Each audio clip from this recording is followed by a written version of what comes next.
I'm gonna add a Z bias, engaging auto depth.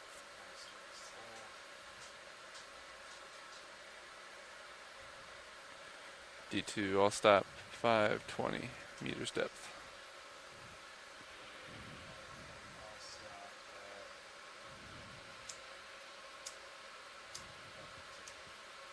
Copy that.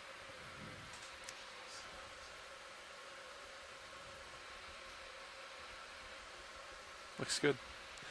Nice and stable.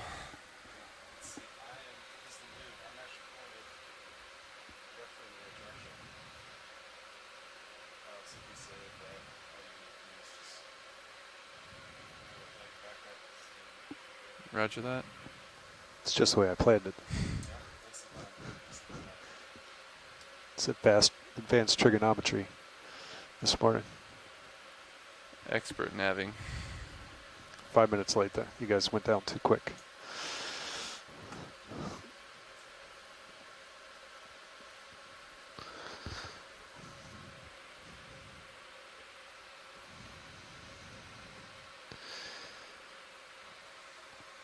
Just a few more minutes, 3-4 more minutes.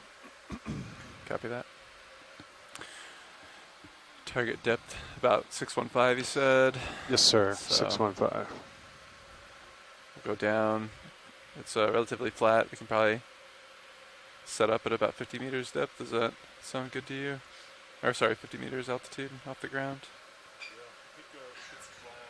Go a little lower. Okay.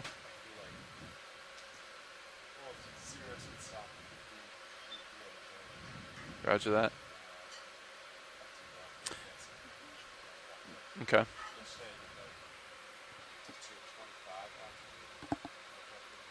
Nice.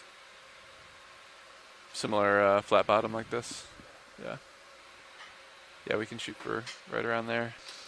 Good morning, explorers, and welcome to dive 8 of EX2206, Voyage to the Ridge. We are about 100 meters off the bottom right now on the southwest corner of St. Croix. We're going to be diving on a landslide deposit that hopefully will have all sorts of interesting things to look at, both geologically and biologically, including the hunt again for commercially really look like much valuable to fisheries speak species. of, Sean.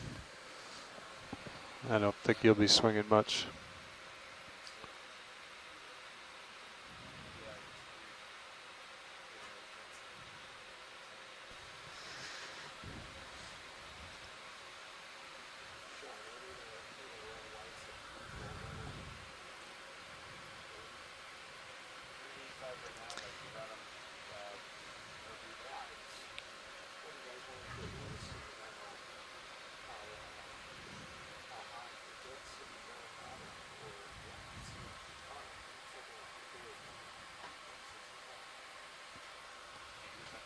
Sounds good to me.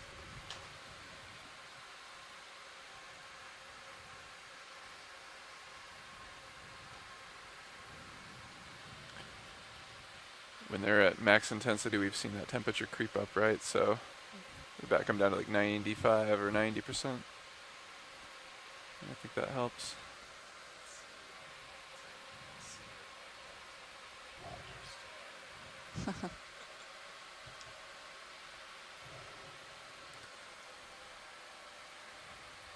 Light bottle's nice and cool though. Wasn't it running close to 38 degrees yesterday? Okay.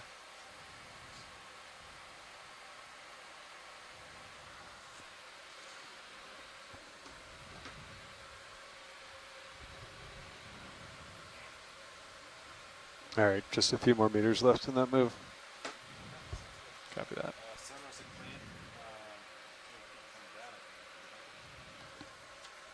Roger that. Ready to descend? All right. You're engaging Z bias. Auto depth disengaged. Coming down.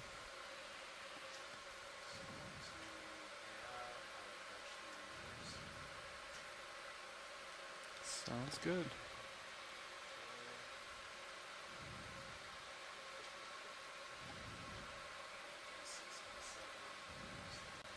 Roger. Delta's looking healthy.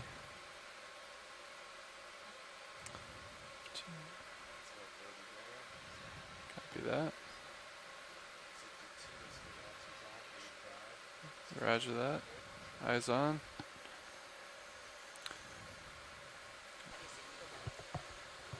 Hola, muy buenos días. Para quien nos sigue desde Puerto Rico, estamos aquí con el NOAA Ocean Exploration a bordo del navío de It's like the depth degrees investigación of bathymetry. Okeanos Cool. Explorer. Y hoy estamos en el Go ahead, Bridge. el mergullo número Good 8 copy. Thank you, Bridge. de esta campaña Voyage to the Reach. Y estamos Ship's all ahorita stop, al sudoeste de Copy. la isla de St. Croix, donde vamos a investigar una escarpa submarina y para hacer una Understood. I'll keep an eye caracterización geológica, pero también de las comunidades, tanto de peces como las comunidades bentónicas de esponjas y corales que se podrá encontrar en esta región. Vamos a ascender esta escarpa entre los 600 y 400 metros de profundidad. Y bueno, a ver qué vamos a encontrar. Passing 50 Estamos meters altitude, I'll come down esperanzosos to de encontrar about 30 or so. algunas especies stop comerciales around como 50 el meters wire, Queen or, Snapper, roger that. Silk Snapper y otras. Y bueno, That muchas works. gracias por acompañarnos. 45's, yeah, fine. I think we're at a nice flat bottom, so. Auto heading would be advisable at this time.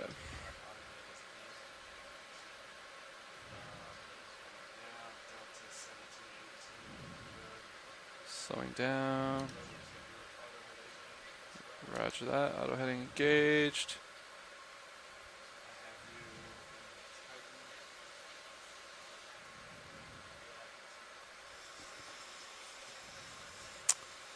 Copy that. No, that's him. Yeah. Okay. I'm going to start backing ever so slightly. I have good view of Sirius and the tail cam. Delta's about 20. Roger that. Roger that. Alright.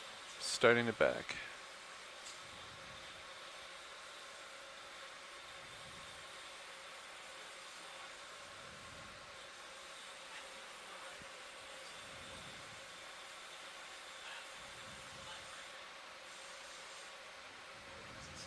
Roger that.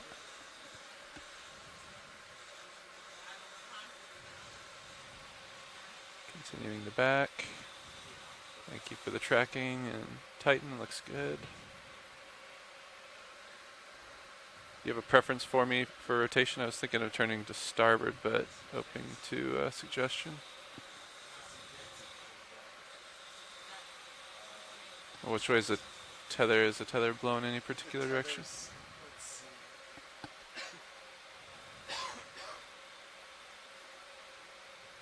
I see you in main HD of Sirius there. Roger that. So, roger that. Alright, right underneath you, beginning rotation. Tether looks good.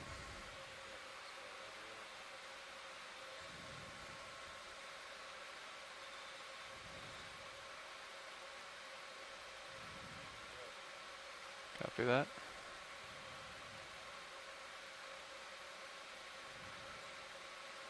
Alright, lined up with Sirius here. If you want to follow me as I push up. Pushing forward. Roger that. And feel free to come down as needed.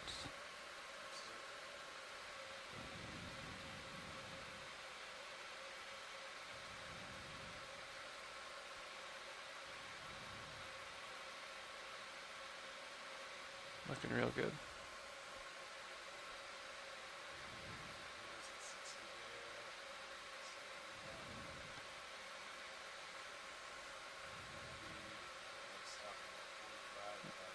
Roger that, I'll center up.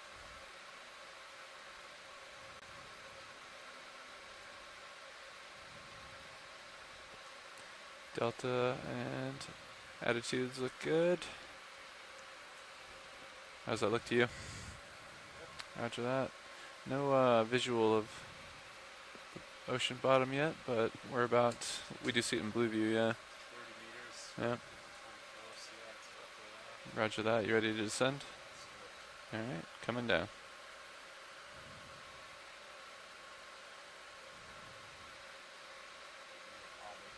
Roger that.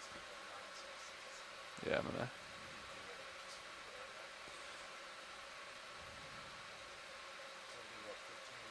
Roger that. Visual of bottom.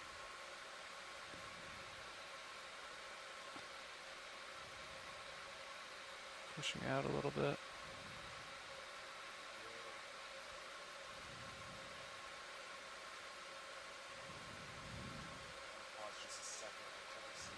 Roger that.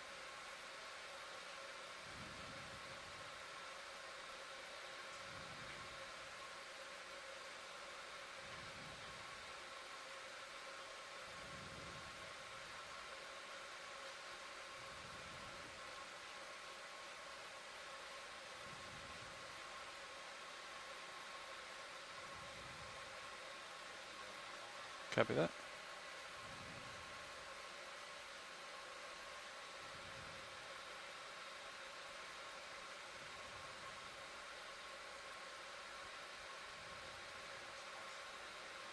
Roger.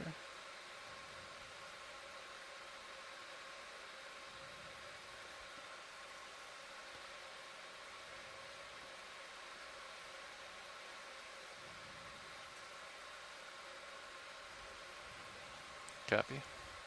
Looking real good. And so we're starting to get a view of the seafloor here. So we're just going to wait a few minutes for the ROV to settle and get everything ready Video, can you confirm to go. D2 HD main is full wide, please? Thank you. Roger that, thank you.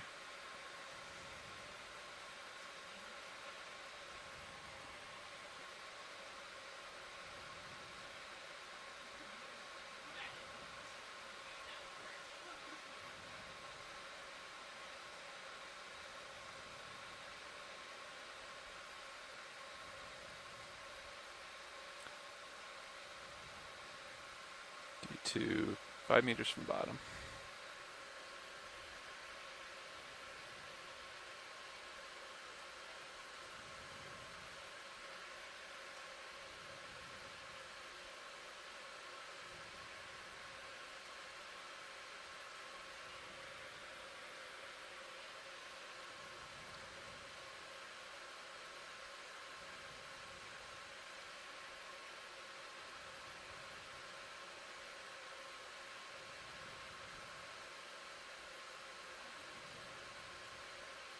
All right. Yeah, roger that. Ready when you are. I'm gonna work on Z-bias while you do that.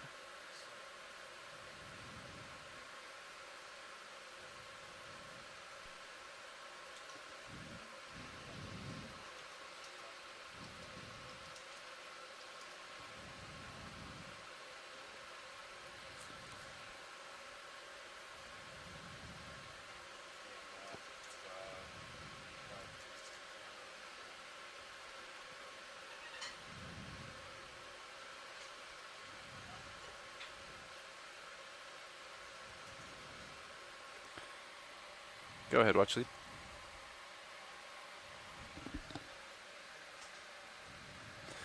Roger that. I'll work with co-pilot. When he's done setting up lights, we'll take that water sample. Thank you.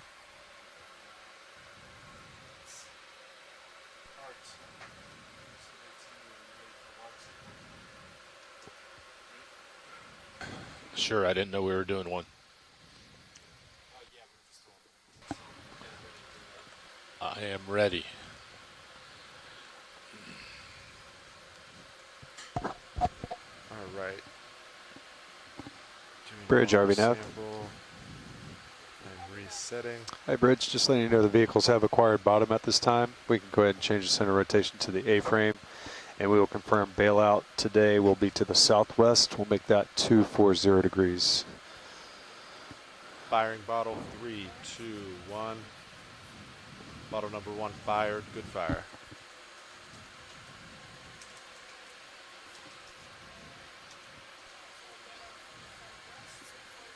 Good copy. Thank you, Bridge.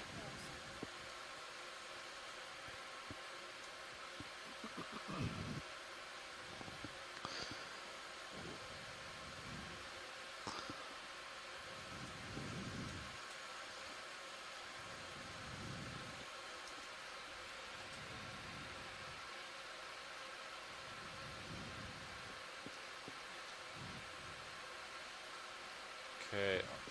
Mains, lowers, and uppers are at 100% at this time. Roger that. Get your swing arms out. Outboard. Swing. Then starboard's going inboard. Alright, video, I'm going to start getting the arm out for white bounce. Ready for that? Pilot, can I take your rotator this You time? absolutely may. I have your rotator.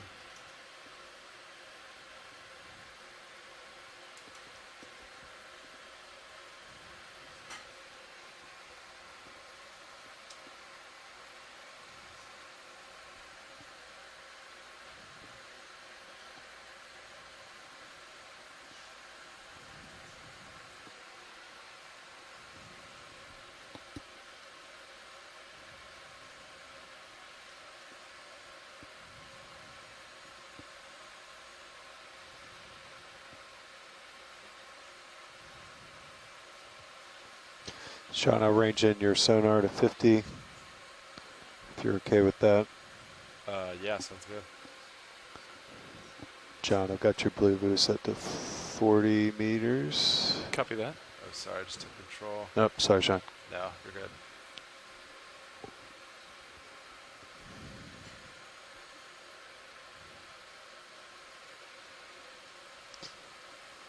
Sound velocity's updated. Thank you.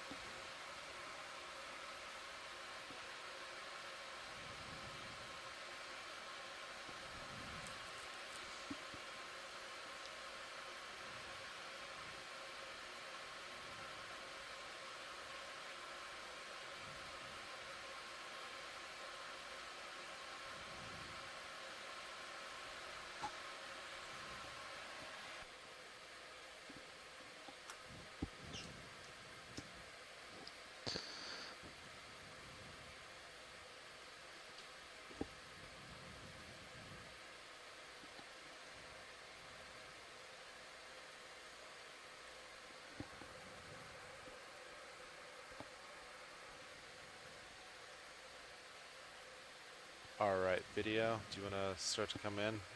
I'll dial it in.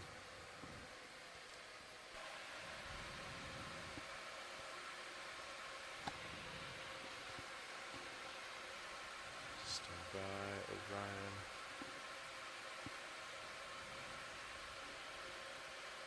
Not too far.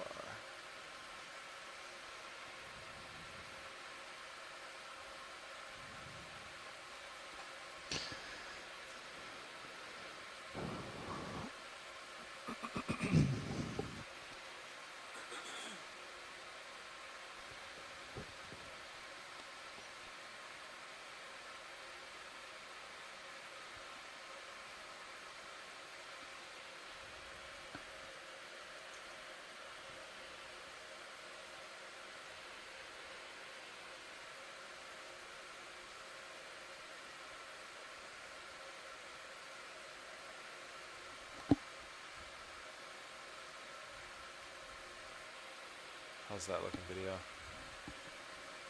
try to tilt up just a little. Yeah. Oh. Boy.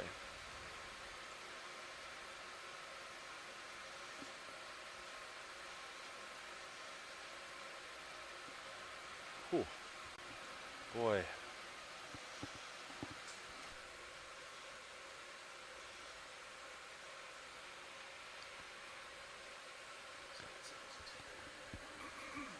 about the same as yesterday. Pilots, similar dive track.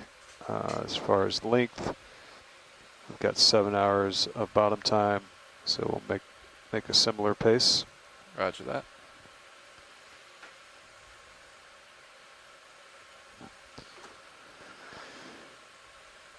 Waypoint 2 is going to be a 055 bearing, but I'll let you guys grab the slope and work whatever heading works best for you.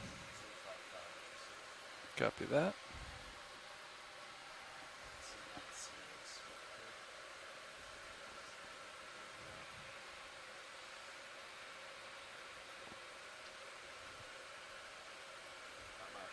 No. Yep.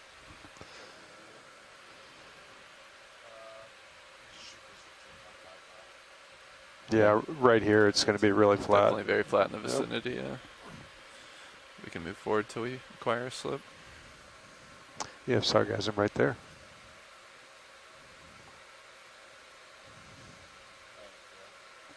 I believe so.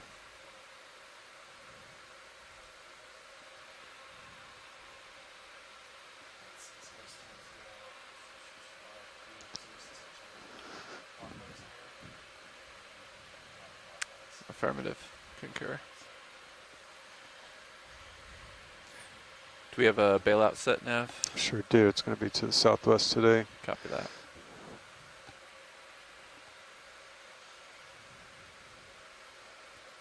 Away from St. Croix, essentially. Away from St. Croix.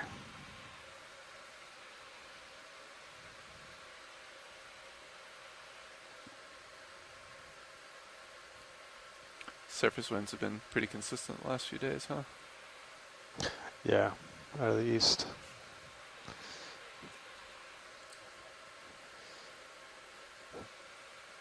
Easterlies.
Roger that.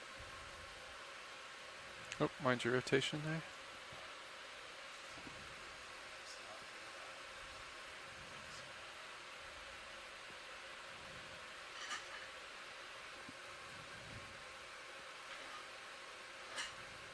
Sean was just testing you. You passed, John. Good job.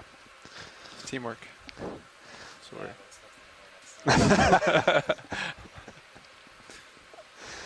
Understood.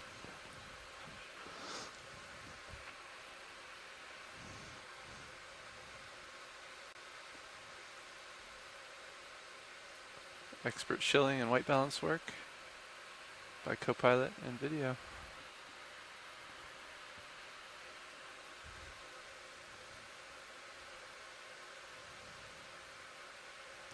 Got some swimmers. Roger that.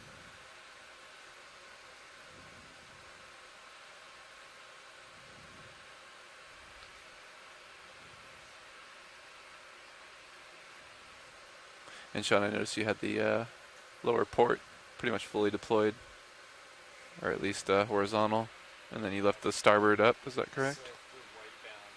Just you were using that for white balance. Roger that. Roger that.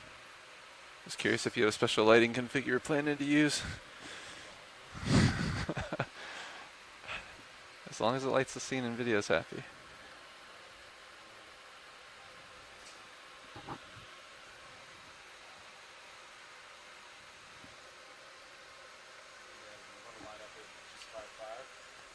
Yeah, we can start with 5.5 and Yep. That's the bearing to waypoint 2. roger that. Keep an eye on the LED bottle temp. Roger. What do you think, 30 meters? 30 meters at 0.55. I'm gonna. So we're just giving turn it to a few 5.5. more minutes for the pilots to settle the ROV, lateral and then we over. will start on our transect here. Yep. But we can already see the seafloor, quite soft sediment, lots of sargassum. Obviously coming from the surface waters here. We were lucky that today we did not find so much of it on the surface that allowed us to dive. Bridge, are we nav? And we also see actually quite a lot of marine snow and Hey, small Bridge, we'd like to put planktonic in our first ship move, please. Range 30 jellyfishes. meters, bearing 0.55 degrees, speed 0.2 knots. Watch leads, pilot. Go ahead. Yeah, we just Good copy. finished Thank you, up Bridge. setting on the bottom, adjusting our lights, and doing our white balance, and I think we're ready to begin the dive. Fantastic. So in general, when we're looking, as we're moving on, we'd like to snap zoom first on fishes before we start wandering off into looking at the more sessile organisms, if that's okay. Roger that. Snap zoom on fishes. Thanks. Feel free to call them out. Will do, but you always see them first. Roger that.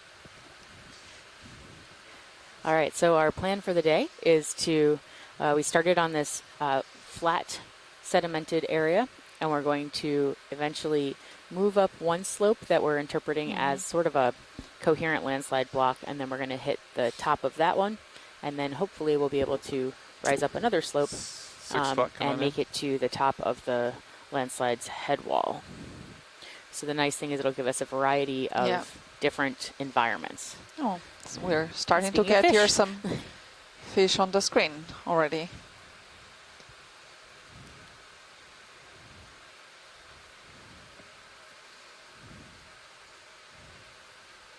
Can I make the wild assumption that that's the green-eyed fish? Let's have a look. Which didn't have much green eyes, right? Right, the one we Remember? saw. Yeah, Yeah. the one we saw yesterday.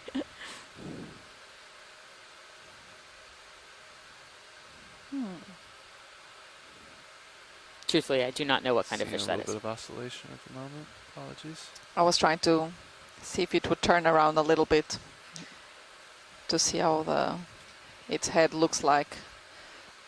From the side? More, yeah, from the side. Let me ask him if he'll turn real quick. Because the green eye fish has like sort of a flatter head. I don't think it's cooperating with you, Joanna. No, it's not. I don't know why it's oscillating like that so much. Stand by. We're at about 608 meters, which is the kind of the lower limit for the commercially valuable species here in this area, right? Yeah, indeed. So we're hoping to come across some of those commercial fish species. Oh, There look you at that. goes. Yeah, I do think actually that it is a green eye fish. It briefly turned there.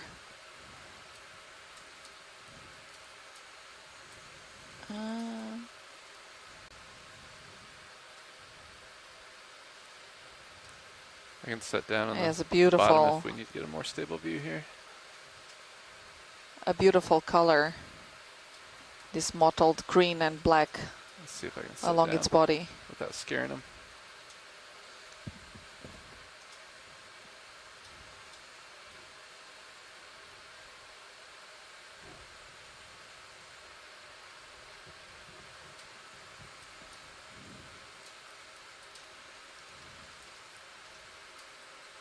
without stirring up any sediment either. All right, come on in, video.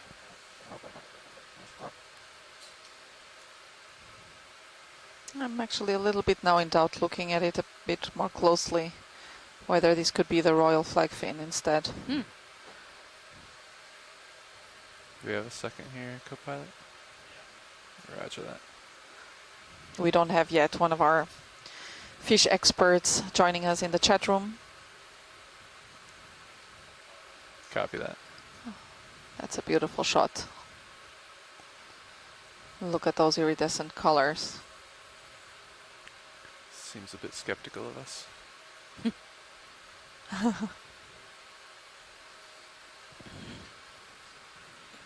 Copy, thanks video. Nice job.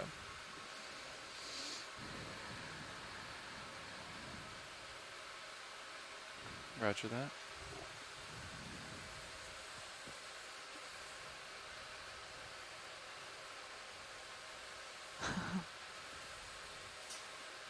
We can see how soft and Yeah. the sediment is, how unconsolidated it is, and the fact that it's probably made up of a lot of biogenic sediment. We can see some of the sargassum there, just Tumbling. rolling and tumbling around. Like a tumbling Copy tumbleweed. that. Yeah. And then we can also tell there's a Slowly lot of lifting off. disturbance on the seafloor, so it's probably related to animals. Just gonna let him drift out of view video. I think that fish wants to continue to be in center stage.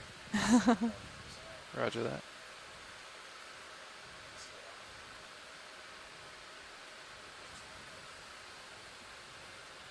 I think I've already seen actually an urchin in the background,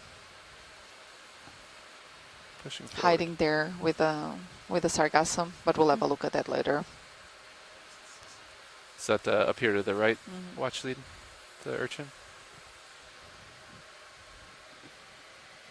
Yes, it was. We passed it, so Oh, apologies. that's okay. No problem. We are moving the vehicles at the moment. Yeah, so sure. yeah. Try to grab you the next one.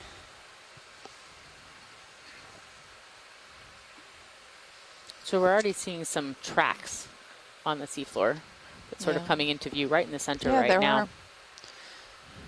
And they do have an interesting You can take them. configuration. They look like a zigzag. Is there an animal Oh. that goes along with that? Oh, a can. There we have a can. Several cans. Probably, yeah. Many cans. Probably not.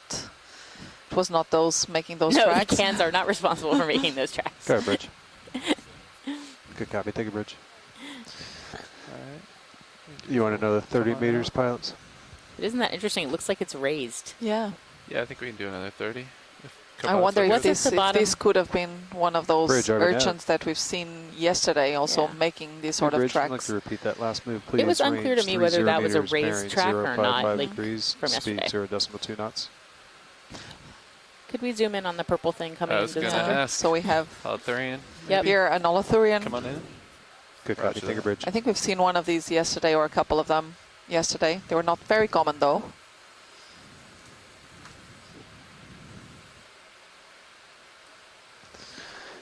Yeah, but Yep. they look very much the same. They have these sort of raised spines. Sitting down. Ooh, and the small fish going by as well. Yeah, it's picking up on blue view as well, Sean. All right. We're stable here, Brian. Yesterday we had an incredibly diverse dive in terms of echinoderms. Not so many Olathurians, but we've seen lots of different types of urchins and sea stars and brittle stars and crinoids. I'll get So I wonder lasers if on today as we're well. gonna come across also that diversity. Kicking up a little sediment, be advised. Oh, really nice zoom in view there on the Olathurian body. And these holothurians are just Yeah. like super gelatinous. Yeah, And when you bring them to the surface, they don't always necessarily do so well. yeah. So it's important that we image them here in the seafloor in their sort of optimal I have to try to habitat get some of so these we can shots learn from the about water them. column next. Sorry for that. Lasers on, yep. I think actually collected one of these in a previous expedition, and it was very rubbery. It was really like a rubbery that. consistency.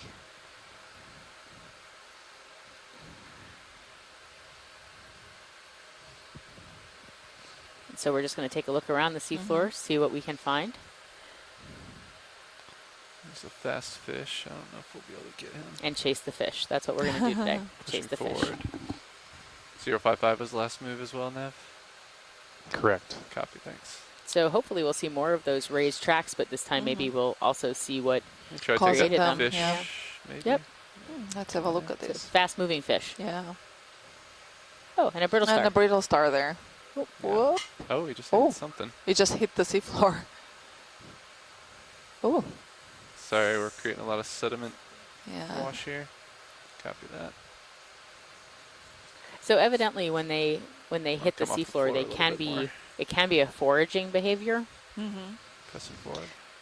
Although that one might But have just although been this one, surprised. yes, it might just have been a little bit surprised with the Roger. lights of the ROV. But before, when we've seen fish, and sort of they dart down to the That was seafloor, on- and then they What do Oh, you, sort we of have one. touch it. Roger? We have one here. Yeah, I had a little too much down. Let's In the go in water. on this fish here video. Column. Let's have a look at. Oh, nice. Roger that.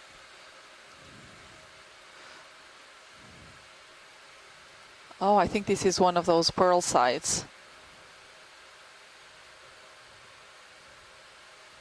It's a type of hatchet fish, actually. Possibly in the genus Marolicus, this one. He's a fast guy. And this is a genus that is found in the deep tropical and subtropical Let me try to waters. Sneak up on this other fish. You can come on in when you want, video. Got a little fast guy to the right, and then a slower one on the bottom. So a few to choose from. Alright, sounds good. I think we're going to lose that guy to the right there. Let's try to get the one on the floor.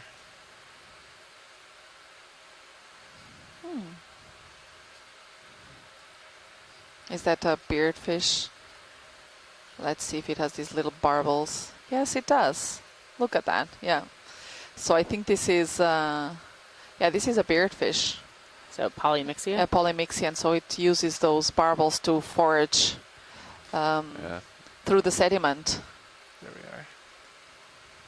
Roger, thanks. Alright, I'm holding steady in the water here. You can come on in. And you can see it also uses sort of the fins to revolve a little bit the sediment. Look at that. And this one is like 15 centimeters. Oh, beautiful image.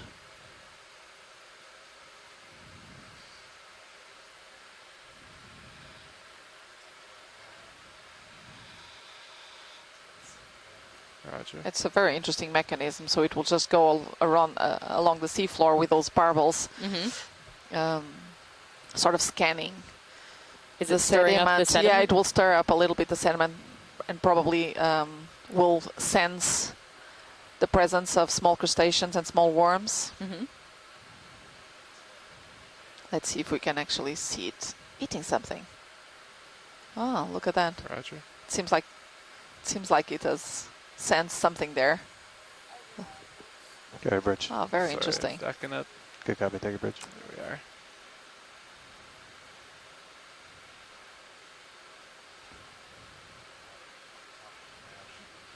Roger that.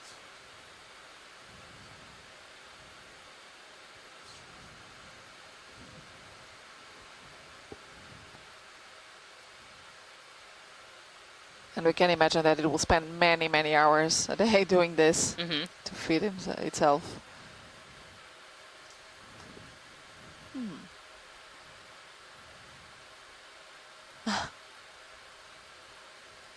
So it seems like it has Wow. found something there. Look at that. That's really cool.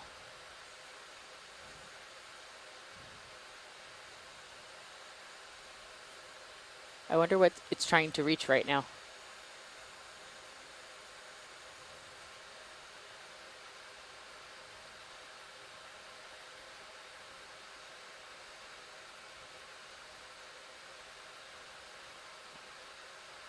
Setting down.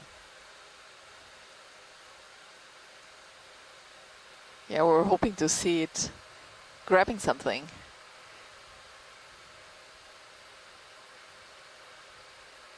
No idea. Or what- maybe it's just showing off for us. Mhm.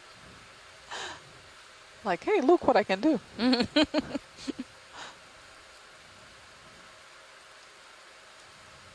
Oh, We're nice and stable here. It's just co-pilot. having breakfast like we Yeah. did. Copy that. Slightly different location. Copy that. slightly different menu. That's true. No one offered us soft sediment for No. breakfast. Watch lead pilot. Would you like to stay focused on this for a minute? Sure, let's stay a little bit longer Roger and that. then we'll move on. Copy.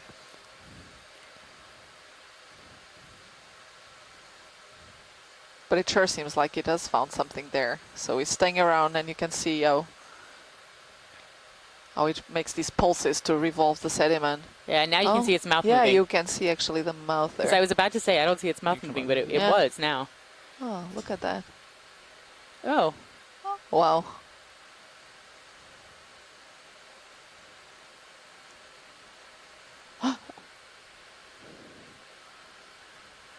Did it catch something?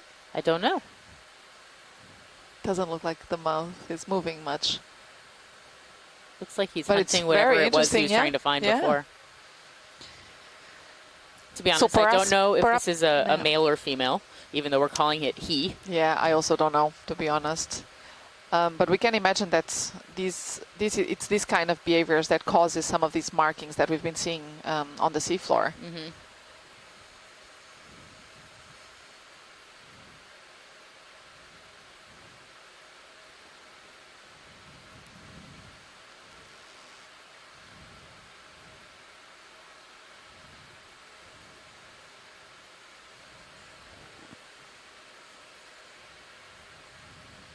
Wow, this is really cool to observe.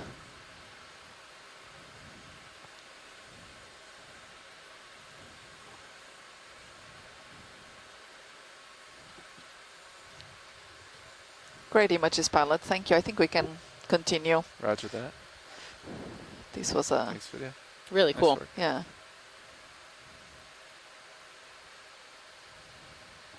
Pushing forward. There are some really big mounds Of s- of sediment there are. for the relief that we're otherwise seeing. I wonder what's making those.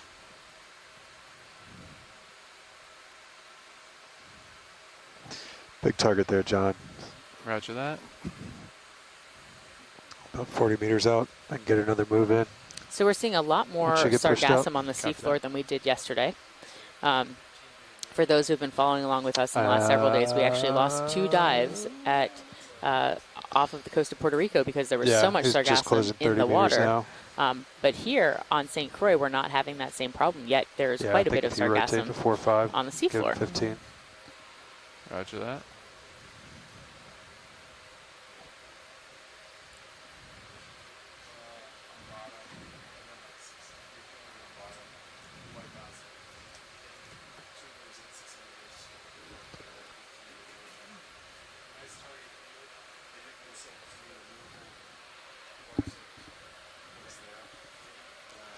All right, watch lead. We're going to do a quick handover. Be right back with you. Okay.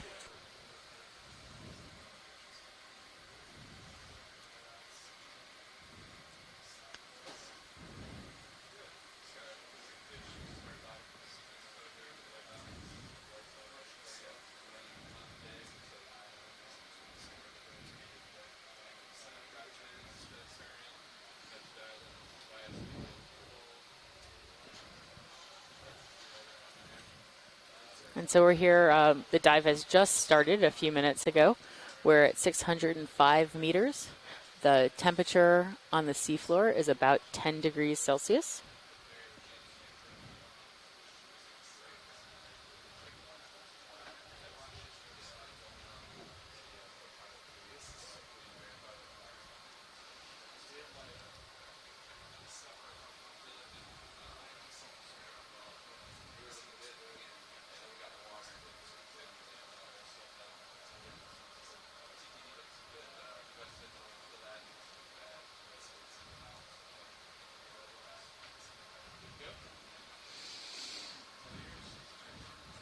And we're just in the middle of an ROV watch change.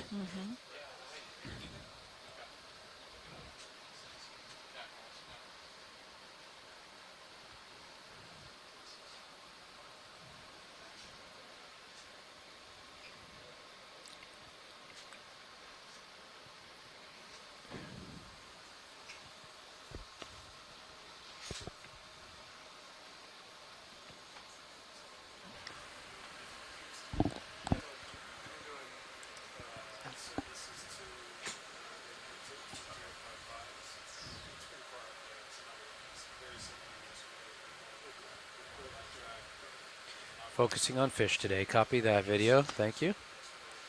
All right. And so, So now we can continue. yep.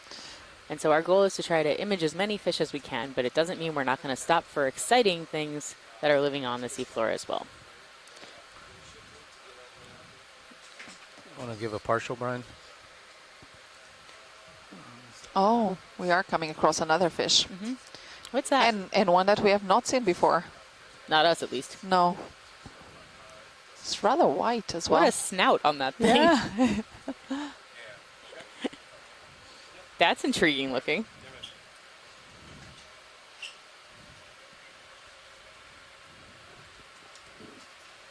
Pilots. So let's have a good look at it, Stand by. hoping that our fish scientists, fish experts here in the chat room can help us with an identification Pilots, for it looks this like, one. bailout is southwest. Yeah. Southwest. Copy. 240. Yep. And, It's interesting because they've it has been a very heading pale a color bearing of all 055, around. 055. And an elongated, Copy. Yeah. And it looks like elongated there's face. a fairly large target coming up. Yep. And you'll probably need to move pretty quick. Yeah. They've been doing 30-meter moves, but that target's Wow, look at the skin on that. about 10 from D2 right now. Yeah, it looks almost like it has some sort of stars, a star pattern. I don't see what you're Oh, talking look at about, that. but I'll believe you. I would have just called that bumpy. Yeah. Wow. Really projected mouth there. Yeah. 15 meters, we'll do it at And you can clearly see 055 those also. rays in the Stay with fins. that one. Very translucent Okay, I'll get that in. fins. Bridge nav. I'm sorry, go ahead. It reminds a little bit of triggerfish Okay. in I'll shallower let 'em- waters. 1 second. I'll let them just float off. The only thing I remember about triggerfish is that we had them in the Azores and they were quite delicious. Yeah, that is true. Okay. Thus saith Okay, the 050. geologist. But they're typically in shallower waters. They're typically far roger more that. um, I'll far get more that call right colored, now. colorful. So this Bridge one, now. but the overall This shape, is it watching. reminds a little Yes, bit. we have a move for you. Distance 15 meters at a bearing of 050 at a speed of 0.2 knots.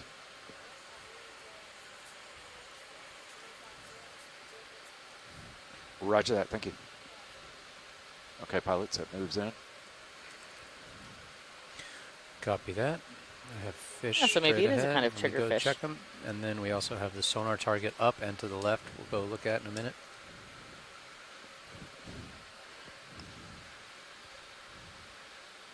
Okay, he's coming right to us. Oh, look at this fish coming Go up. ahead. Oh, and they just turned. There are already a lot of fish that we're That's seeing. one of these Yeah, we just passed what? bearded fish. Yep, and we Yeah, just so passed it's another one. so it seems the fish that we just And one, had a look last at comment, may not be a pilots, is they said it's a triggerfish, long but track. rather a file So fish, If we similar. want to get there, or we'll at have to least make, similar to file about fish. the same pace we did And this one's a yesterday. polymixia again, the Yeah, beard fish. the bearded fish that we just saw earlier on, foraging through the soft That target's sediment, right in front of you, yeah. using its barbels. Okay, I see a hard target up ahead, so let's go ahead and take a look at that. There's one other fish. Oh, look, we found our first Nope, rocky that's outcrop. the same one. And these are really actually great places for fish habitat and for pretty much anything that needs a hard place to sit on the seafloor. Exactly, little because tether they handy, or do is that find about some of about those it? crevices or sometimes overhangs. Okay. This one's very On these- sedimented, though. Yeah, Yeah. All right.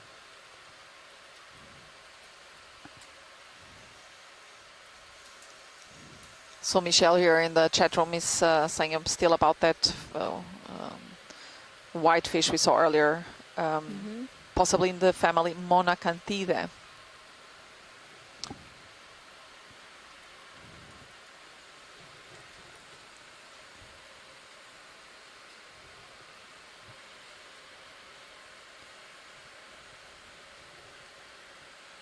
I'm seeing some sponges. There's a starfish up ahead. So what should we zoom on here? We can have a quick zoom in on the sponges that we're seeing. I'm going to give you a twofer. There's some to the Going up near the star, and there's a sponge left of the star. Fantastic. Yeah.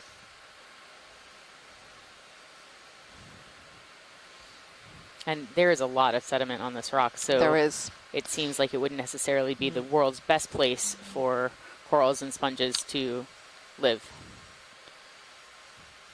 Yeah, indeed. Often we see Probably want a little bit those of filter logs. feeders and suspension feeder organisms attached to much sort of cleaner, hard substrate, where they can, you know, get a better grip. Got Bridge nav, go ahead. a little To dust grow. cloud. That'll settle in a moment.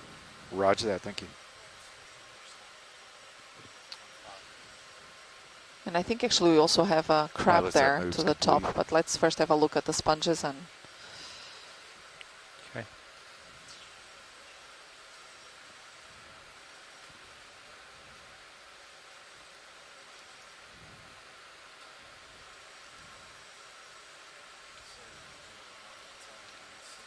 Yeah. Okay.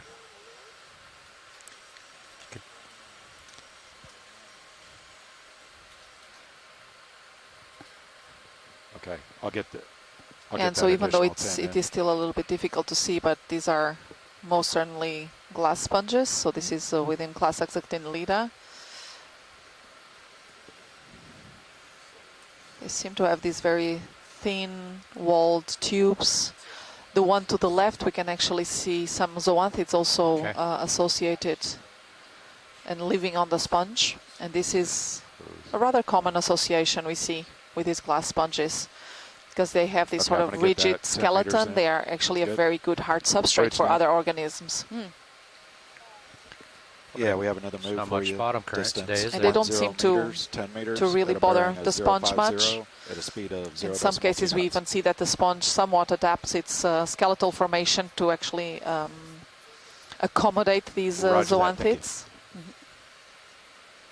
Oh, look, a little. Oh, that's a goniasterid. Is that the Okay, cookie 10 star? meters. Sea star, yes. Or the ravioli star, Ravioli right? star. Yep. I'm People are spinning evidently right hungry when slightly. they're Watch- looking at this one. watch the proximity.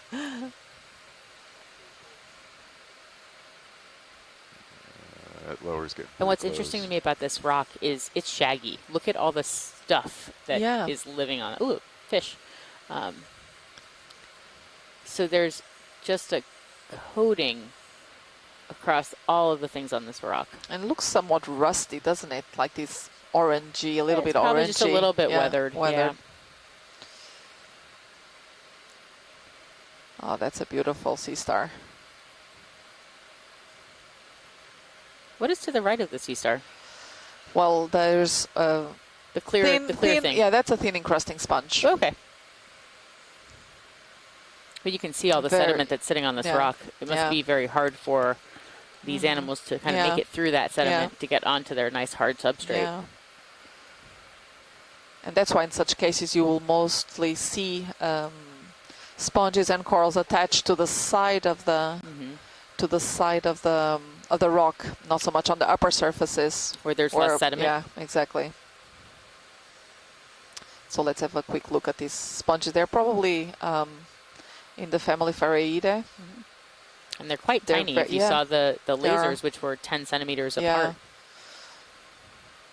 Oh, but it's very pretty. You can see here this sort of squared network of spicules, so you can clearly see the skeleton here. Very cool. That's beautiful. So delicate.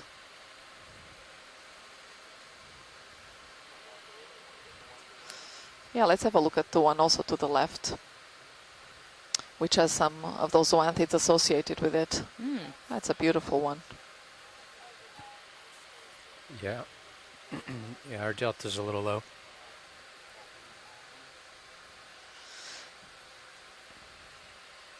And we don't quite know what the benefit for the sponge might be with its association with these zoanthids, but for the zoanthids it's Bridge most nav, go likely ahead. because the sponge can keep this sort of water flow Roger that, thank you. going, so they can benefit from food particles, Pilots, that last move's complete.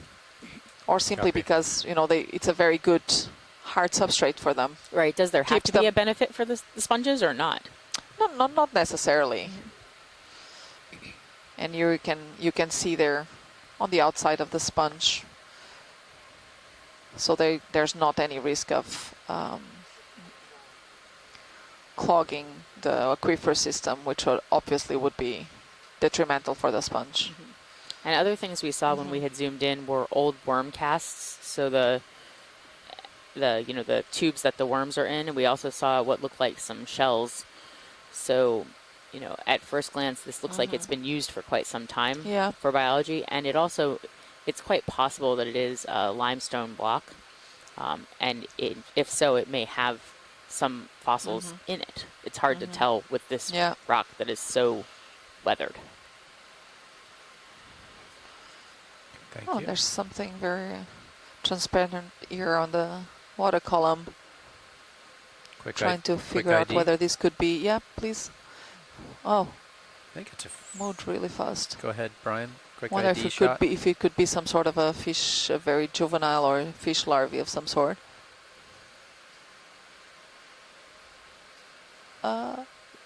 Yeah, it looks like some sort of very early stage of a fish. Very transparent still. Thank We'll you. let it go. Yeah, it was a difficult one.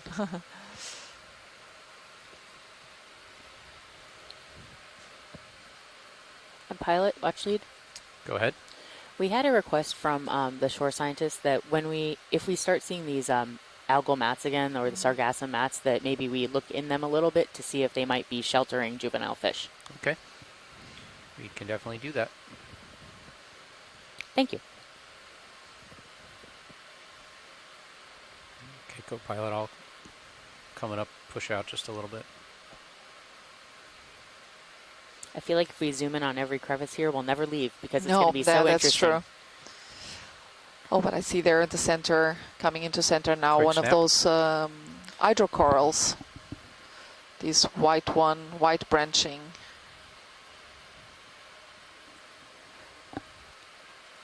We have also seen some of these earlier in previous dives. Oh, They're look at that fish. possibly, yeah. Do we know what kind of fish that is? I couldn't see in detail. Not sure if it was again one of those pearl sides. Let's have a look. Ooh, very fast. Doesn't. The back looks translucent.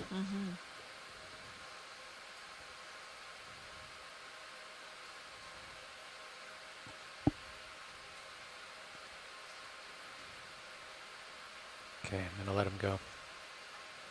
Yeah, we are actually seeing a number of these small fishes here.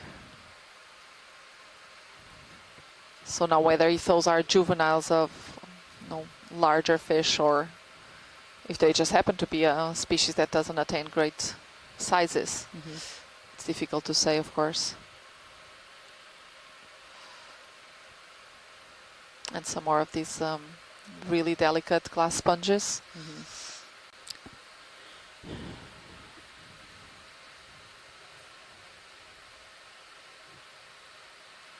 Oh, another one of those holothurians that we've seen earlier. Interestingly enough, just making its way at home on the soft sediment, it doesn't, and that's what it eats, right? It will Yeah, basically exactly. So it's walk through the sediment, Yeah. So it will just trying to pick up organic matter. engulf a lot of that sand, and then just extract from it any organic matter that might be in it, and then just excrete the rest of the sand, so all of the mineral part.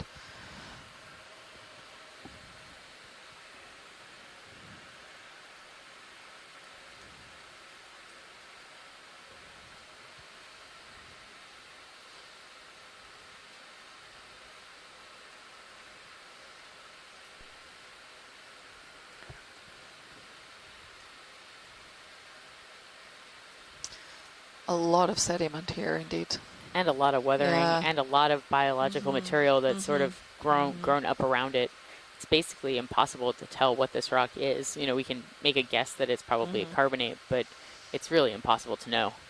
You would need to collect one to. Yeah. Oh, we have another fish Okay, And Brian. coming into that- view there. It's a good point to mention that today we are not going to be collecting any samples except water samples. Exactly. As we are within the 12 nautical mile boundary of the Of St. territorial Croix. waters. So we will do our best to image everything very, very well so that we can understand what we're looking at. But we will be collecting water samples, but nothing else.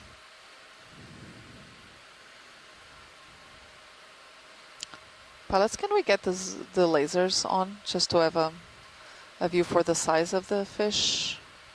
Okay. About 20 Just- centimeters. Yeah, like 15, 20. Yeah. Thank you. You're welcome.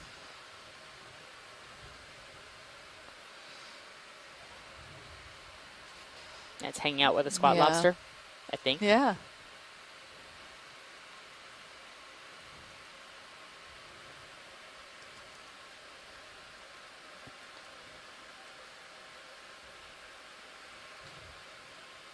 Let's just have a good zoom in.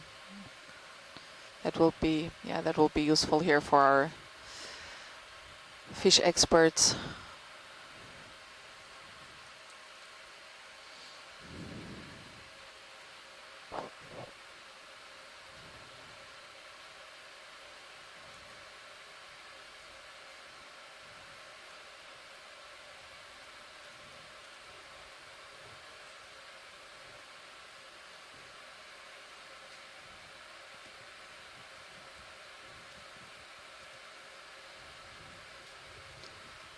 That's a beautiful.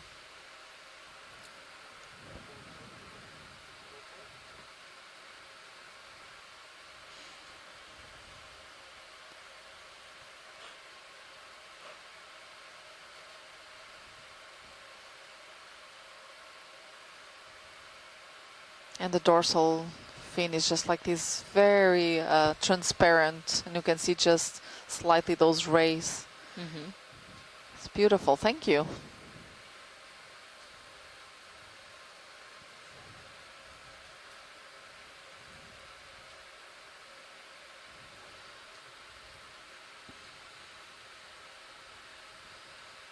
So this might be a eel of some sort.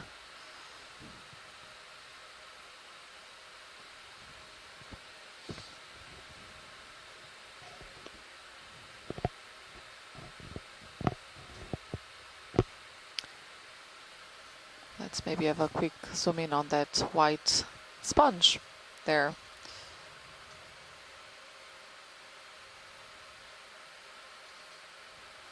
Oh, that's very interesting because it has all these threads, which from a distance look like speckles, but they don't seem to be. And actually, while But you're we looking do- at the sponge, look to the left, and you can see that it looks like this rock is a limestone that's composed of old corals. Yeah, you can see some of the, looks like scleractinian skeletons there. I think there was a cup coral below Uh-huh. a little bit, or something that may Yeah. have looked like it. But this is, so again, this is a glass sponge, and this one we can see it has like this sort of a flabellate shape, or like a ear shape. And it has all of these spicules fringing it, and you can see how a lot of the sediment actually gets trapped on those spicules. And this is probably because the sponge will draw water in from its lower surface. So what we're looking at here is the exhalant surface, so the upper surface, and that's it will be through those openings that the water will exit the sponge. So by keeping that sort of flow of water going, any sediment that might be coming from above will actually be retained on that fringe spicules there. That's a very cool shot.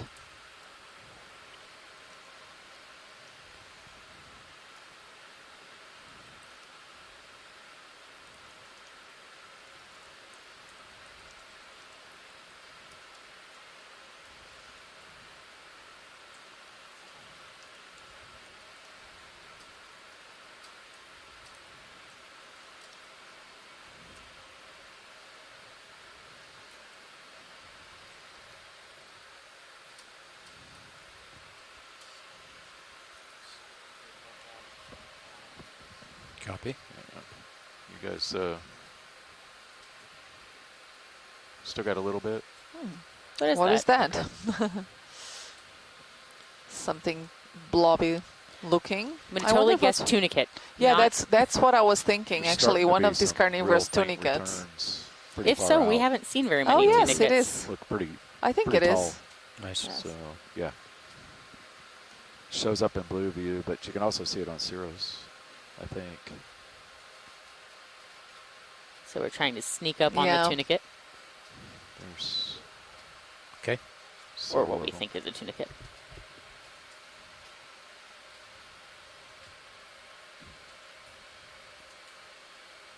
What do you think, Joanna? I think it is one. Even though we cannot see very well. But I think it is one, and it will have an opening on Little the crinoid lower there above end. it. Mm-hmm.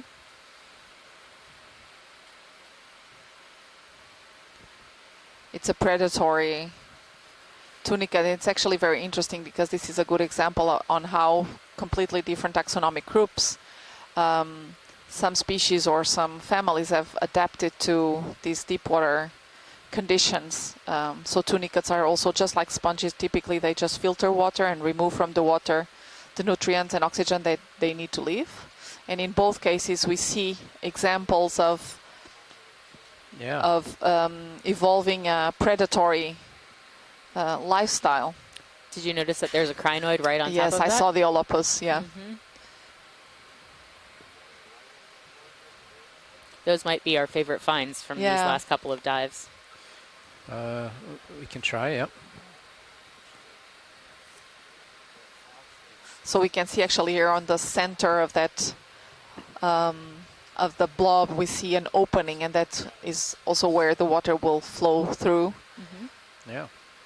And so both in sponges and in these What about the starboard lower? tunicates, it Starboard looks doesn't like, go you know, very they've far just forward adapted because their of the craft lifestyle arm. to be able to Yeah. Yeah. Okay. to capture larger prey, Mhm.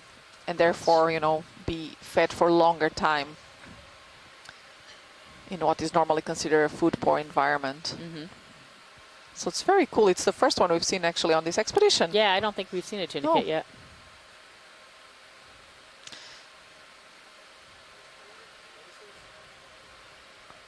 Thanks, Pilot. That was Thank awesome. you. Sure. Oh, and there's a crab right above it. Oh, there is. It's one of those carrier crabs, isn't it? It's carrying a glass sponge, I think. Or Most of the time we see the carrier Yeah. crabs, right?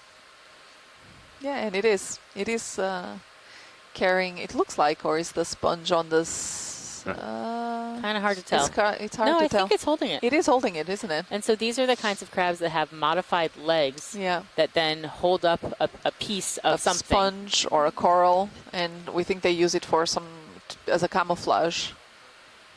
Perhaps they just like it. Copy. No, really. I know it's for camouflage. Yeah. All right.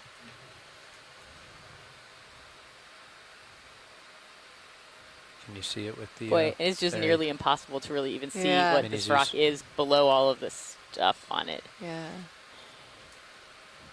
I'm still going to stick with my initial. I think it's carbonate, and I think it's some fossil coral. I may be wrong. But you're right, it is very orangey. It's definitely weathering. I think we might make a note to tune that needle valve open just a teeny little bit.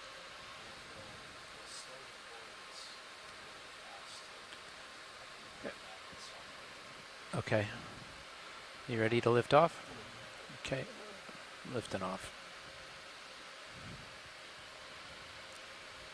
Shall I get the ship bumped forward a little bit?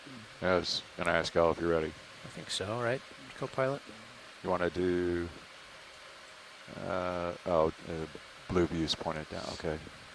Yeah, we're using the blue view right now. You just want to do 15 meters, I think you can do 20. 20. Okay. And you want to stick with the same heading. Yeah, it seems to be, well, local slope right here is a little further north, but what's our waypoint? The waypoint's at roughly 53. Let's just keep that So- going. Okay. Okay. Here's a small do, anemone, perhaps. 50.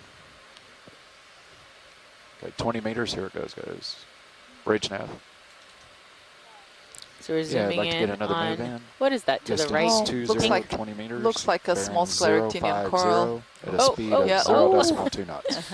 We just gave him a meal. Yes, you did. He got a little more than he bargained for that morning. Yeah. Roger that. Thank you. So it's, That move's called in. I think everyone knows, but it's far more difficult than it appears to work on the seafloor, and our ROV pilots are truly amazing at what they do. Yeah. And this kind of area, while it's not terribly dangerous because it's soft sediment, it does have the kind of kicks up dust sometimes. So it gives us other challenges. Exactly. Yeah, it does look like we have something harder coming up. About 40 meters.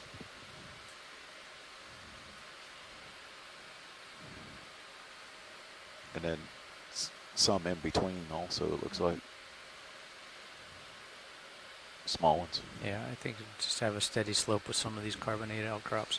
Yeah. And so I was also checking here a little bit about this predatory tunicate. So apparently there are 2 species within this genus, Megalodicopia, but they seem to be very widely distributed. And they're also known as ghost fish because I guess because of this appearance that they have. And they're only found gonna zoom found out in my map for just a deep water. second. In fact. Okay.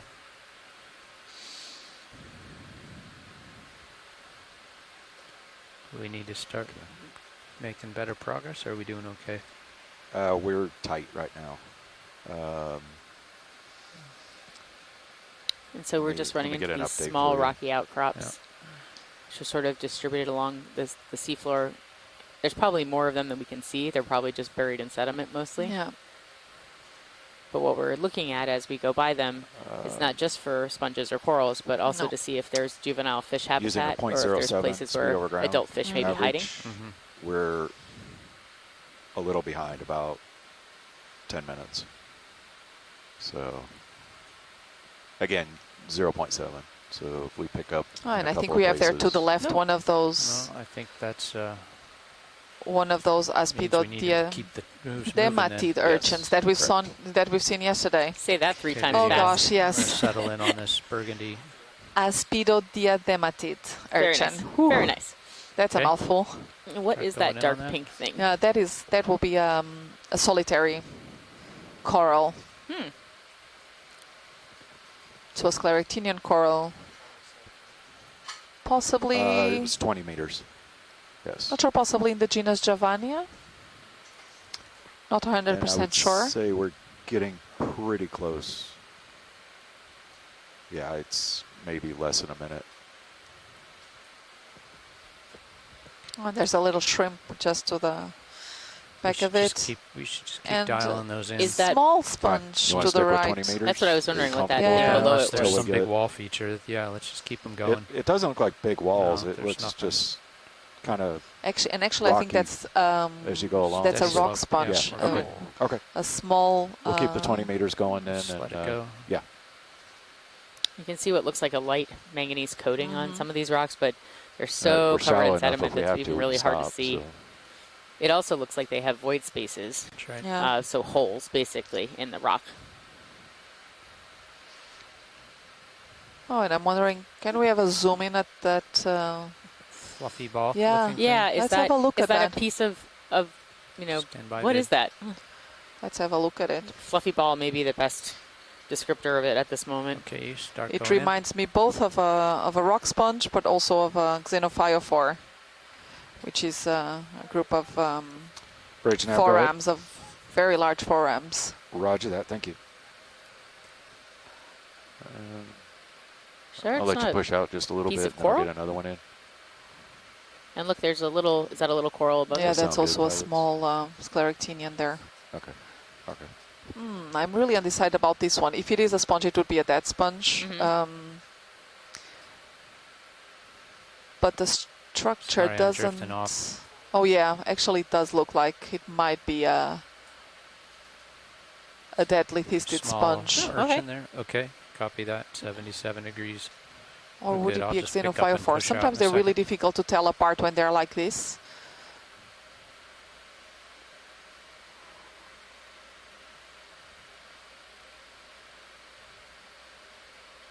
So it's amazing what you see when you zoom into the yeah. seafloor. So we can see a coral. There was something munching on something else over in the bottom left-hand corner of the screen, a little past where we were. So Okay, this video. structure Once seems we to get be a really steady shot, weathered, let's but pick up yeah, and go. I guess I would go with xenophyre. What is a In this, xenophyre?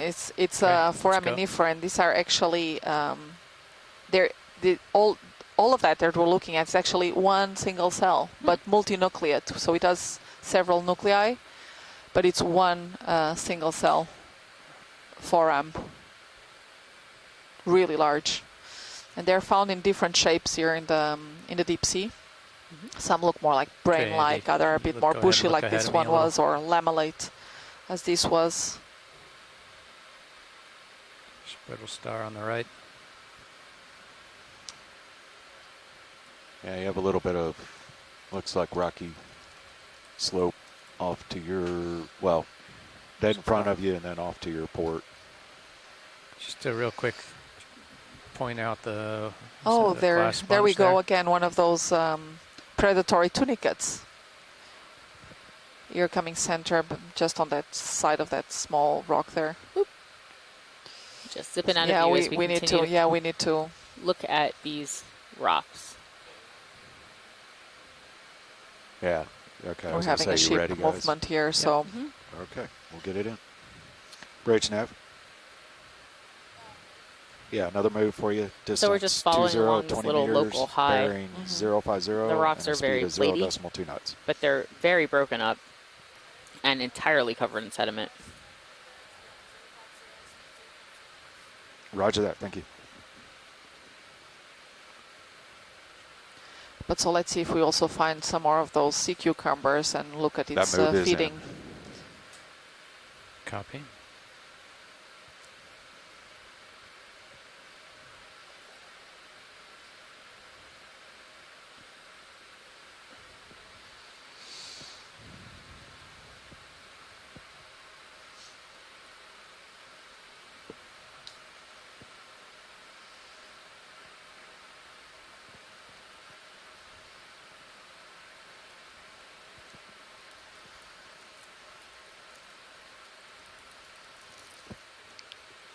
We haven't seen yet any large coral, like branching corals, like black corals, or Not at all. just only small solitary scleractinians.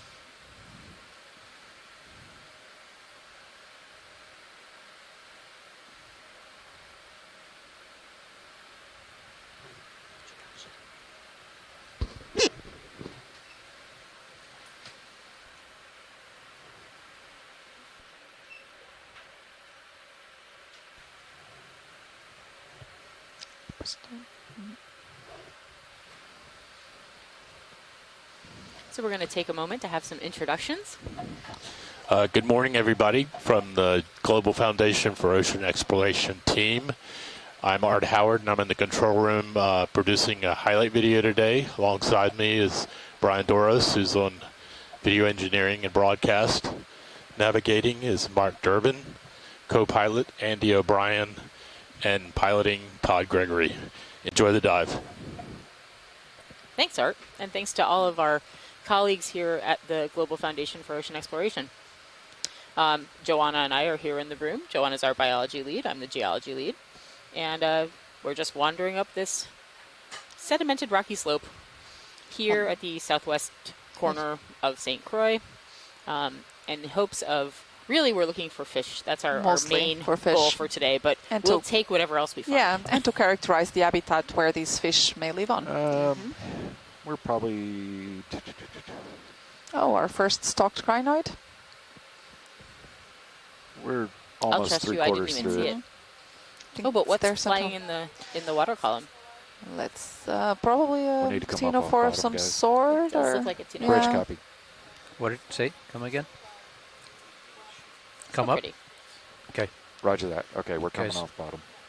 If you don't mind saying that a little more loudly and forcefully. Yes, I come almost off didn't hear bottom. you. Yeah. Come up. Coming up. So it looks like we're coming off bottom. Can you tilt down to like and 45, Yes, roger please? that. We'll find out why in just a minute. So bear with us. And ship move stopped also. They are still holding DP. Copy. Let's come up to 100-meter altitude.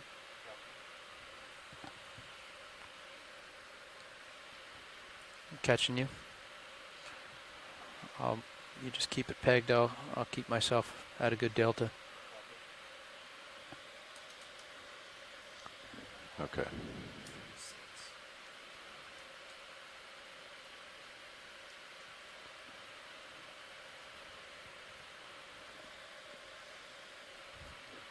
You're doing that? Okay.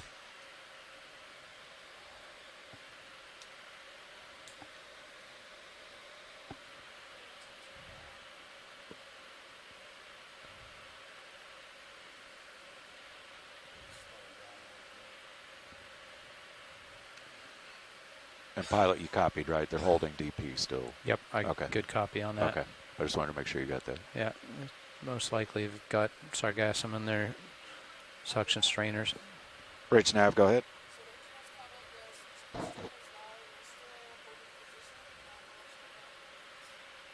Roger that. Thank you, Bridge. Okay, so you guys, I don't know if you heard it, Yeah. but they're cleaning.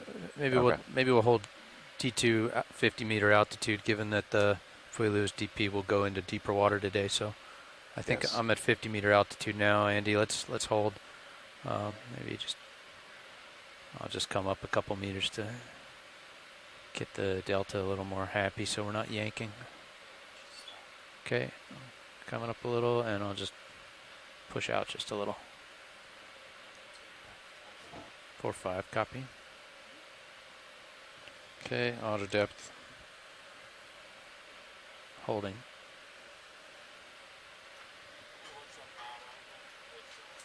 Copy. Thank you, Levi.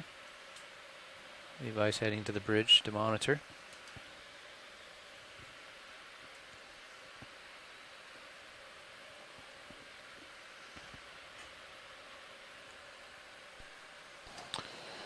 For those of you joining us from onshore, we are coming off bottom and holding for now while the ship assesses the sargassum buildup situation. In general, we've been struggling with sargassum clogging our seawater intakes over the past few days, and as soon as they can, the engineering will provide us an estimate of if we can continue the dive or if we need to come all the way up and recover. So stand by. Thanks for your patience.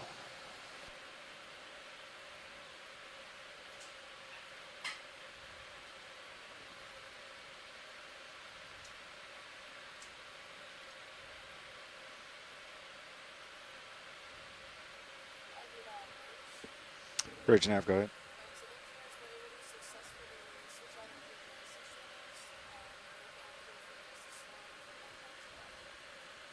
Okay, roger that. Thank you. Okay, pilots, we're cleared to go back down. Copy. Okay, Andy. We can go a little faster.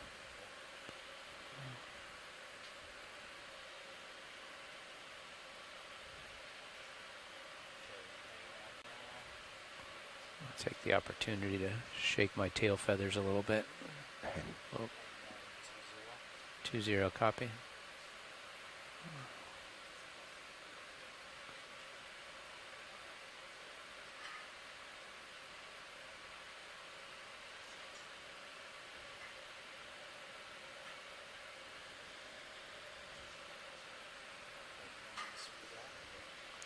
I'm just floating it. I'll keep it at a healthy delta.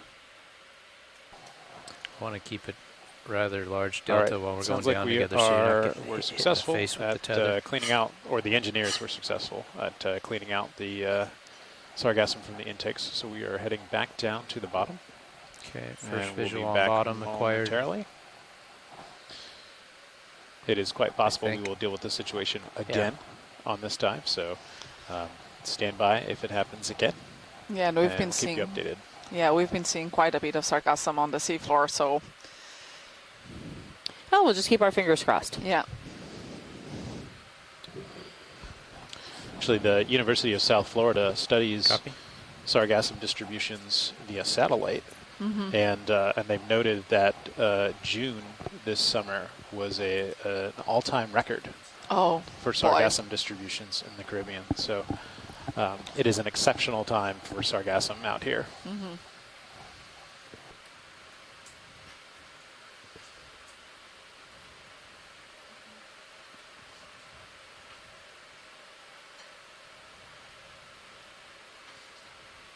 But it's great that we're heading back to the seafloor, and actually we're now on an area with far more hard substrate.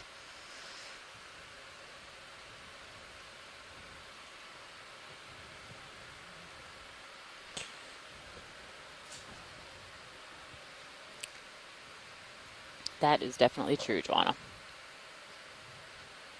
So once you get on there, So does this mean we've you wanna reached go ahead and actually get that first a wall move that we going were? once you're settled Yeah, I in? think we're Yeah, once the bridge is happy on to that move, wall sure. now. Okay. And you guys still good with 20 meters? It looks pretty. Yep. Just a, Say we just did a regular pretty slope. good survey of the slope. We're Yep. good. okay. Let me find out if bridge is ready. Bridge nav. Yeah, so y'all ready for a move? What do you think the yellow thing is that's sort of coming Okay. into the center? Is it a I- sponge? I think it's a 20 sponge. meters, 20 meters at a bearing there's a of couple of them. 050. With that color Stand we've seen by. earlier were Ertwigia falcifera, but that actually that one looks a bit too much opaque Okay. to be the same thing.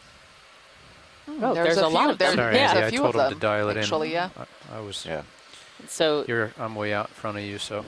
we did sort of find I think the first Okay. I'll stand cliff by. that we were looking for.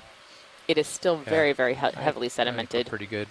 And the rocks are just completely set up here. overgrown with stuff. That's a technical term. Stuff. Stuff. There's a little fish, bottom right. Hiding under. Can you zoom in on that fish, please? Oh, that's a Stand by. I small. gotta. Very, very small. Very small fish. And we see another starfish at the bottom right. We see that is it looks the different actually. yeah, it does because it looks more raised. yeah. Than, so we'll take a snap at that once we have a chance to finish looking at this fish.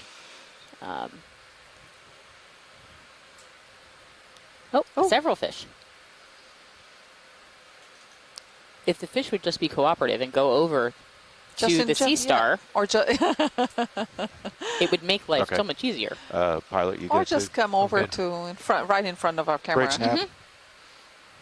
Sometimes they're just not Okay, very yeah, we're cooperative. ready for that move. Yeah, I'm not going to be able to Distance track him. 20 meters, 20 Thanks. The meters. star. We're actually bearing is having here 050, an and the speed is identification 0.2 from knots. Chris Ma here in the chat room, and that is our echinoderm specialist. Roger that. Saying thank that it's a tremaster Okay, DC pilots star. moves in. We did not see this yesterday, so yet Copy that, another. Matt. There is also a woo after Yeah. that, so it must be very special. Yeah. Nice view of the tube feet. Oh, beautiful! Look at those tube feet there. They look so. They're. I see the tube feet, but are the long, skinny things also tube feet? Because they look so much more delicate than the other tube feet. Yeah, but I think they are. They're all tube feet. I think so. We're all set up now. Co-pilot with lights. Great. Oh, and just the structure of the surface, it's beautiful. Look at that. Mm-hmm. And it has this very thin margin.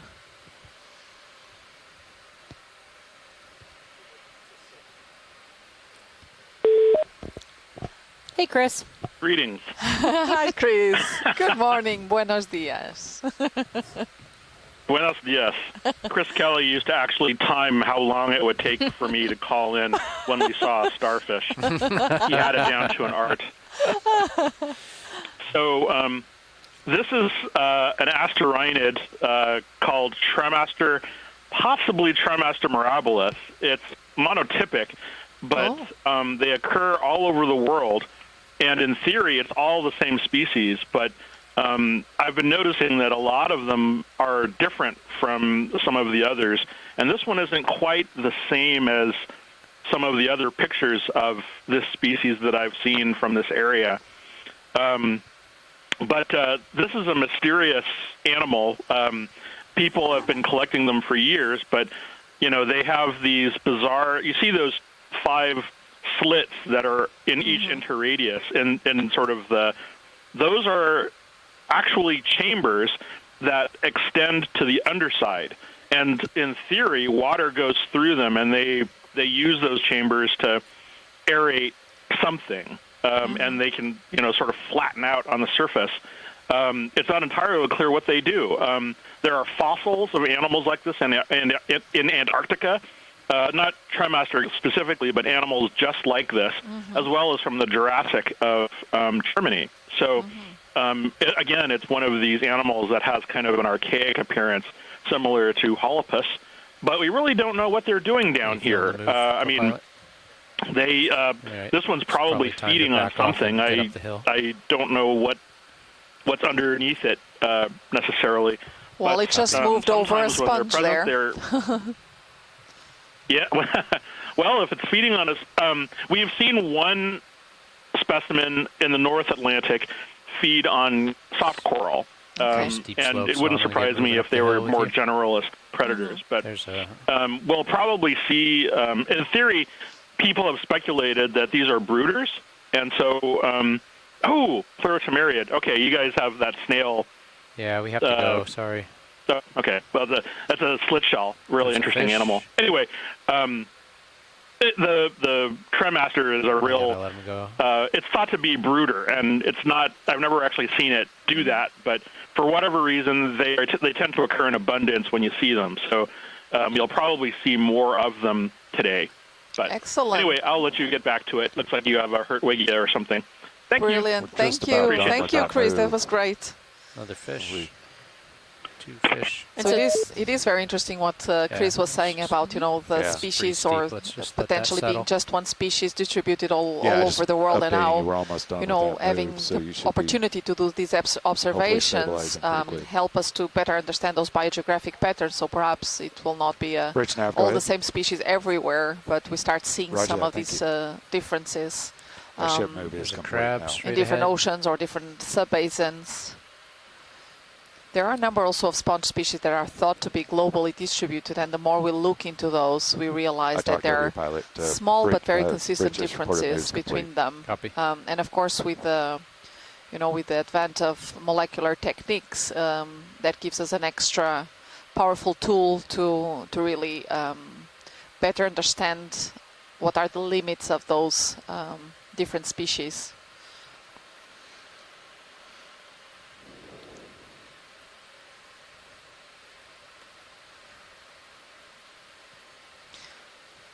Yeah, we're seeing here again some more of these small glass sponges, but also the hydrocorals, likely cryptelia. Fish. Oh, there's Yeah, a can we fish zoom there in on actually. that fish Is it Stand by again? if we fine. can? Oh, that is That not. looks. Is that the Muller's pearl side or not? That is what? Sorry, The I didn't get. The Mueller's pearl side, or is that? No, I don't know. That's a different one.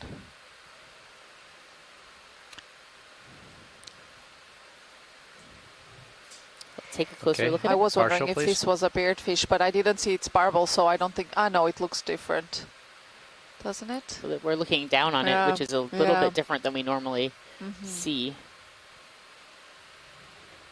Yeah, but I don't see those barbels, so I don't think it will be the same thing. Getting a little toe hold. Trying to pivot. Let's see if anyone here in the chat room can give us a positive Okay. identification Can you of get this. in on his face?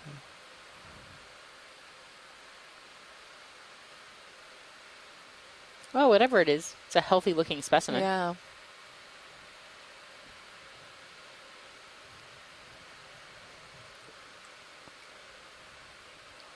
What? Yeah. Oh, now we can have actually a better look at it. Well, if it didn't just swim away. Yes. Immediately. I'm always so impressed that the RV pilots can so easily Yeah. chase fish. Okay, why don't we let him go? Thank you.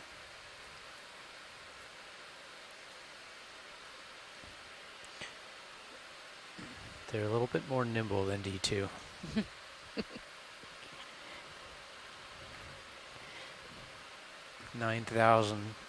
£9,300 versus Ounces. Yeah, we're starting to see more of these hydrocorals here. It's slightly larger And they're flexible. now as well. So.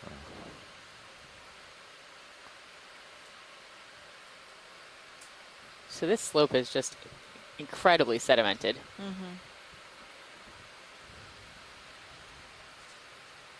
And it's not really a wonder that we're not seeing a huge amount of abundance of life, because No. there's guys ready to put the next hard- move in?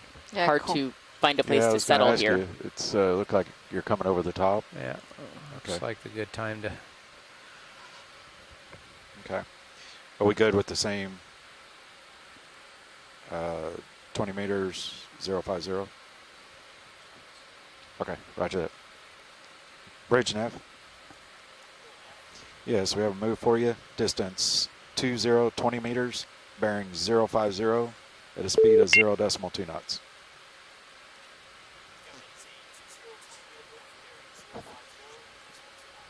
Roger that. Thank you. The move's in. Moves in.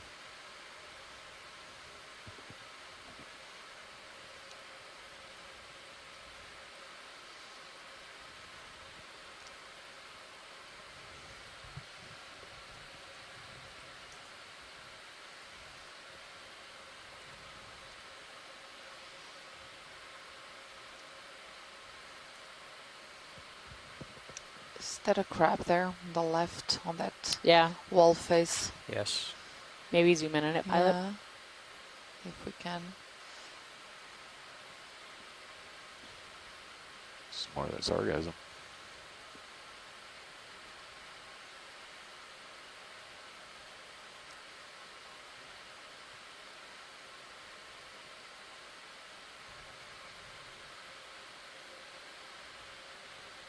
Okay, video.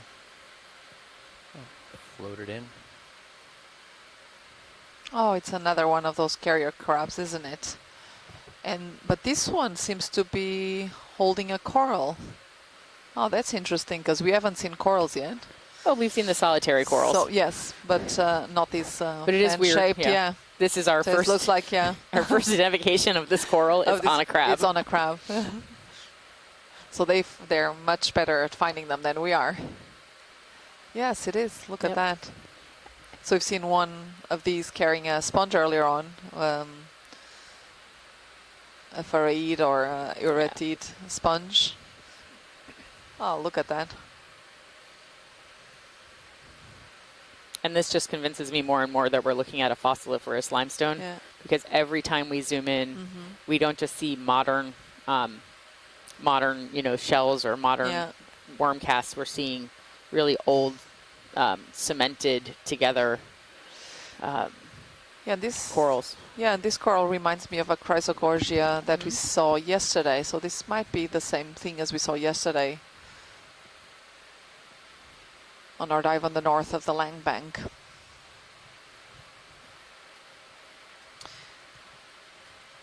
Yeah, and we also see there a sponge there, a demo sponge there to the right, possibly a petrosid sponge. Oh, and a beautiful encrusting sponge there as well.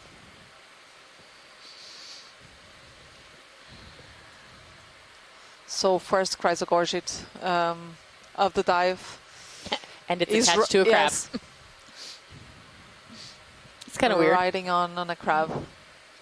but it looks very healthy. Yeah, it does. We probably got 5 meters. Okay, video. And you see a lot of those tube worms, calcareous tubes also embedded, almost cemented there on those rock ledges. And in these rocks, you're getting this very faint suggestion of layering, but it's so hard to tell. In fact, some of them look like they're Copy. Looks kind like of we got flat bottom slowly ahead. dipping down. Flatter bottom. So we're coming, Looks like it's you like to got the edge of this A little bit of a rocky shelf outcrop in and the back into a little bit of blue sediment. view, and then Another set of rocks.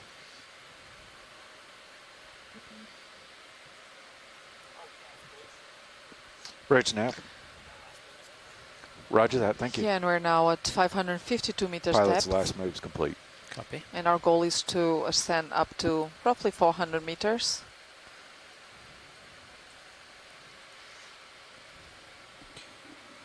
Wait just a few minutes and then just call it in. Yep. Okay. Will do. Bridge nav. What's this on the bottom? What Is this is a that? flatfish? Yes, we're going to do another move. Ooh, can you Distance zoom in? 20 meters, Yes. 20 Let's have a look. at a bearing Let me of just get a little bit 050 closer at video. a spirit Is it a speed of flatfish 0 of decimal some 2 kind, knots. or Flatfish. That is what the pilot thought. Roger that, thank you. oh, it is. It is moving now. Okay, video. Oh, Go ahead. oh, it Oh, is. that's not a It's like a flatfish. Lophios. It's I one of love these. it. It's like an anglerfish. Look at that. Look at how beautiful that fish is. Oh, it's beautiful. Look at that mouth. Awesome. That move is Hello. Goosefish, Hi is that what that's there. called? What kind of fish It's is this? an anglerfish. So you see it uses sort of this little pole on the top of its head, and it will, Okay. Yeah. at the very tip, it will bioluminesce, and so it uses to attract prey. Yeah. Look at its Oh, eyes. look at that. It's beautiful. This is fantastic. Yes, you can see the lure quite clearly right there. And then it has these just pearlescent eyes. Yeah. And quite a mouth, as you said. And its beard, those are all barbels, right? They're all Yeah, sensing organisms.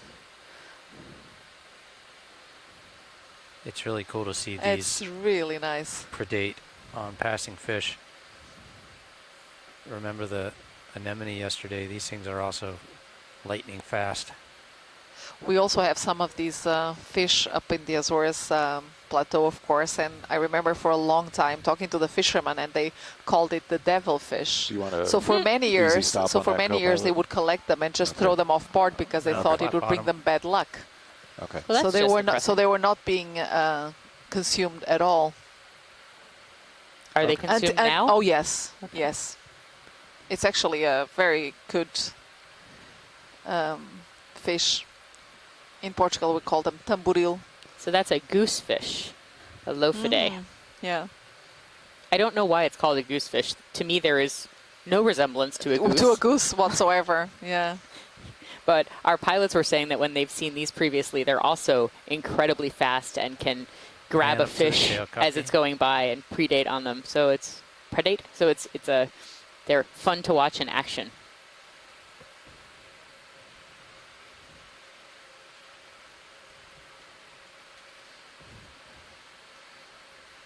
Okay, looks Still waiting like to find out why Sirius this is is called right a on top goosefish. of me, so I'll get going real soon. Let's All just right. get lasers on them. So we got this fantastic beauty shot of this goosefish. It's not very large, No, it's only about actually. 20 Yeah. centimeters. 20, 30, yeah. Yeah, but we need to keep moving a little bit as the ship moves and Sirius moves. Okay. We've got to continue to move with it. But how cool is that?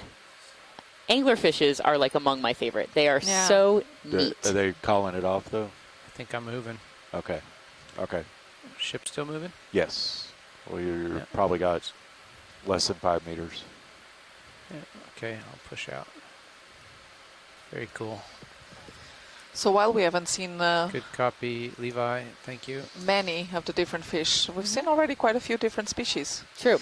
Not very dense, the area, but Copy.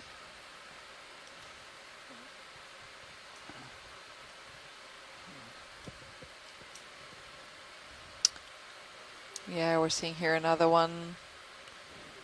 Just a quick identification, and then I'm going to push Yes. out. Great, thank you. Thank you. So we don't have much time to take a look at this fish. It does look like one we've seen Yeah, before. we've seen before, but we didn't. And it, Oh, what is it? Is it eating? I don't Or- know. Looks very agitated now. And those little solitary corals off to the right, right? Mm-hmm. So we're seeing a lot more of Scrolling those back, I'm solitary pushing up. corals. Thank you. And we're Bridge going nav, to go ahead. keep wandering along Roger this that. Thank you. Pilots all stop fairly on the There's an ship. sedimented plain. urchin there on the left that we just flew by.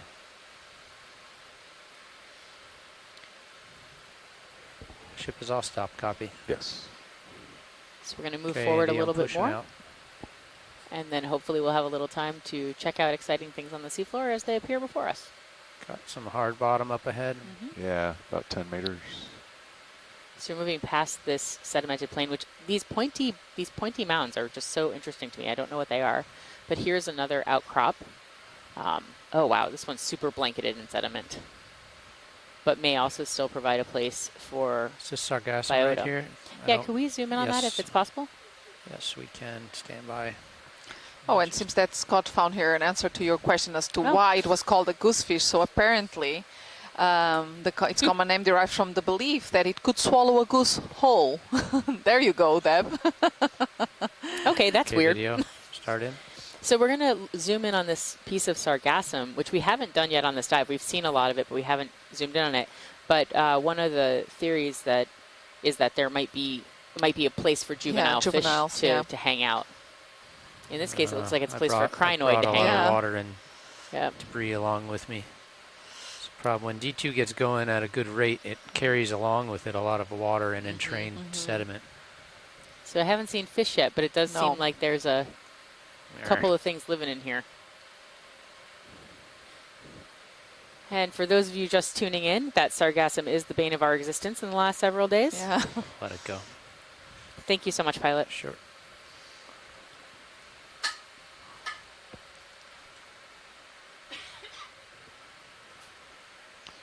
Looks like you got a lot of flat coming up here, pilot. So Okay. some small hard. Are we moving? No, we are Shall all we? stopped. Shall we? Co-pilot, Unless you you good? guys see something really cool right here, let's keep ticking them along. It looks like we're getting to Roger. this first local high, huh? Yes, yes. That's what I'm saying. Is it looks like we're hitting kind of a flat spot. Oh, Maybe what's that's that? what it is. Okay. Okay. I don't know, but what's Co-pilot, off you to good the for a move? right Yeah. that's Okay. pinkish? Bridge nav. Another Oh, is fish. it another one of those? Yes, I have another move for you. Oh, it looks Distance much 20 meters, 20 pinkier meters, here. bearing 050 at a speed of Let's- 0.2 knots. Okay, video, maybe a partial. And I'm going to start settling in. Oh, is that a Shaunax? It Roger that, thank is. you. Look at that. I just love their Yeah, grumpy they faces. So That we move is saw in. one of these a couple days ago. So it is one of those toadfish. Very cranky looking. Yeah. Yeah, I think the goosefish looked a bit happier. So they also have that lure between their eyes, right? Yeah, I think they have that little structure there. Oh, look at So the pilots, how we did the make up a little bit of time. pectoral so fins are we're looking better. modified, and they just look like Yeah, they're walking legs. They walking walk. feet. They walk Yeah. along the seafloor. And we've seen on a previous dive, actually, we've seen one of those swimming in between two rocky areas, and that was very interesting because we don't often see them like that. This is probably not the Yeah. smartest question, but do they actually swim or do they sort of jump from place to place? Oh, I think they do swim still. Okay. I was just wondering Lost because my their toe hold. their I don't know fins why. are modified for walking. Yeah.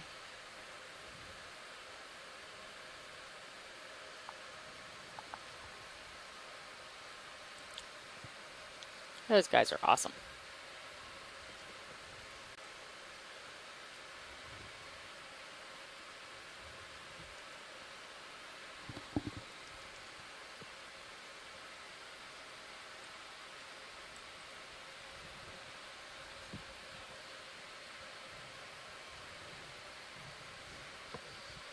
Another fish. I think there we have another fish to the right.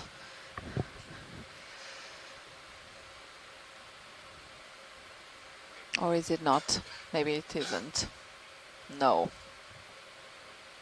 Probably an urchin test.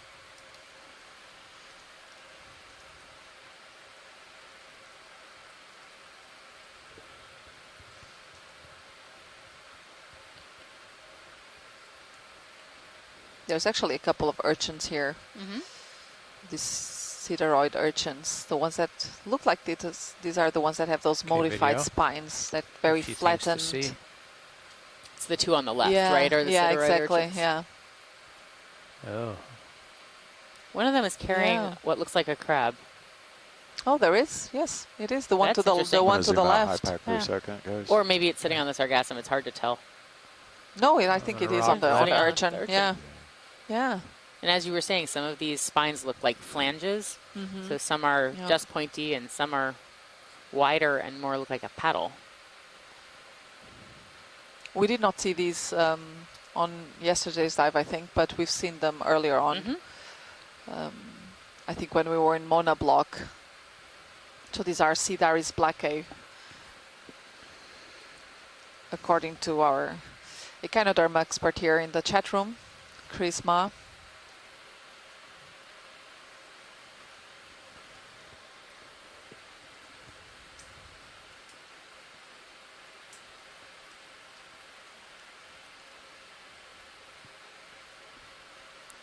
Okay, let's. I'm gonna spin right. Well.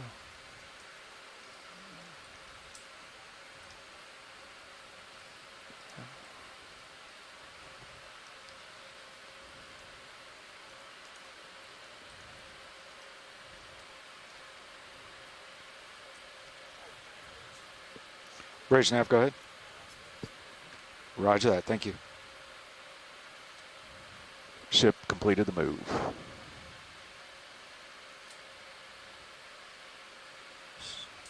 I'll stop.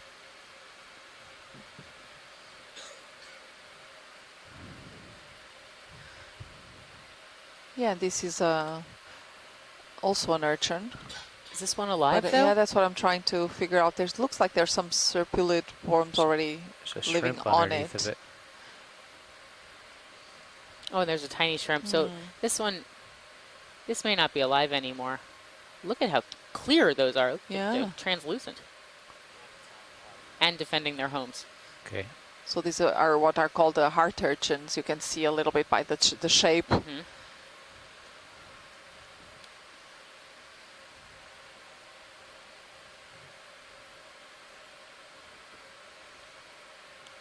Okay, video.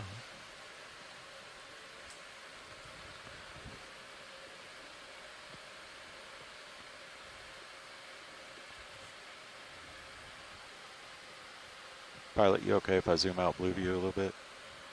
Okay. Reason is it looks like on the map we've got like 250 meters where there's not much. I really want to We're know on a what's flat creating these spot. mounds like the one that we're seeing in the top left-hand corner. just Yeah, curious. Yeah, I wouldn't really trust wonder much because we haven't beyond seen yet. You know, The- 60 meters. Yeah, 50, 60. Unless there's Of course, something the only way we'll huge. find out is if Anything, there's yeah. something sitting next to it or Yeah. on top of it. And even then, won't be easy. But it does look like for the next, say, 250 meters or so, we're probably going to be fairly flat. Okay. So we had just climbed You ready? up our slowly sloping ready. wall, and now it Okay. looks like we're getting Bridge into nav. a pretty flat section. Okay. Yes, have another move for you. Distance 20 meters, 20, bearing 050 at a speed of 0.2 knots.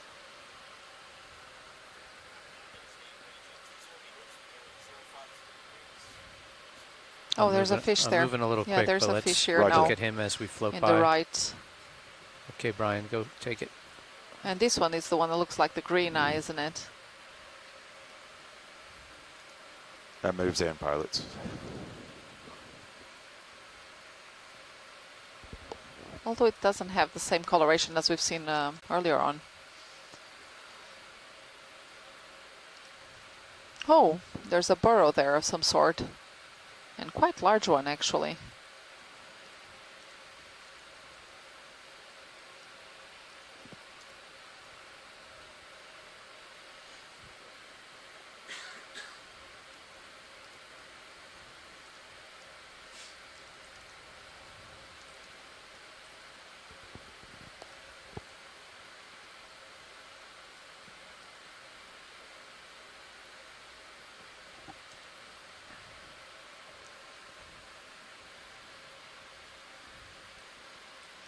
A little bit more light on the aft bar.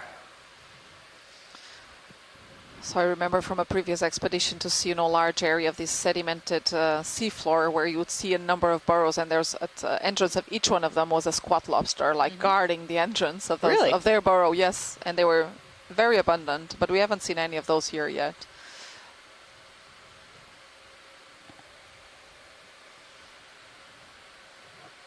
Some more urchins. seeing there another one of those sea urchin. Sorry.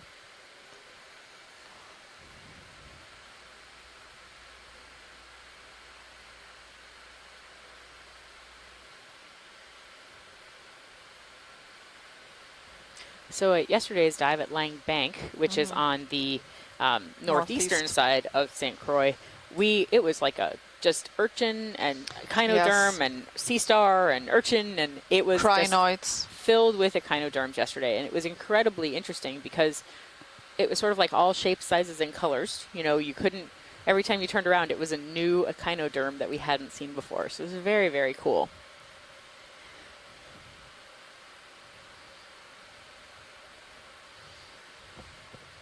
And we're starting to see here more of these trail marks. Yeah.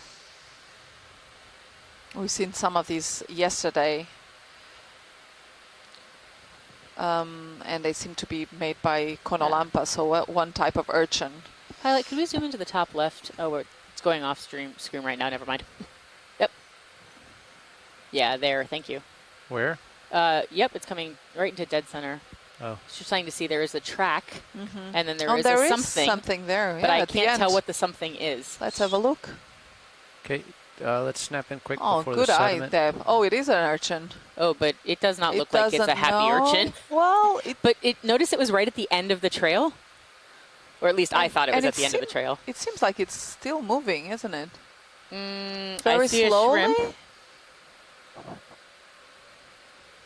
Or is it just us moving? I think it's us moving personally, but I don't know. No, I think it's moving. Oh, it's alive. Deb. I It's really alive. think it's. That's yeah. Chris Ma says it's alive. Oh, So I guess I that's see it now, waving in yeah, the you breeze. see? Yeah. So is that a mechanism to escape notice, considering it is completely covered in sediment? Look at that. So it is probably this is what's been doing those tracks all along. So it's an irregular Wow. urchin. And what we saw is that it's sort of sitting at the end of a track that we could see as Great we were snap, go passing by. Good Roger eye that, there, thank Deb. Wow, Thank I you. really didn't Pilot see ship that. has stopped. Finally, I got one. From such a distance, yeah. And you can see just how well it blends in with the Yep. sediment. Do you want to do a little snap zoom on this? This is Yeah, this is a Formosoma, I think, the one that has with these the inflated puffy yeah. spines. Oh, and I think we have there our first Dicopathus as well Wanna of do the another dive. So that's great. Do y'all want with So those fives? if we it can is have a 30 look at meters, this. or just So stay which at one do you want to 20? look at first? Yeah, the one in the center. Okay. Here, the urchin with the inflated spines. You can stop. Okay. Roger that. Okay. Bridge nav. Yes, ready This for was another just tootling move. along the seafloor. It is Distance moving. 20 meters, bearing 050. Okay, The video. speed is 0.2 knots. Pilot, could you Ah. turn the lasers on when you have a chance? Lasers on. Oh, how Oh, beautiful. yes, look at that. Roger that. Thank you. Fog's up to 70, 63 actually. That move is in, pilots. Understood. Ship is moving. Oh, and there's actually a shrimp. There's a shrimp there, right on top of it.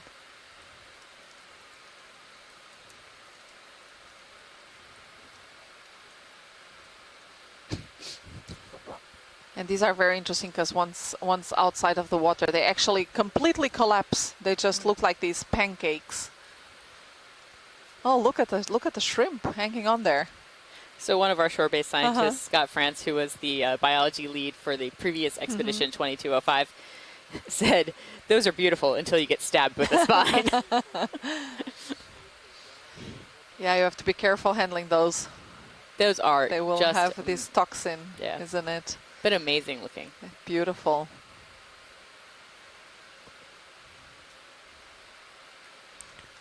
Okay, we have just a moment before I need to move. Do you want to look at the whip coral? If we could, that would be great. Okay.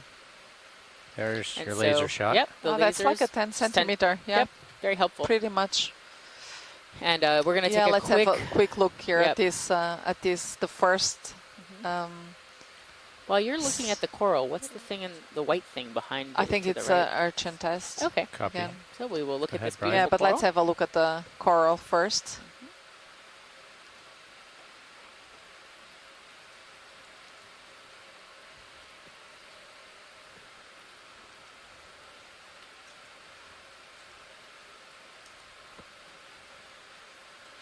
gonna kill Yeah, and I was frogs. saying earlier that this could be a black coral, but it doesn't look like so. Actually, it's an octocoral of some sort, but it doesn't look to me like a black coral here. It is So it probably the looked, genus yeah. Rhizopus. Radicipes, okay. So, yeah, great that we were able to do a zoom in here, because sometimes these coiled corals can be quite different. Mm-hmm. So you're saying this, that they're... and this is actually a very long one. Look Yeah. at that. So Is that like 1 meter, Picking more up. than a meter long or so? I don't know.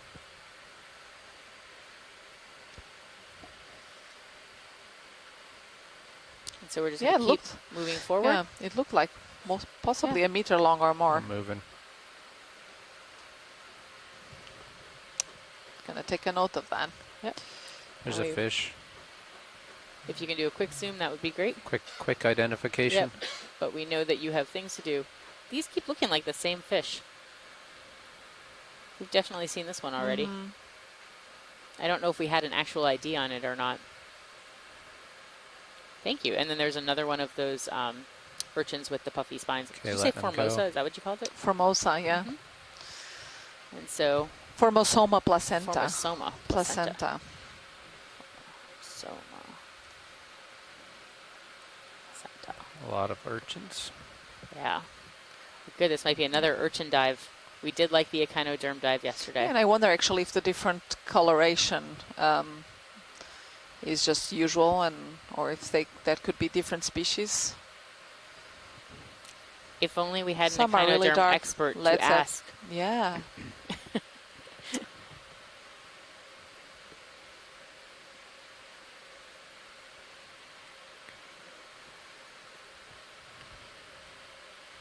Coming to the end So of we're that just move. tooling along on the seafloor right now. We are Great, Jeanette, go ahead. seeing a lot of bioturbation. Roger We're that, seeing thank a you. lot of these small mounds. Ship is stopped. We've been seeing some tracks or traces that are left as echinoderms move across the seafloor. Roger that. Pilot, you good? Good. Bridge nav. But we still don't know what's making these larger Got mounts another here. move. No idea. And then we Distance just passed a 20 couple of meters, burrows. 20 meters at 050. By the way, I don't feel at a any speed of need to look inside the 0.2 burrows. knots. Just so we are all on the same page. No need to look inside the burrows. Nope. You mean just in case it's a giant isopod? Just in case it's a giant isopod. I also don't like lobsters, you know. Sorry for all of you who study crustaceans. So what are those little things growing in the middle here? That moves Let's in. have a look there. Moves in. Could we zoom in on that, pilot? Stand by. Thank you. Video. There's a little bit of a dust cloud following me, so let's take a quick snap Oh, on that. okay. Actually, we've seen this earlier in a previous dive. So these are zoanthids, and they're growing over something that we're not quite sure what it is. So when we saw this earlier on, we were considering whether this would have been a stalk of or the axis of some coral that would have been left behind and just colonized by these zoanthids. But we still haven't come to a conclusion, because it seems like a rather thick, alternatively could be Are we going too fast now? some sort of tube worm No, that actually, would have that's what I was saying built just this a few tube. minutes ago. We've But it actually seems made rather good large time. to me. We will reach the top with about 10 minutes. So With an overall average speed of what? I did 0.07. So, and I just put in But we have certainly most seen recent this. distance, and I think it was on monoblock. We saw actually quite a depth. number of these. and that's the calculation. So do Zoanthids zoanthids mostly growing grow on- on dead things, Yep. or Yeah, do they most- grow anywhere yeah, they can? They Shake mostly my they tail mostly feathers, grow Andy. on. Well, they They can seem also to grow be on Carrying live around some sponges. sediment Oh, with because me. we saw them They earlier. also, yeah, for instance, but they typically they don't build like a hard skeleton of their own like that that we were seeing here. So this coil is very interesting. So one of our shore-based scientists, Nolan Barrett, is saying that the one we thought looked like a green eye might be a duckbill flathead. Okay. Considering my knowledge of fish is about, look, it's pink. I think that I would be happy to listen to the scientists in our chat room about this. Look at all these track marks coming up. Oh, and there's a brittle star and something white. And It's a star. Maybe it's isn't not it? a brittle star. Is it? No, I think it looks like Just a sea star? a true star. Yeah. There's Let's a have fish. look. Yeah, there's a small fish there on the water column, Mm-hmm. just above it. Maybe we can zoom in on the fish Yeah, first. Yeah. Is the sea star's not going anywhere? I'm really intrigued by these pointy mounds we keep seeing. Yeah. We've seen quite a few of those now. Okay, Brian. Oh, look at that. Very shiny. Oh, this is, remember yesterday we saw a fish that was behaving oddly, we thought. It's actually doing the same now. This sort of Is it shaking. the same fish though, or not? Yeah, it looks very similar because it had the, like this very flat surface. It looked like almost like square, you know, in section. Mm-hmm. It's doing the same, so maybe it is just like that. I don't know.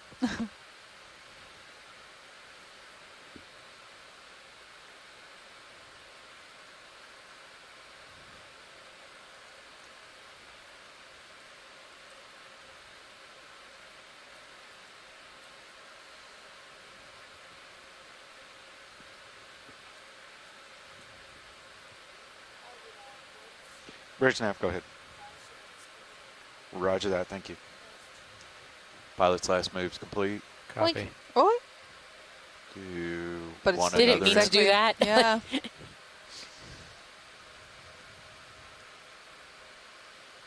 Yeah, so yesterday we were wondering if that fish could have been, you know, not feeling so well, but Okay, it roger seems that. Pilot, you like good? this is probably Good. just normal Yeah, behavior. We're not going to go back to Well, that it star. may That be it normal, goes but it around may, like this. it may Yeah. not, because it is seeing a lot more light than it Yeah, would that normally is true. see, so Yeah. it could be being Distance disturbed by the 0, ROV 20 lights. meters, bearing and being 050, confused by the speed ROV lights. 0.2 You knots. zoom out. I think there's another fish in the water But we column did definitely up there. see Or that. is that a flare on the camera?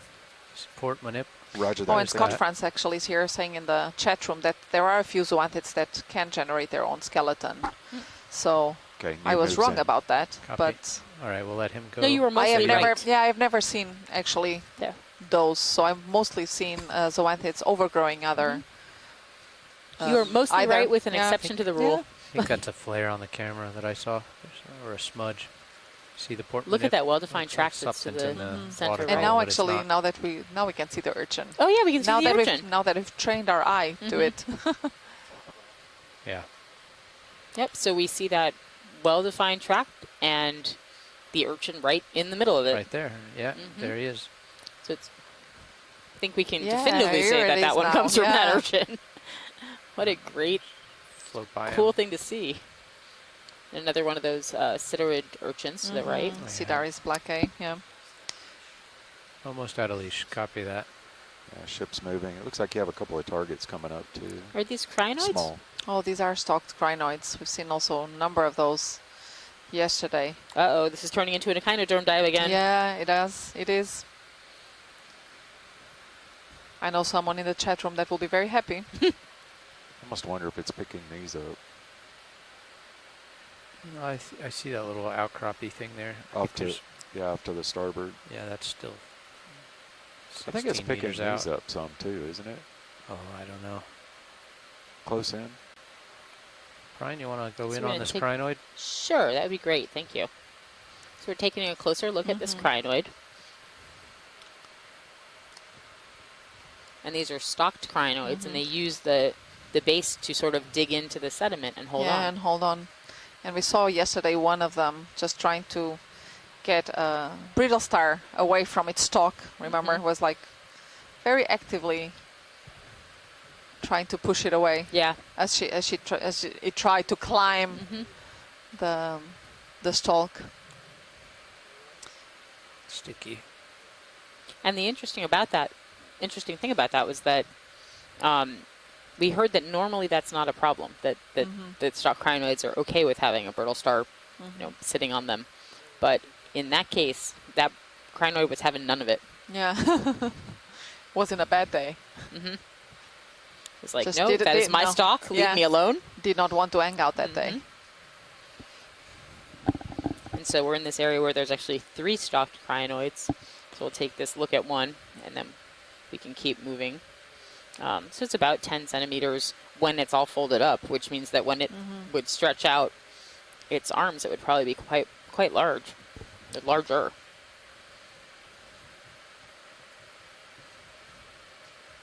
Joanna, do you think the one that's up to the top left is the same type of thing? It also looks like a stalked crinoid, but it looked different in morphology. There's a little bit of outcrops, huh? Is that a tube anemone in front of us? Yeah, that looks like a very large. Oh, look at the tracks not really right there a tube anemone, in but the center on the bottom. yeah. They're so well defined. It's so interesting. And we see a tiny, tiny bit of this hard bottom, a little bit of the limestone outcrop. This is so cool. Mm-hmm.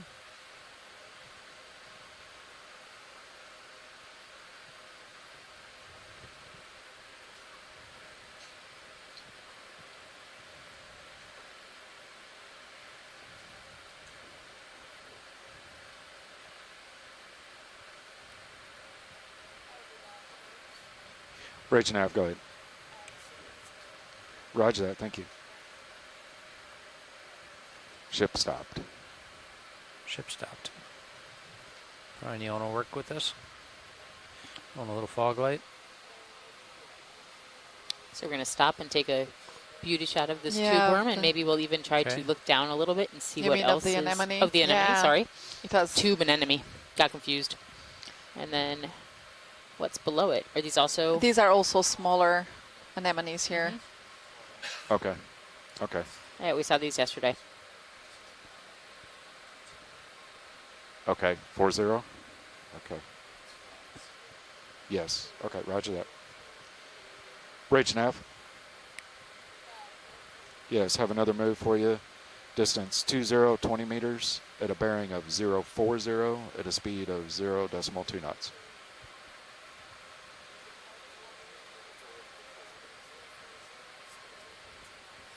Roger that. Thank you. Look at that! Look at that mouth. Okay, that move is It's like it's puckering up Yeah. to kiss you. 040. And it's put on its brightest red lipstick. Very nice lipstick on today. I don't think we've seen that previously with the No, we have. with we that have. bright color. Yeah, very bright color. I'll take your word for it.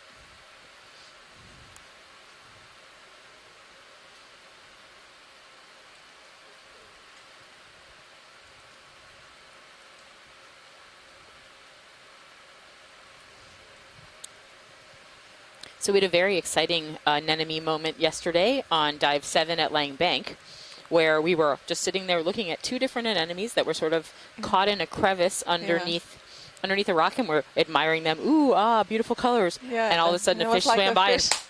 It went. Ooh. It was a little bit we frightening. were all a little bit in shock. Yes, we were all a little bit shocked. It's the way of the world, though. That fish became that anemone's dinner.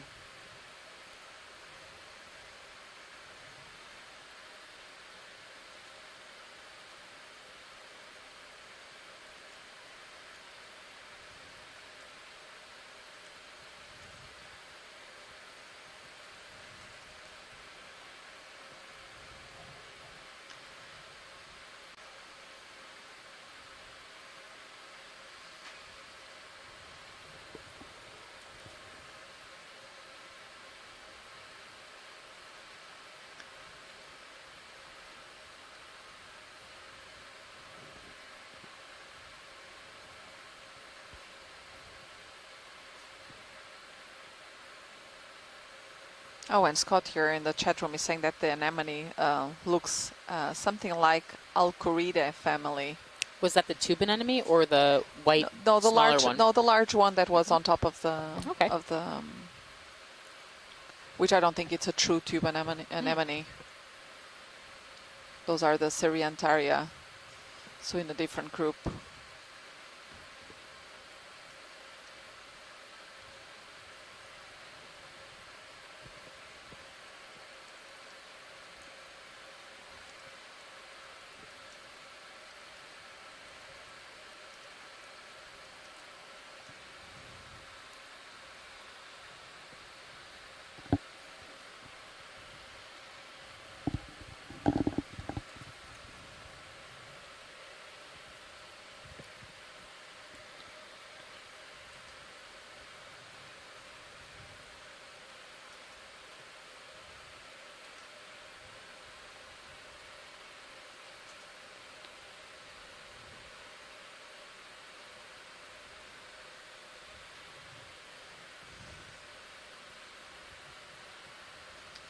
And we There's- see a lot of these trail marks here. Yeah, there's just so much going on Yeah. the sediment here. Okay, so There are pilots these mounds, is there are the these note, very just ran the small numbers little again. burrow areas, And and just we a would ton reach of the these top tracks. with Yeah. about 25 minutes. So we're Alright. plus 25 right now. I think once What's we the hit dark that thing in steeper this terrain, we'll slow it down, Far right? right. Roger that. Yep. I don't But know. it looks Let's like have a while we're look in at this that. flat, we Okay. can make some time. Pilots, and watch lead. Go ahead. be able Could to you, if you can, zoom to the, or pan to the right and, oh, there's a fish right there. Never mind, look here and then we'll go to the right. Okay, copy. Video. Whenever you're stable. Whenever I'm stable, go ahead. So is the tentative identification for these that there's some kind of Bridge cardinal nav, go fish? ahead. Roger that. Just Thank taking you. a look here. Okay, ship is stopped. Or was this You're a duck still fish? pretty I got far very out. confused. Pilots, you want me to go Yeah. ahead and do another? Nope, it does not want to hang out with us. Yeah. You guys good? Okay. Okay.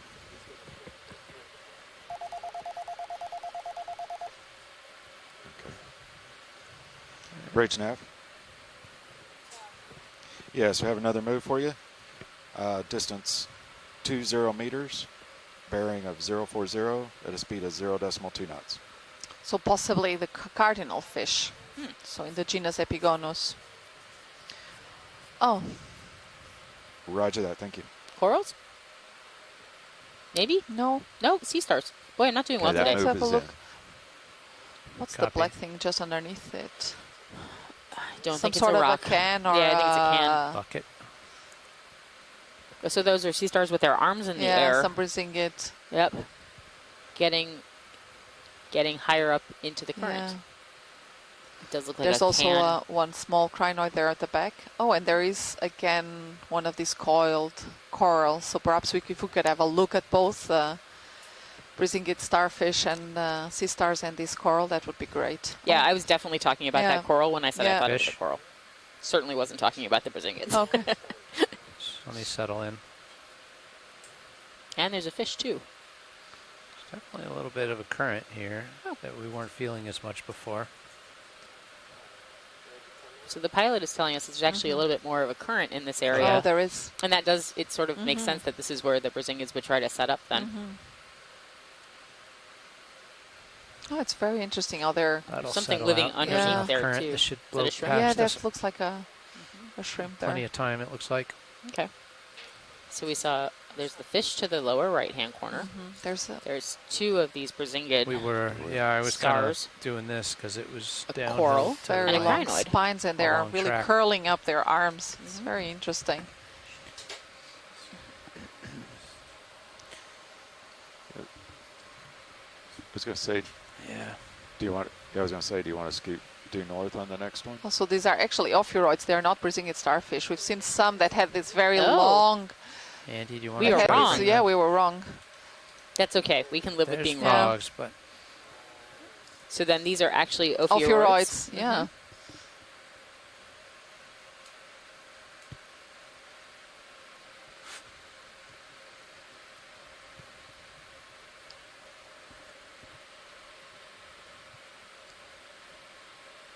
what's this made of? Metal. Some there's sort a of shrimp man, underneath. Yeah. Enjoying its burrow.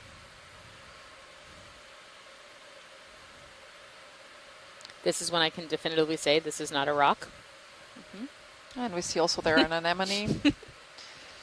How cool. Another crinoid there at the back, but these, yeah, these ophiuroids have these incredibly long spines all along their arms. And look at how they're curling them, and they make like sort of this, almost like a trap. It's interesting.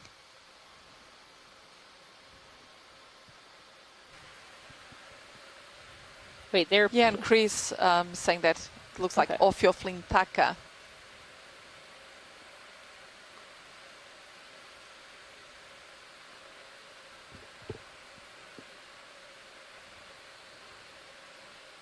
Pilots, I'm going to bring high pack out for just a minute, just to Copy that. kind of see where we are. Yeah, let's have a look at the whip coral, please.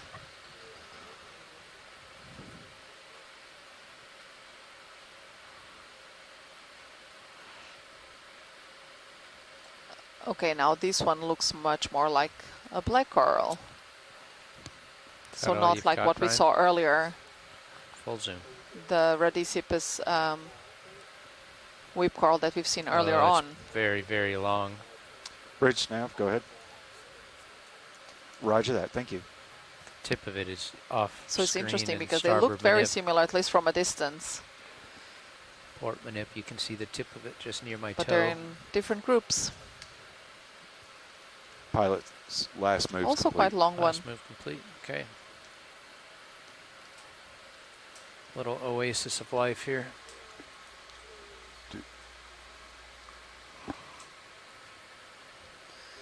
So this might be the one that we've also seen yesterday in Stichopathus black Pilot's coral. good. Are we good to go? Only the ones we saw yesterday were orange. Okay. The live tissue was much more orangey than this one. Would you guys like to orient uphill a little more? Stash the lower.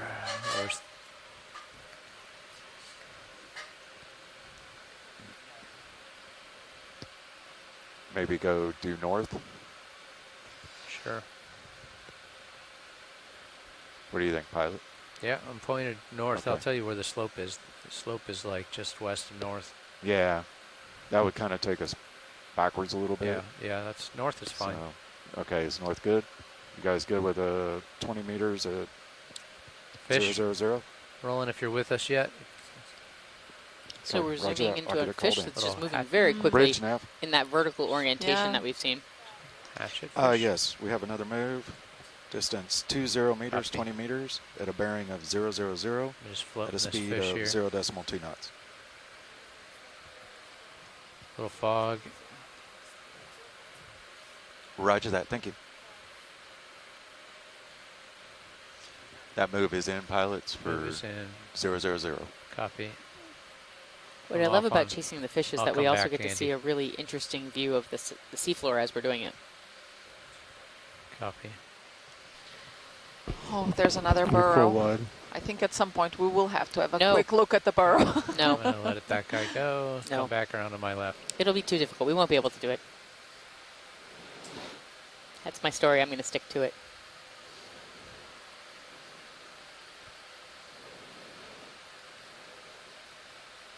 You can see the particles in the water. Hmm. There's definitely a fair amount of current right here. Yeah, Um, we can see there is a bit of current.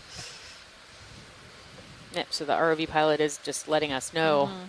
that we're seeing current. And you can tell from the particles that are kind of moving by as we continue along. Hopefully it's not too much to handle.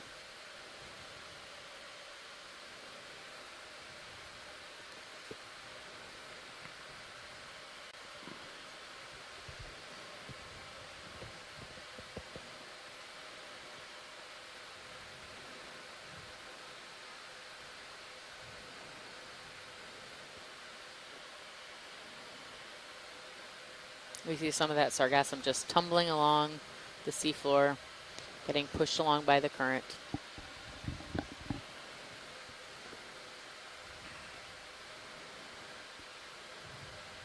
Small fish. Can we zoom bottom in on that left. fish? Copy.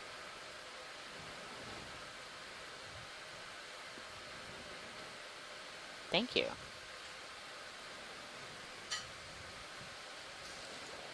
Looks like he's challenging you.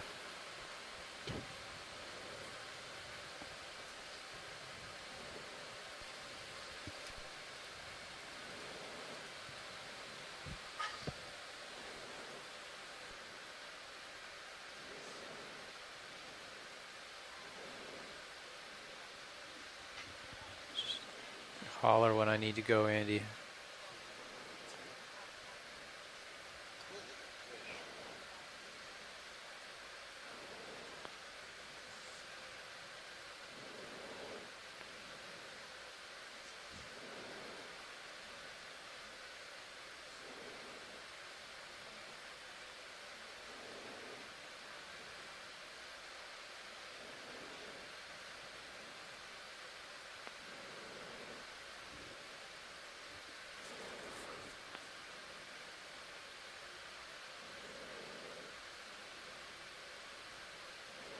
Look at his eyes, the way they move and twitch. Wow. It's like he has kind of that little dog attitude towards D2. It's a challenge.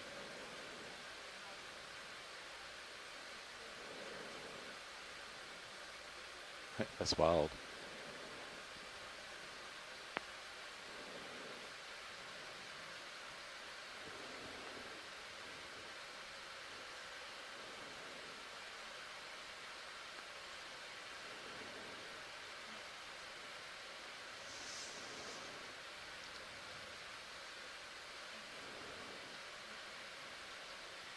Video's clear.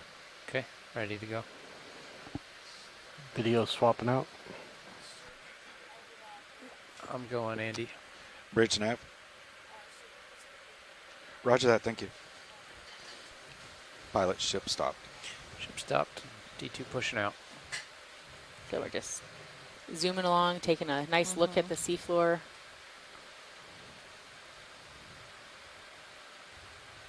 We're having a ship movement, so actually we're going quite I wonder if fast. It does right seem like now. we're going pretty fast right now. We are. That's great, Okay. but it's nice because we can just take a Yeah. look. ready to go ahead and get another move, same direction? Yes. Okay. Bridge nav. D2 is in go-kart mode. Yes, have another move for you. That was perhaps the Distance fastest I've seen 20, the 20 ROV meters, move. Yeah. 000, Sort of zipping airspeed along of the 0.2 knots. seafloor. I'm still waiting for one of the biologists to tell me what those mounds are and who created them. Because we've seen Roger that. them pretty much since the beginning of this dive. Every time we hit the flats, we see these pointy Brian, are you little back with mounds of us? Yeah. sediment. Okay, I'm going to settle in on this fish. Move is in, pilots. Oh, little fish in kind of the right Is that center. a different one? I don't know. Let's have a look. It does seem like we've seen a lot of the same fish, except for that Okay, partial. that white one, which was very different looking. Oh, is that a rat tail? Yes, I think so. Looks like, The grenadier. yeah. So I'm pulling on I you, don't aren't think I? we've seen one of these on this dive, so this is our first one. Sorry, I'll come back around.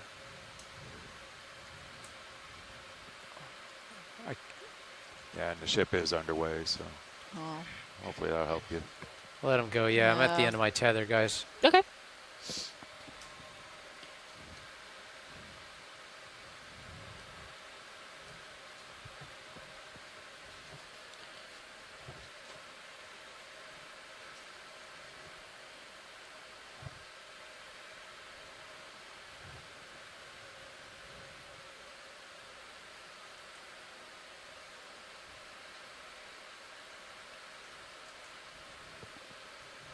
What makes all these mounds? Do we know? This little volcano We do not shape. know what's making all of these mounds. I would like And to we find haven't out. seen, yeah, would Yeah. really, yeah. Let's have a quick look at it. At the See if mount? we find something. I feel like we're There not going that to see could much give that's us- diagnostic, but maybe where I'm wrong. Let's look at it. Stand by.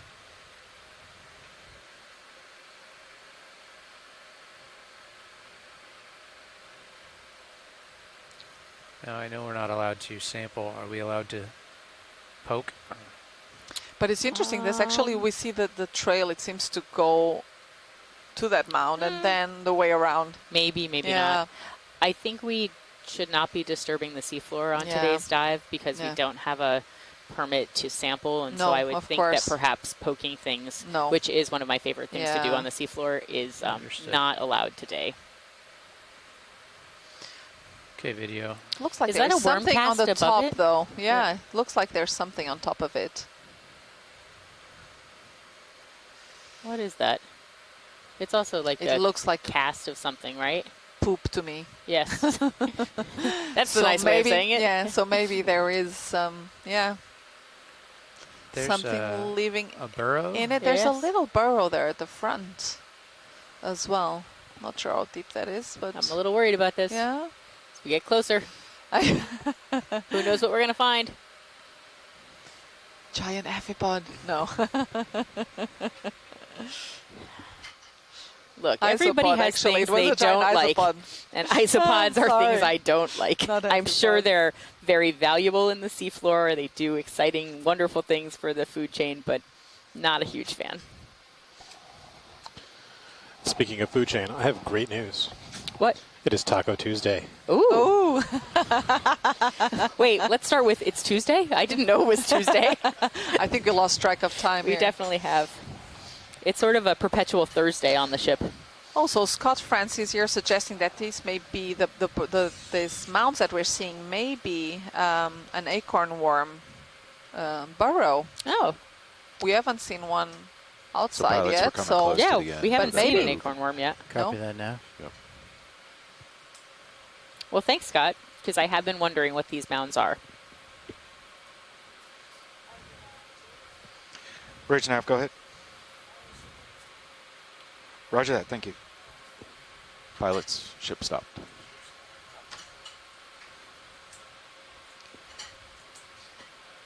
And just as an update, our target bearing now is about 060. And our slope still looking about the same. And we are doing pretty good on time, about plus 27 minutes. I want to say plus 27. It's 27 once we get to the top.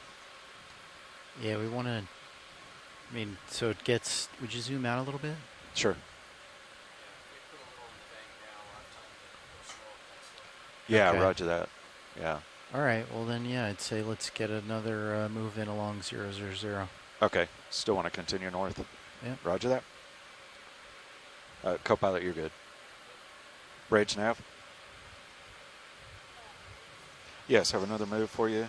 Distance 20 meters, 20 meters, bearing 000 at a speed of 0.2 knots. So we're still seeing here some of those tracks that are made by Roger that. these sea urchin that we've seen earlier on, that we could Move barely is in. actually distinguish from the seafloor. It was so covered in sediment. And we may have now an idea for what's making these mounds here, so possibly an acorn worm.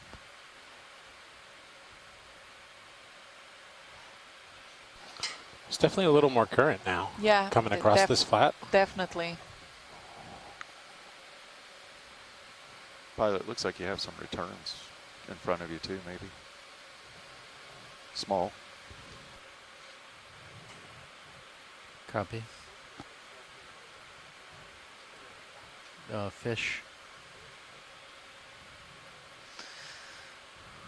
We're seeing there again a fish there at a distance, right top center of the screen. Let's see if we can have a closer look at it. Yeah, let me get a little bit closer first.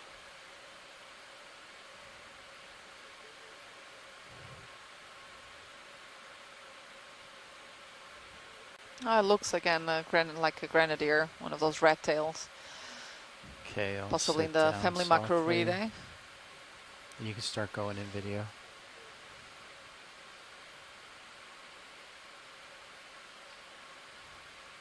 Yep. Looks very similar to the one we saw just some minutes ago.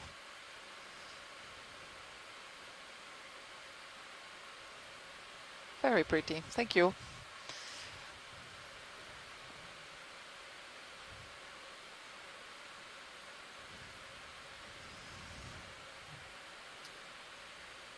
Pilot, can we zoom in on that stalk that is right in the center of the screen? Absolutely. Let me get a little bit closer video and then Thank we'll go you. in.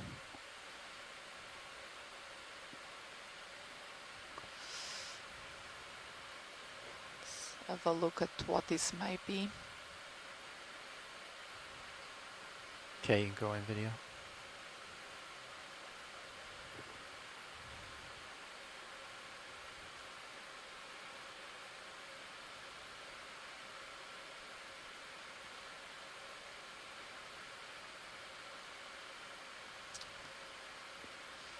Well, that's interesting. I'm not really sure what this may be. Some sort of skeleton, possibly of a coral, but it does, yeah, it does seem Sorry, like I'm it's dead. Let me center up. Oh, lots of dust. Yeah, it doesn't look like it's live Okay. anymore.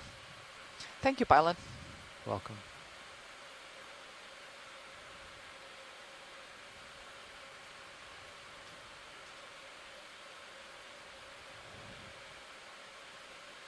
thought I'd be far enough away that the thrust to keep me stationary wouldn't kick it up, but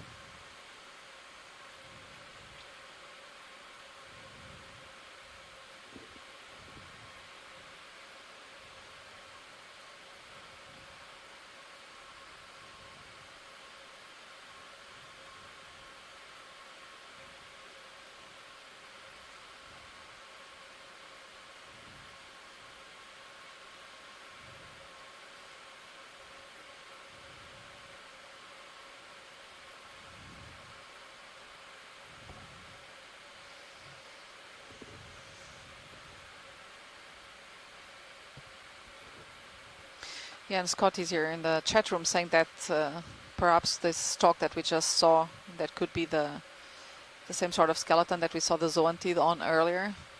But I have to say that the zoanthid seem to be on a much more coiled type of stalk and thicker, but you can go in a little we tighter won't know video. until Bridge nav, we received, actually thank have the opportunity to collect it, which is, will Pilots, not be we're all happening set. today, unfortunately, Copy. as we are within the 12 nautical Where do you miles. see the squat lobster? Oh, yeah.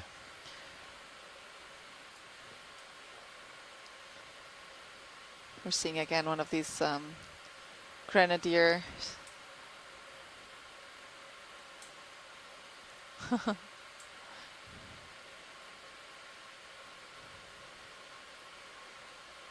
Just let him go off.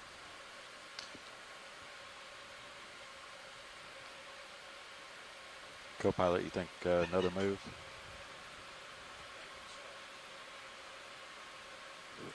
Sure. Sorry. You're Could- muted, co-pilot. Oh. Okay. Okay. And we're still good with the 000, right, guys? Yeah. Roger that. Bridge nav. Yes, another move, distance 20 meters, bearing 000 at a speed of 0.2 knots. Roger that. Thank you.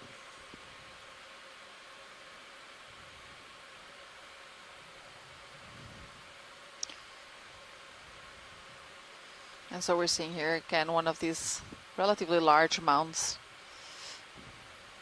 that we think may be built by these acorn worms.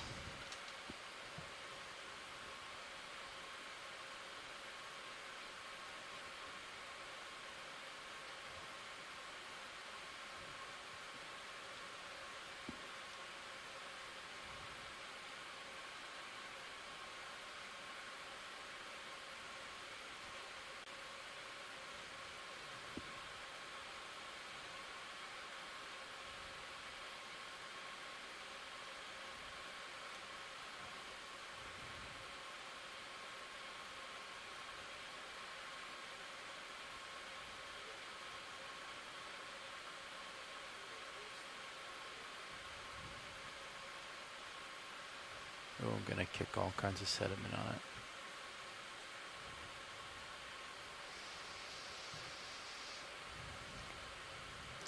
And so for those folks at home that might be joining us just now, we are Looks like here an enemy that got knocked over. to the southwest of St. Croix, going up slope here, what seems to be a sort of a not a fault scarp, but a landslide. And we're now at 515 meters depth. We're just three hours into our dive, and the main goal today was to characterize any fish communities that we may find here, because we are on that sort of lower range of the local scale fishing in the area, and looking also to characterize the habitats of where these fish may be occurring. And so far we've been on relatively flat sedimented area, although we've now come across a few rocky carbonate outcrops.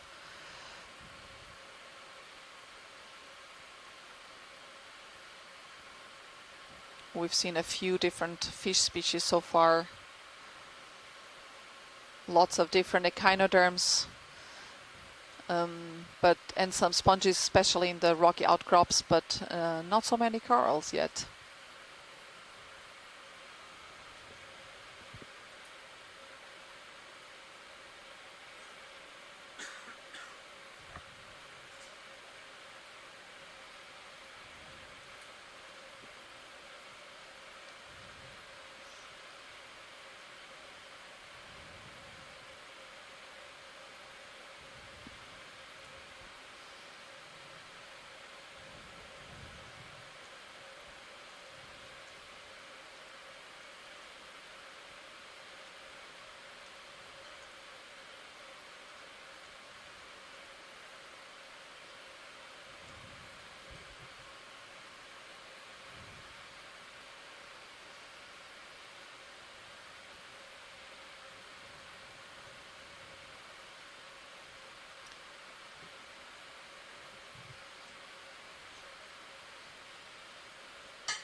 So we're still seeing here Bridge some nav of these received. trail Thank you. marks that we Pilots all found stop. earlier that are, Okay. are made by this sea urchin. I think we could probably And let's see if maybe we do can northeast. find one of those again. Want to start working up the slope there? Yeah.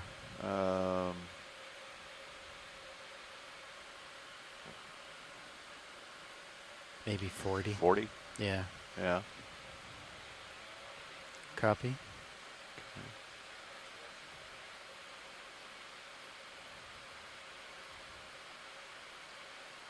Let you guys get lined up and then get the move in. I think you can put it in now. Go ahead and put it in? Yeah. Okay. I will get it. And 20 meters is still good? Just confirm. Yeah. Okay. Bridge nav. Yes, have a move for you. A distance of 20 meters, 20, at a bearing of 040, at a speed of 0.2 knots.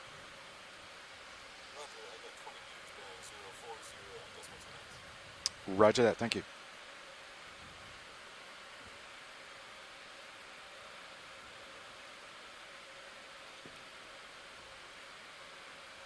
Okay, that move is in. So we still have a bit of a distance here to go along this plateau here. As you can see, it's very much sedimented. We can see the trace marks of different organisms. These trails are made by a sea urchin that we saw earlier on, and we're keeping an eye out for another one. To starboard. Those sediment mounds that we've seen Got are a pretty big possibly delta, too. produced by an acorn worm. Oh, look at that fish. Just spinning around. Oh, that's funny.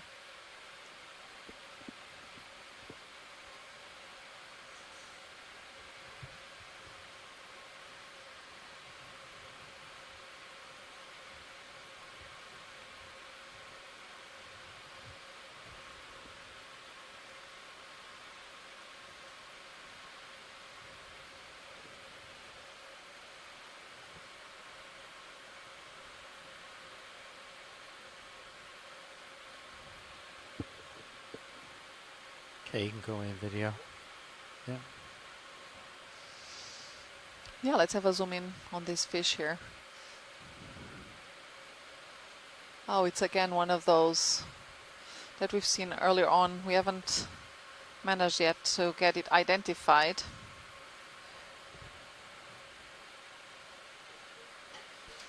It's quite a shiny fish, though. Yeah, and this is the one that we saw also yesterday. It was moving like seemed to be moving in a strange way, like very shaky. And earlier on we saw the same, but now it's not moving as much. Yeah, but I saw a shadow. it's like super shiny, and it looks like somewhat squared. You know, if you see it in section, like these very angular sides to it.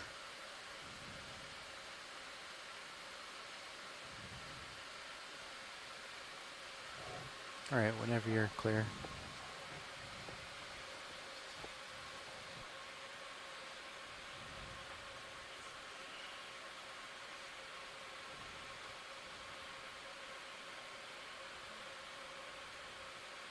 Current tapered off.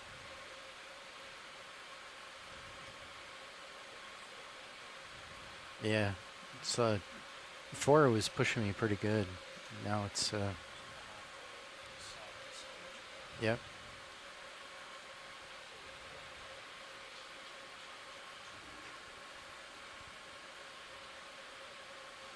That agrees with Bathy.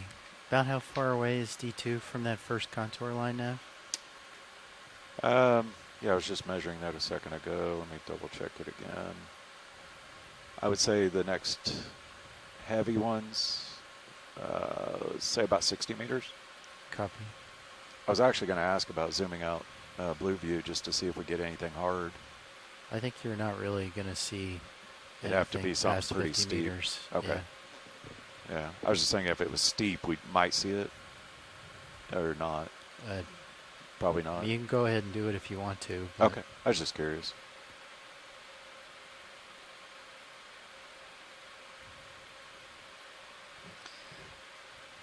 It would have to be like a wall. Yeah. Yeah. So we're about 60 meters away from our next slope transition. And what we've tried to do in this dive track is get moving, right? Yes. slope, should be a flat, actually a slope, just about to end. and another flat, Flat at the top. so that we can Yeah. see if there are soon as it specific does, changes get it in the the please. biodiversity at the different depths, and of course across the different slopes, because we see very different organisms living on slope features compared to those that we see on flatter you can regions. do 30 this time. Okay, you want to do 30? Yeah, and so I was looking here Just to to see if I confirm, could find co-pilot. a good match for that fish that Okay. we just saw. Actually, we've seen it now a few times during this dive, but yeah, I wasn't successful yet.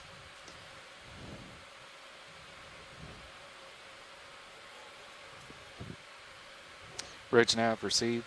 And we'd like to go ahead and get another move in We now. still see quite a lot of sargassum here on the Distance seafloor as 30 well. meters, 30, bearing 040. So the sargassum has been at a giving speed us of trouble now 0.2 for a knots. couple of days, or for a few days. We've had already 2 dives Roger that. Thank you. cancelled because of the amount Okay, of pilots, that sargassum that moves were in. in the seawater. Thank you, Nav.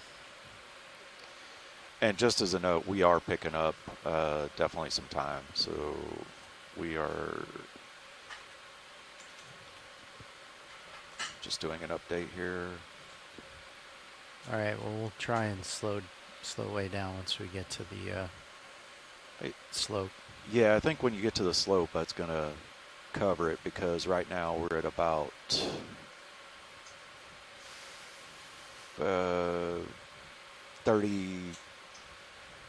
34 minutes. Understood.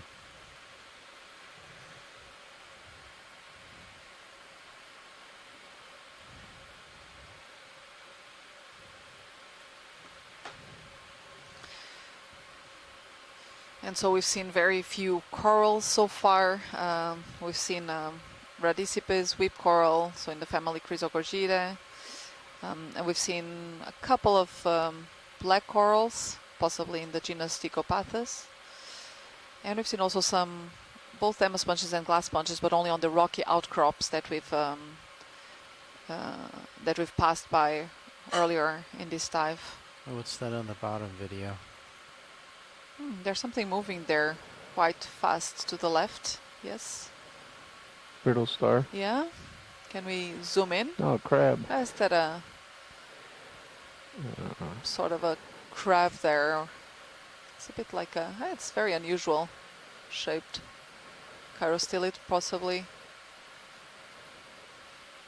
Huh. Maxim. Almost looks like a spider.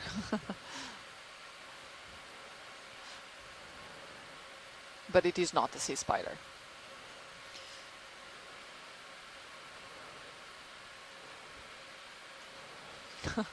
The eyes are awesome. Look at that. Video's clear. Lasers. Wow.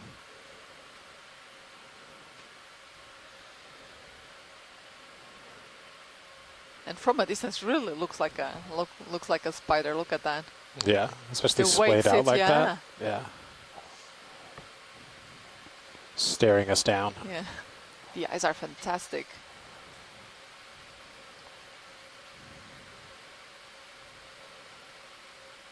Full wide. Copy.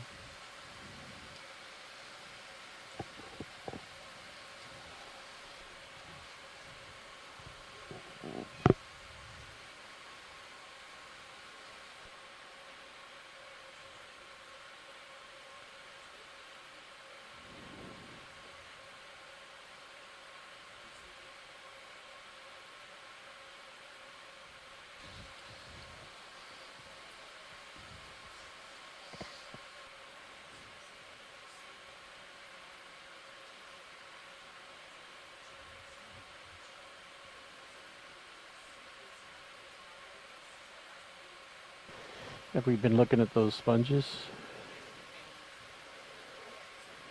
Yeah, we can go. We can look at one.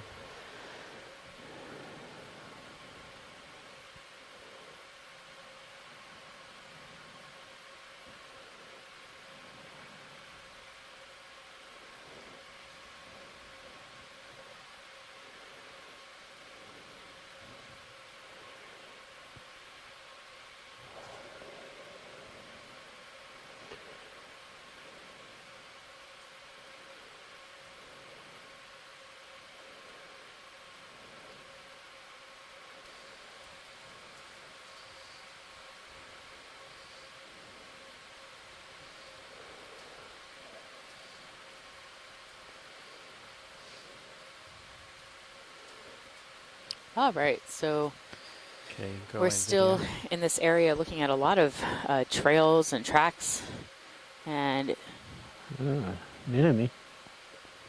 zooming in on something. I know not what. Anyone have a guess what this is? An enemy. An enemy it's folded probably- in on itself. Probably an anemone that has its that's retracted right now.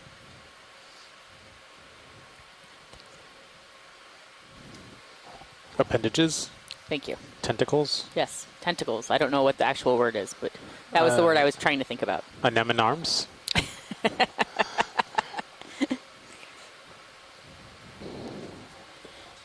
Bridge nav received.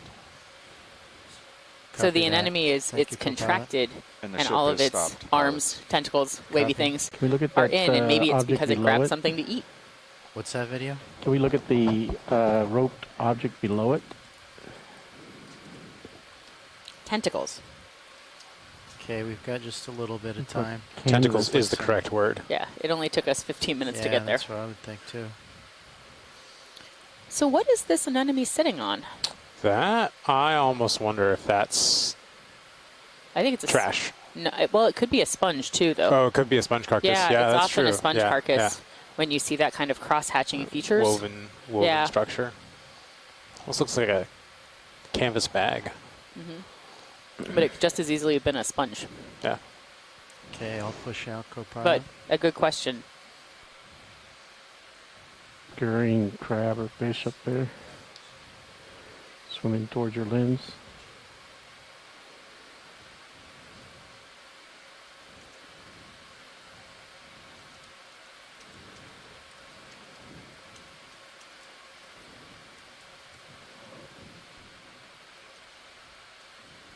Okay, we can get another move in now. Okay. Do you want still 30 meters? How far to the first contour? I think we can do So- 20 maybe. Okay. I was looking at Cirrus. I mean, if you go to this one, we're still That object talking is in the lower 40 right. Okay. And all so right. we're at so- 500, right around But you wanna do 515 meters. first. We're crossing this no, you can do flat 30. 30. bench, Okay. basically, that 30 is meters between and 040 still two, good. two small ridges. Yes. The temperature is about 12 degrees Celsius. Sure. Okay. And our goal is to be Do looking you want to go for, straight for the fish, target? but It's at also 65. for whatever interesting things we can find here Sounds on good this to me. sedimented seafloor. Okay. So Is that what the 065. local is? Could we? Yeah, the Is that what waypoint. that Zoom in on bathy? that yellow Okay. thing. The waypoint is at And we've been So seeing a lot of 065. these traces along the seafloor pretty much since the beginning of Yeah. our dive. And in a couple of times we've say been lucky enough to see sea 55 urchins sitting at the end of the track. might be good. So we knew Okay. that that's where it was coming from. Science wants the yellow. How's But that that work was for just you, some of the tracks. co-pilot? So it looks like we're going to try to zoom in on this Okay, 055 yellowish thing. and 30 meters, correct? You guys Okay. good? Okay. Bridge nav. Yes, have a move for you. Distance sit down 30, first 30 video. meters Okay. at a bearing of 055 at a speed of 0.2 knots. If it is what I think it is, Okay. it's a go ahead. worm. If it's the thing that we Roger that. saw Thank you, Bridge. yesterday, for a while we thought that it was a holothurian, and then we finally found out that it actually was a type of polychaete worm. And this does look the same as what we saw yesterday. So it was these wavy tentacles that looked much like a holothurian, but when you disturb them, they will pick themselves up and you can see the body of the worm That move is in beneath. pilots. No, it's plenty. Thank you so much, pilots. We're too far away Okay. for the fogs.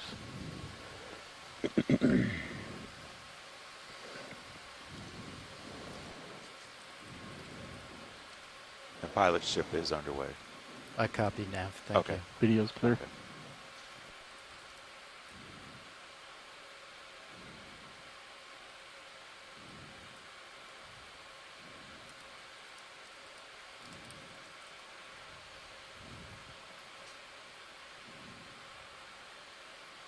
I don't know if we've seen it today, but upper left is around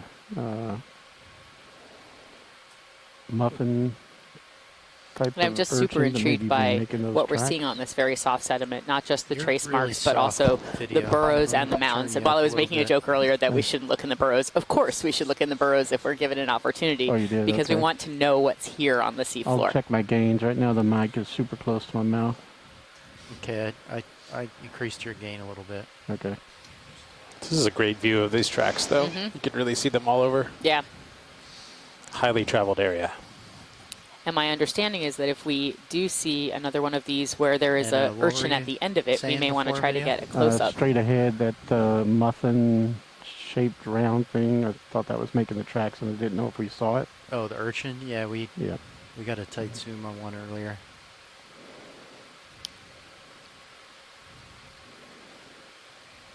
Or I don't know if it's an urchin, but It looked Another like one of those yellow yellows. things that's probably a worm.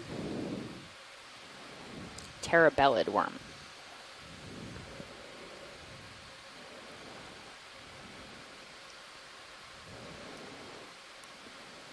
And we've been continually seeing little pieces of sargassum throughout this dive, especially on the flatter areas.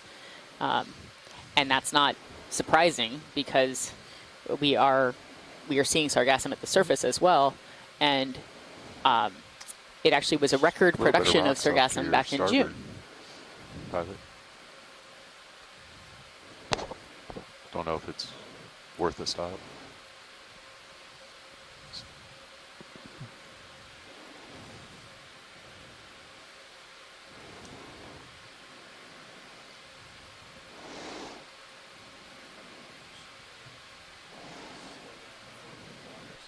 So there looks like a small outcrop off to the right if you're looking in the top right of your screen. Crinoid And much on like the right. everything else we've seen here, it's Do you want me very to, highly sedimented. Go ahead and bring this stop. Bring us to a stop. Yes, yes. We're pretty close.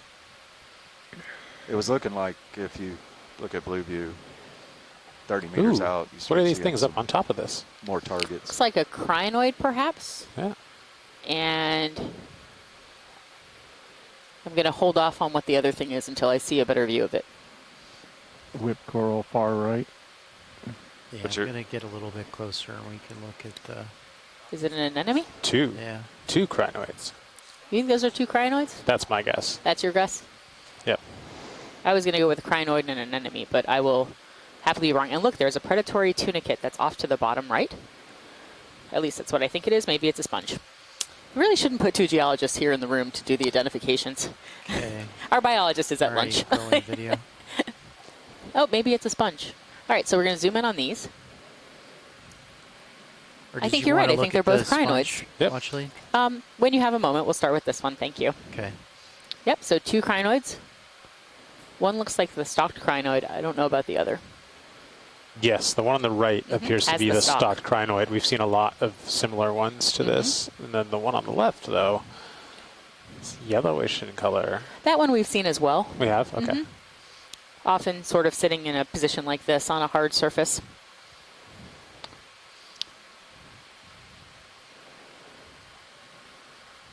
And they're just so interesting. The stalked crinoids that we've seen, though, the one that looks to the right, we often see in soft sediment. So it's sort of dug its stalk down and is using the sediment to hold on to. You want to look at the sponge Oh, now, the one Watchley? on the left is not a crinoid. It's a feather star. Or maybe it's not a stalked crinoid. Not a stalked crinoid. Okay. But we have seen a couple of them like that before. And actually, have you Bridge noticed that there are received, some thank you. layers in this rock? Small Okay, eel. pilots, we're They're stopped. heavily sedimented Coming and to it's hard see to it. see, but all right, so I think this is a sponge. Maybe it is a tunicate. Oh, wait, so the feather star and the stalked crinoid are both crinoids. Copy. Okay. They So just we have- were kind of right.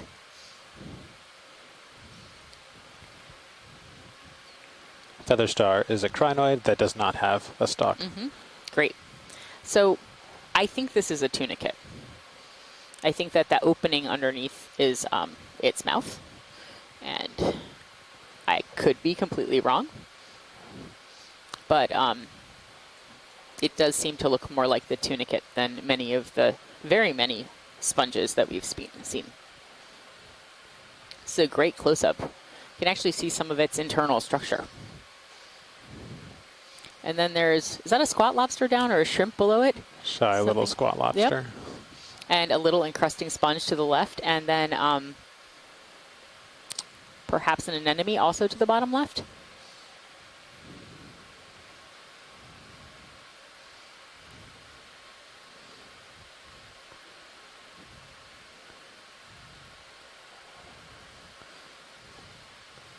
So we're just zooming in on some of the biota that's on this very heavily sedimented rock.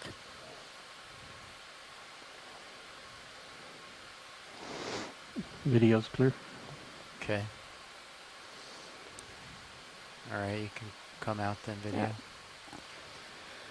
So the scientists in the chat room think it is a tunicate, but they're not entirely sure because they didn't see the opening on the back. On the back? Let's So see the opposite face from us? I think so. The eel in the But center. that was a really interesting look. Where are you going in on video? What is Eel, that? left Is that of center. another Yeah. an eel-like fish? Little eel. Yep. Yep. We've seen a handful of these. Yeah, we have. And they move pretty quickly. Yeah. When it's This time is to a go. really nice view. Yeah. Oh, there we go. Yep. There it goes. Time to go.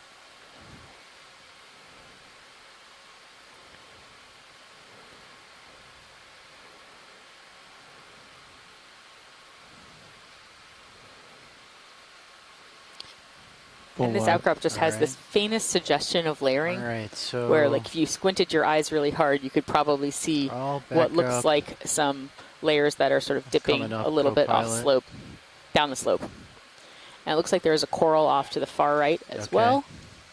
All right, I'll. But unfortunately, I think we're going the other direction now. What But there was is, there something you wanted to see, Watchley? it looks like there's a coral to the far right above the tunicate. Okay. I'll go over there. If it's not out of your way. No, it's fine. Ship is stopped. We have as much time as. Great. So we're just going to examine this outcrop because there's so much to see here. So coral biologists, get ready in the chat room because I think we're going to be zooming in on what looks like some kind of whip coral.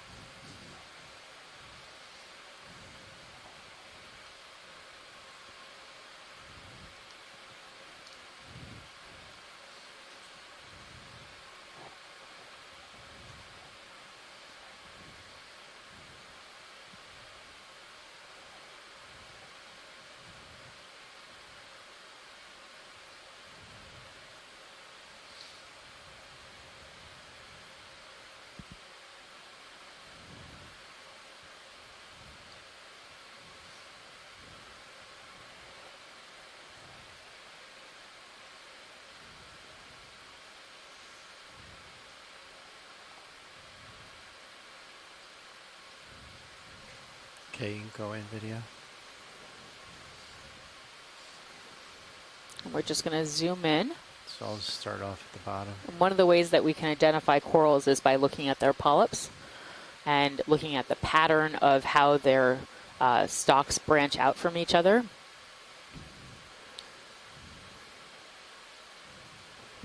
Another part of that identification is looking at the base, how they anchor themselves. Okay, I'll tilt So here we are at the base. There's a lot of life on this rock.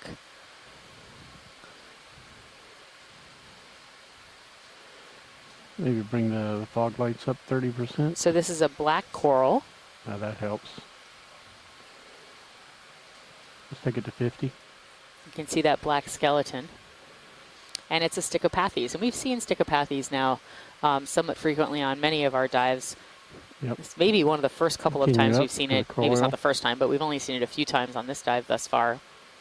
So we're just going to look at the Stichopathes. It's a good shot there.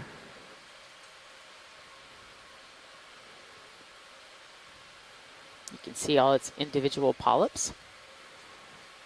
And then when we leave this area, Copilot will just drive underneath you.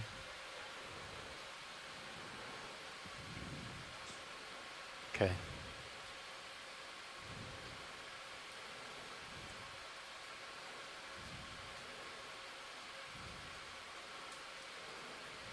We're just continuing to image this black coral. Get lasers across it.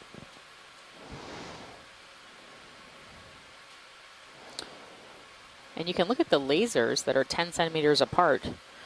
And so, hi there, who's joined us?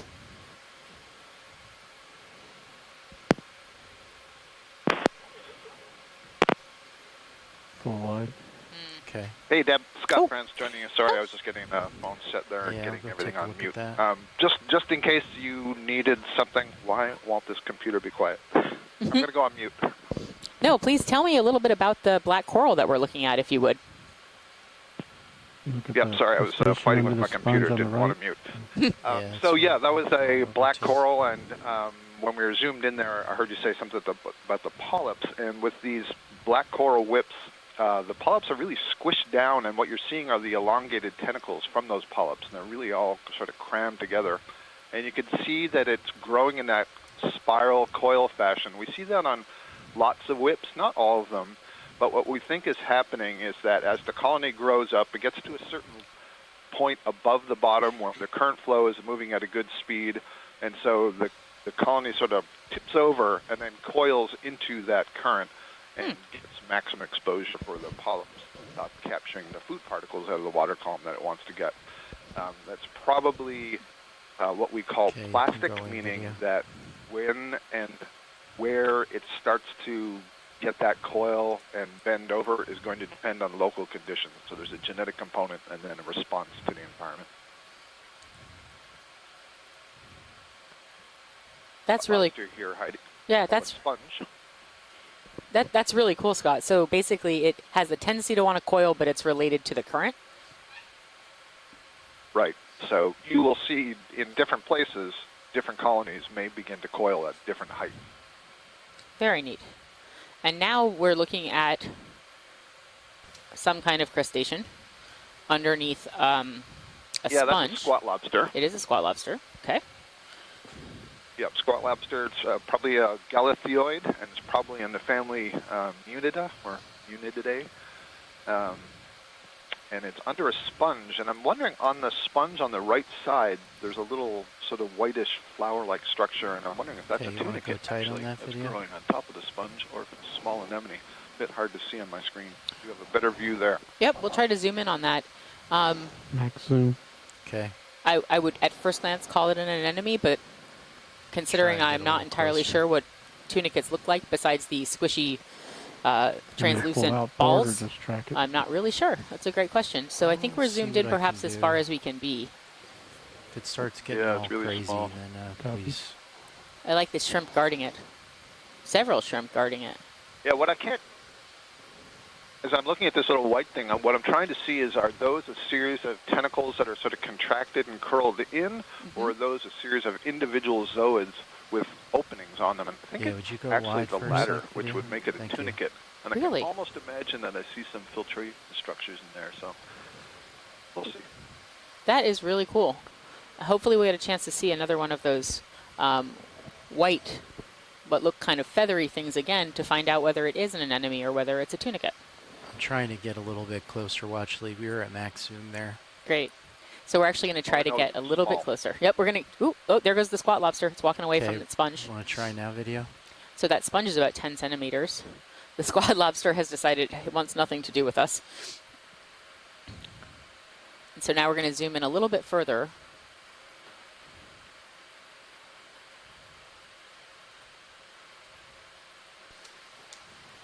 Okay, from the other view, I was seeing tunicate, but now I'm seeing curled tentacles. I've always seen tentacles, but I... So you can see a mouth in the center. That's what Alright. you would want to. I can get a little bit Yeah, try closer. to get it right up in there. Even closer. Yeah, we're going to try to keep moving up just a little bit more. Yeah, I'm still on the tunicate side. Scott, considering that Thomas and I are both geologists, I think that we should go with your identification. But we'll try to zoom in one more time. And actually, Joanna just joined us from coming back from lunch. The better screens. But no knowledge. Okay. So Oh, what look we're- at that. It's a rock sponge. It is, and what we're looking Maybe at on this is actually bump up the this fog. white thing at the bottom, the base of the rock sponge, and we're trying to understand whether that's an anemone or whether that's a tunicate. And Let's have a look at it. this is the closest we've gotten so Yeah, far. let's see if we can bring the bogs up to about It's 75. funny because it reminds me a bit of a tunicate, those colonial tunicates. Yeah, that's what I thought, Jonah. There's another one Yeah. to the right on the rock, if you want to rock over to it. Yeah, my guess would be, I think a tunicate. To the right. Yep. Yep. And this rock sponge Well, is maybe you want to look at the possibly... sponge, Joanna. instead. Yeah, and so this sponge, so this is a rock sponge, so these are the ones that we call the lithistids, even though that's, an informal group. It's actually, we know it's not a monophyletic group, so they're actually tetractinelids. Most of the rock sponges or tetractinelids are most of the lithistids are tetractinelids, so in the order Tetractinellida, and that one could possibly be a Corallistes. So we're having another view Yeah, of now that we're white having- thing. yeah. Does that also look like a tunicate? Or Yes, it does Okay. to me. We hadn't Yeah, seen I any of agree. these. Yeah, we Much hadn't more seen. tunicate-like. Yeah, Okay. and actually just to the top left of it, it also looks like a small tunicate. There you can see those two openings, this brownish one. the little that would orangish be, one that looks like a jug? Yeah, so that would be a And that's a good one, Deb, to see. Earlier when we were asking if that was a predatory tunicate, I said I was looking for that second opening. So it would be like the smaller of those little chimneys. I was looking for something like that on the big one. yeah. So And we then on see that those. white one, you can see all those lines inside. Yeah. And that would basically be the filter baskets of each individual. Very node. cool. So, Yeah, we hadn't seen these before in any of the dives of this expedition, actually. I don't think so. Those colonial tunicates. Oh, there goes a... It's been wandering around. It was hiding out under your sponge earlier. Oh, was it? I think Well, it's a it- little disturbed by us. It was a good, I think it had a good house then, Yep. because that's a very sturdy sponge there. So this has been very interesting. We've seen, just in this small area, we've seen a feather star just from around the corner and a stalked crinoid, and then we've seen a predatory tunicate. We saw 2 more tunicates. This squat lobster that is not quite convinced it wants to be photographed, but still will hang out. And this rock sponge. And what we're also seeing are some layering of the rocks. Diagonally upright, we see a couple and more of those white tunicate We're having a things watch next change to right the now, red. so the new ROV team is getting into position. Understood. Hey, Sean. So I did not miss any shark or any squid, right? You missed them all. No, just a joke. Of course you didn't. Because yesterday I missed the squid.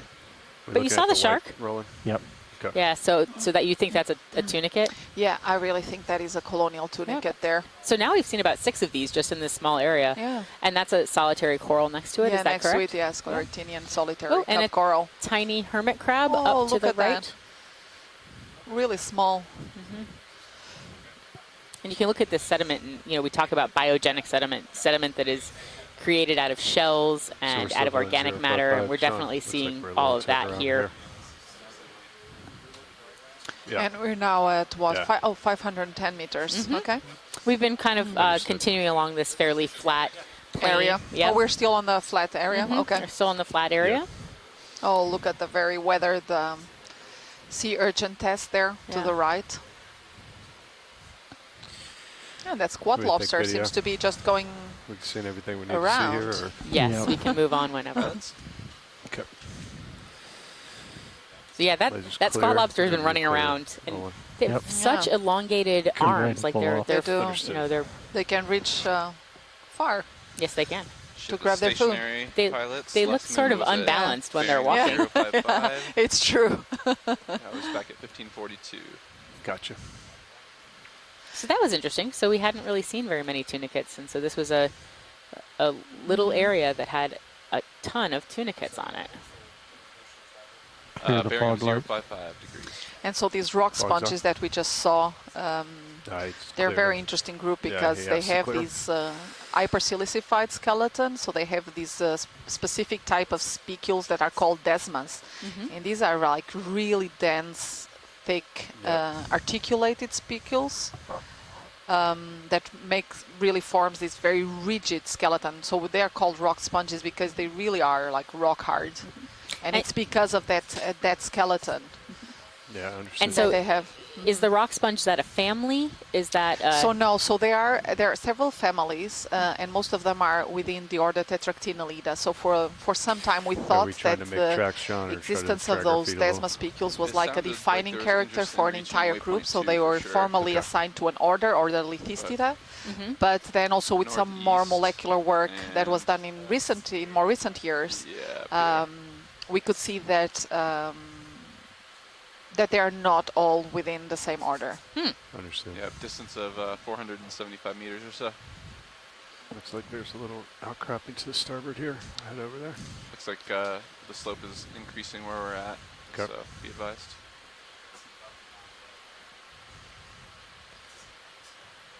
Understood. Are we all stopped right now? You want to get it moving? Last move was 30 meters, but we are. What's the slope looking like here? What distance would you like? I'm just so intrigued by all these trace patterns on the seafloor, even knowing that at least some of the echinoderms are doing it. Is It's that just bearing fascinating to look 55 at. Yeah. as well? 055? So have you found any more of those urchins Roger that that, were 15 causing meters, these stand by. trail marks? We have not. Yeah, Not sounds yet. good, Sean. Dark object They're lower really right. difficult to see. Yeah, heading over there, roll. Bridge RV nav. Yes, we'd like to request a ship move, please. Range of 15 meters, that's 15 meters. Bearing of 055 degrees at decimal 2 knots.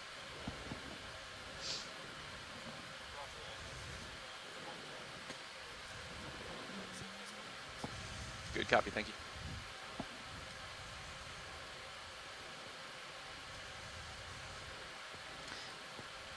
Pilot, can we perhaps zoom in on that? I'm not sure it's actually an anemone. It looks more like a cup coral to me, but seems to be rather large.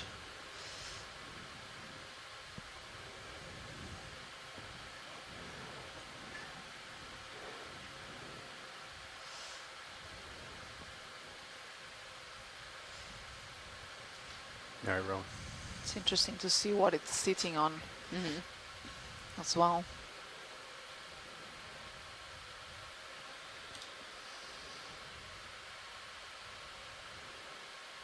So Oh, interesting. Yeah, so it does look like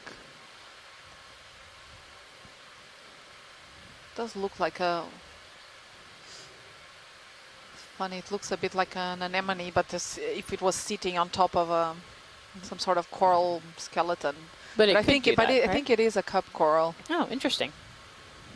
Only it has this very long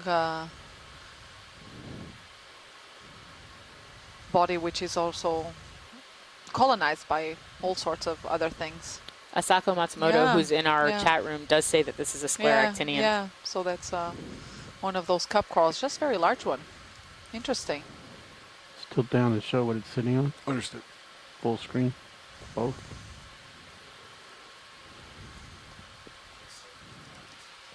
Understood. I'm not sure we've seen any of these actually earlier on. Yeah. like this. I feel like we've seen one or two, but I may be wrong. Clear. It is That's really clear. interesting. So, All right, we'll let it go. solitary cup coral. Can you get the Coming up, lasers Sean. on before you leave, just so we Lasers. get a sense of the size of that? Oh, okay. Pilot, could we get the lasers over Yep, that sure cup can. coral still? Thank Sorry. you. Stand by. a little bit behind on the request Yeah. there. Sorry about that. That's okay. Looks like you could tilt down and get it. The Yeah. cup's still in front of you.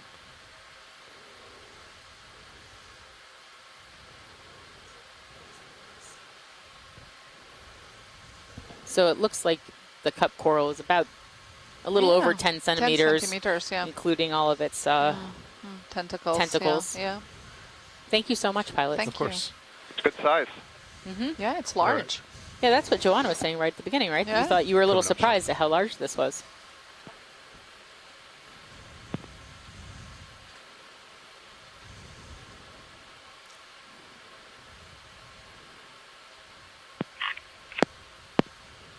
You know what we haven't seen around here What? are the mysterious holes that we saw Copy that. The on Mid-Atlantic the Ridge. Mid-Atlantic Ridge and the Azores. yeah Plateau. and what Thanks, Scott Sam. and Ashton, our former biology and geology leads on EX2205, kept running into. Live.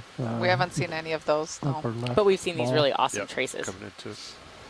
Try to sit right on top of it. Okay. Should we zoom in on that and see if it's an Yeah, urchin? It is an urchin, I think. But it's Pilot. very tall. Yeah, Pilot, could we zoom in on that guy? We sure can. I'm just going Thank to get nice and close to it. And just to be fair, those mystery holes were, I think, considerably deeper than where we are now. Yeah. True. That might be a factor. That's true. So this looks like that Conolampus. It may not be, but Yeah. to my very untrained And you see also the, echinoderm eye, the trail that ends it's still right living there. Yep. behind. It's probably not a Conolampus, but that was my first guess that will be wrong. No, I think it was. We ended up seeing one of them at Yeah. the end of yesterday's dive. It looked like a pumpkin yesterday. Yeah. It was orange and Yeah. Maybe not. All right, we'll give this a go. We're going to have We a got the lights closer to look. 30%.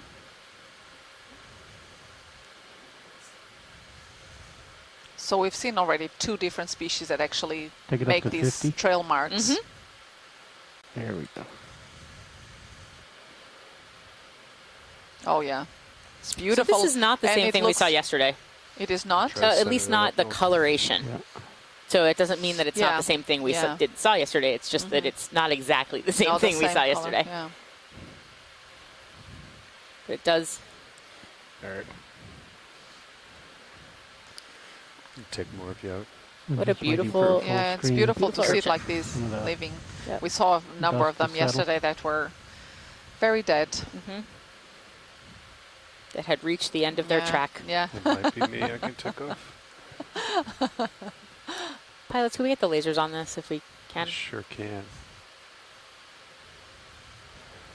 Oh, so it's actually different. It is not Oh. Conolampus, as we're hearing here from Chris. I said it looked the same, but not exactly the same. Little tilt And up. so what kind of, Paleo. what was he calling these? Paleon pneustes. Was he calling these bun urchins yesterday?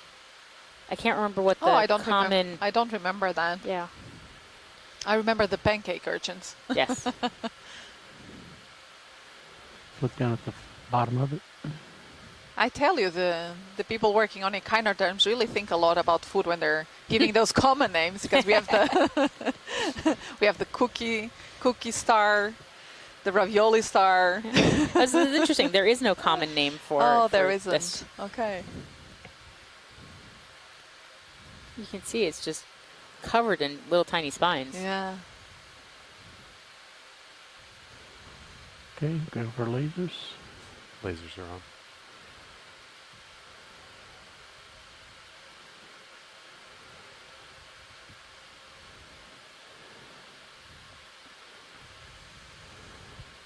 And so the lasers are just below the sea urchin right now.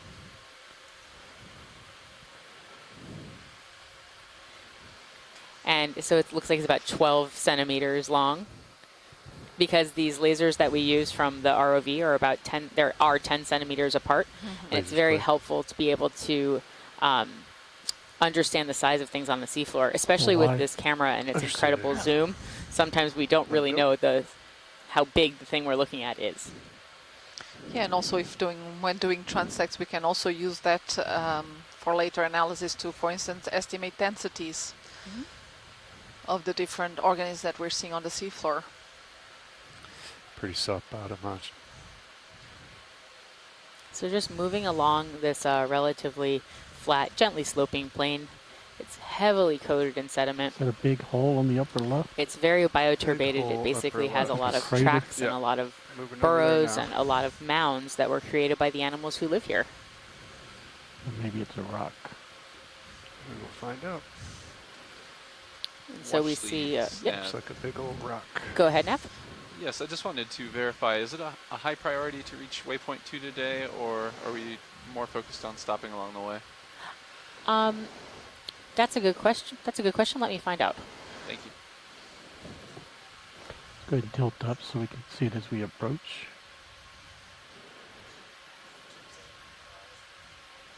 Understood. Do I have...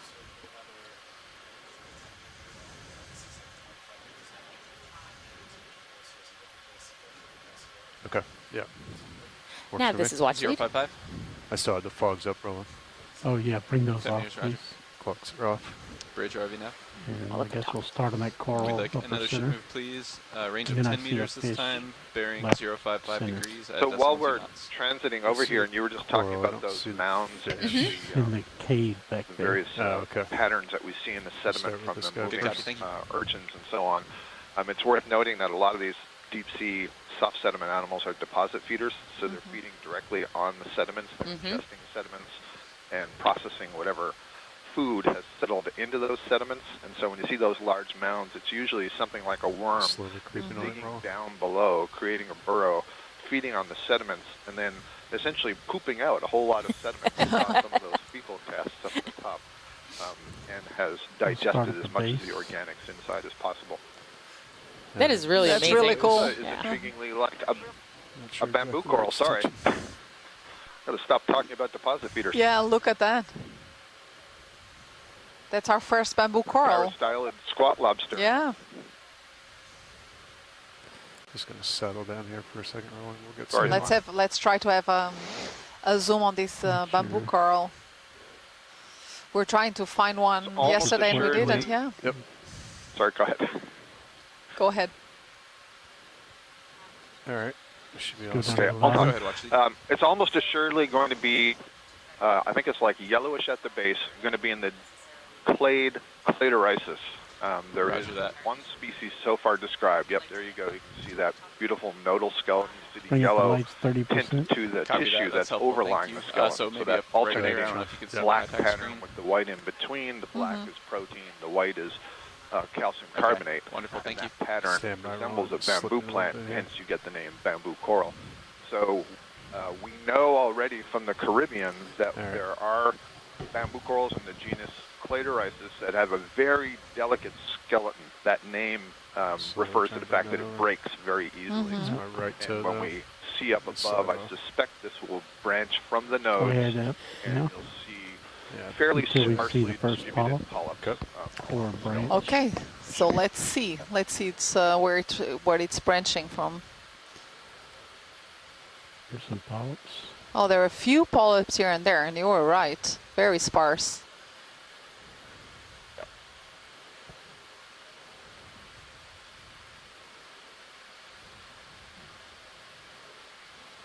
Rock right a little bit. Yeah, Hold sure. there.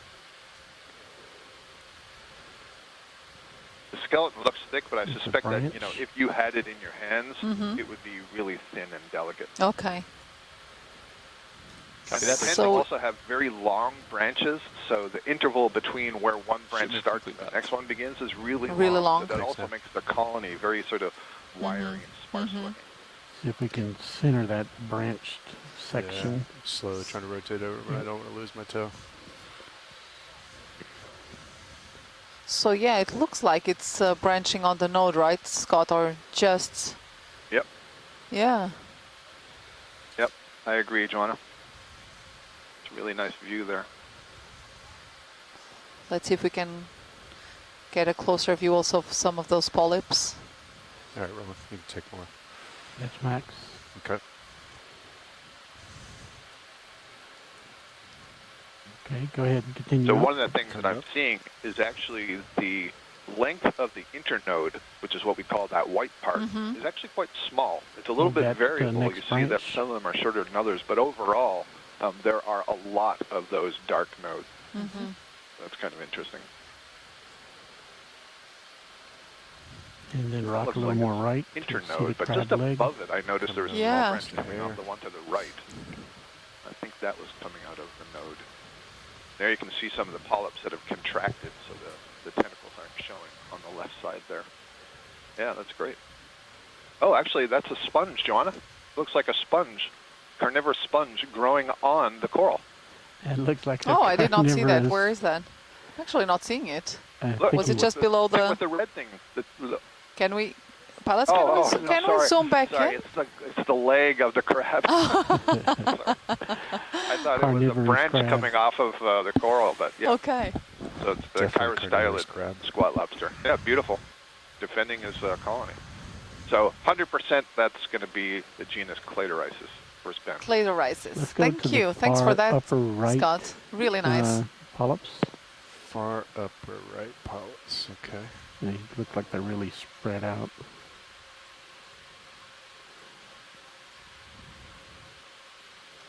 It's gonna float away from me from this angle.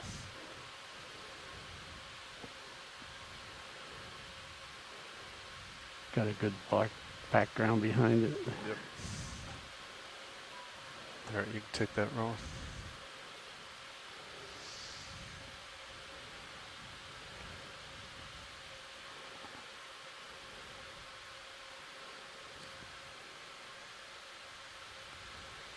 Back soon. Okay.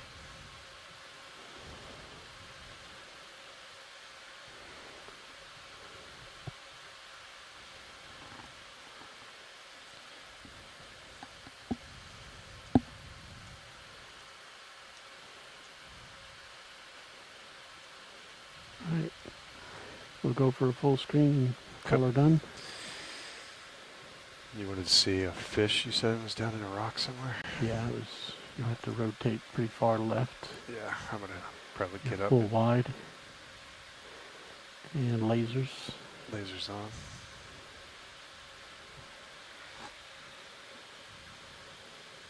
Okay. Good? Yep. Okay. Let it go. Yeah, and so Scott is further saying here in the chat that so far it the was only one of species those, described in that roughies. clade is Cladorisis Just gonna swing over to the novania, left here. and that was described by Les Watling from some specimens collected from the Bahamas. But that they also know that there's more diversity of species that still await description. So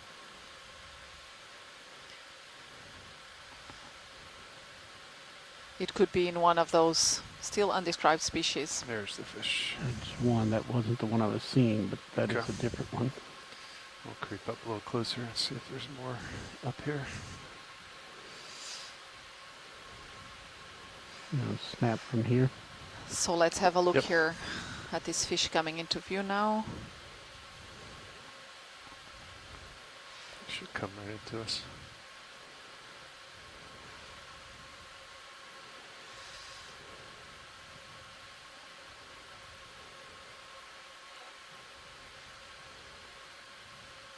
No, not sure we've seen this before.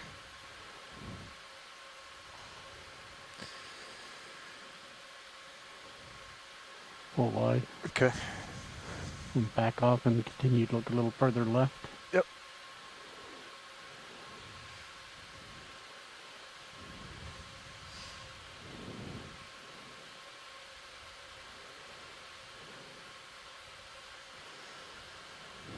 Yeah, and it seems that we're here now in a very interesting carbonate outcrop.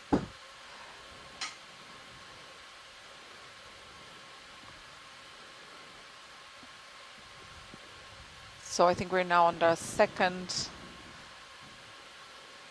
No, actually we're on the wall after this first plateau that was this more plain surface with lots of sediment that we've See what's under traversed this? across. Yeah. Let's maybe now we do see a little lot of bit, these rotate to your right as you back up a little bit large further away. carbonate boulders, if we can call it boulders like this.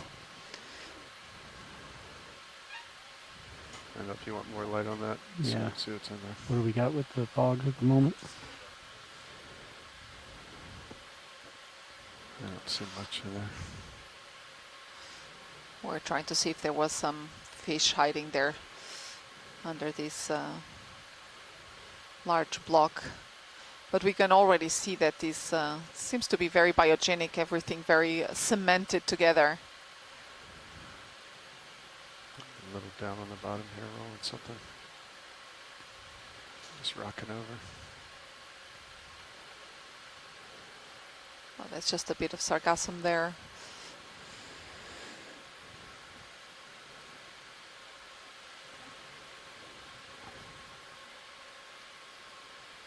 And lots of very small encrusting sponges of different colors. I think that was a little cave that I saw him in. There's a And sea we have star. there a sea star there to the Come over left. if you want to try to We can have a quick zoom in. pop on that one, guy.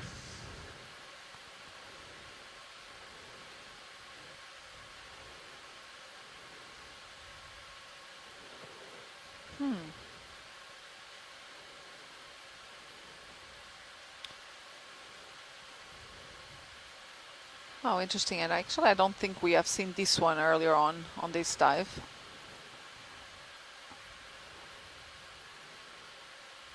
And to the side of it, there are these funny shaped, which looked again a bit similar to those colonial tunicates that we've seen earlier on, but these ones have like this sort of a veil, Veil looks like structure. almost like a ring of Okay. tentacles around them. So I'm actually now wondering if it is not. So they said we don't necessarily need to make it all the way to waypoint 2. but Yeah, they would I like was to going get That's through the actually, same uh, process up here. as usual. On a, Yeah, it looks, the center looks similar. a little bit more 200 meters, so, like, complicated right now. here. Yeah, Okay. so it doesn't We have look plenty like of time. a tunicate anymore. It But looks like some sort of a The further we get, medusa. the better, probably. Okay. Understood. That's strange. The center looked similar to what we saw earlier on, but now with this sort of veil, it looks like it has a like a ring of tentacles around it. Yeah. I'll pop over the top of this guy. Yeah, that's interesting.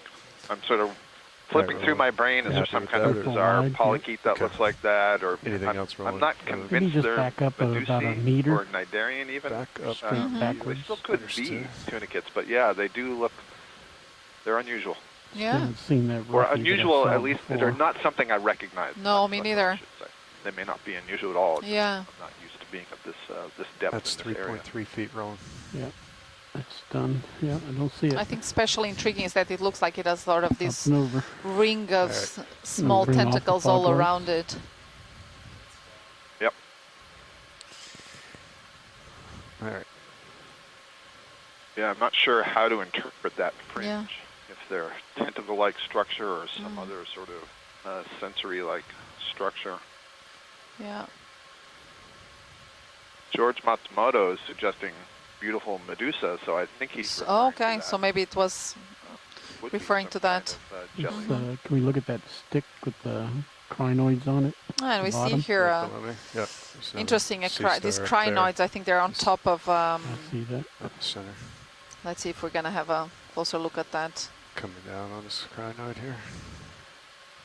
Looks like those crinoids were right on top of a long papilio. It was possibly from a sponge. Very light. Decimal 1 to decimal 3 is what I've seen. Let me double check.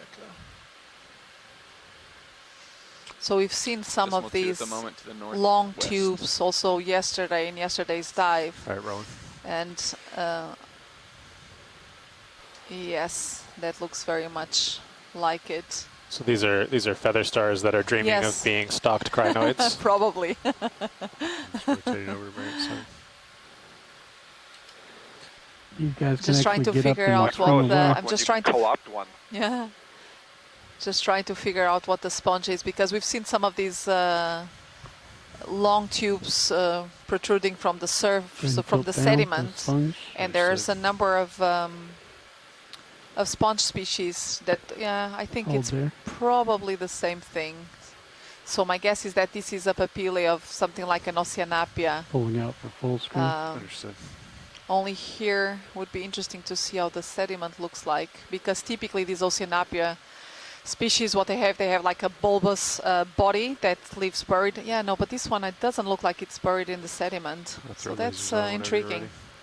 It's a pity we cannot poke it or Tilt collect down it. to the base. So these Oceanapia sponges typically have like a bulbous body that lives buried into the sediment, and then they have these very long papillae and it's through these papillae that they exchange water.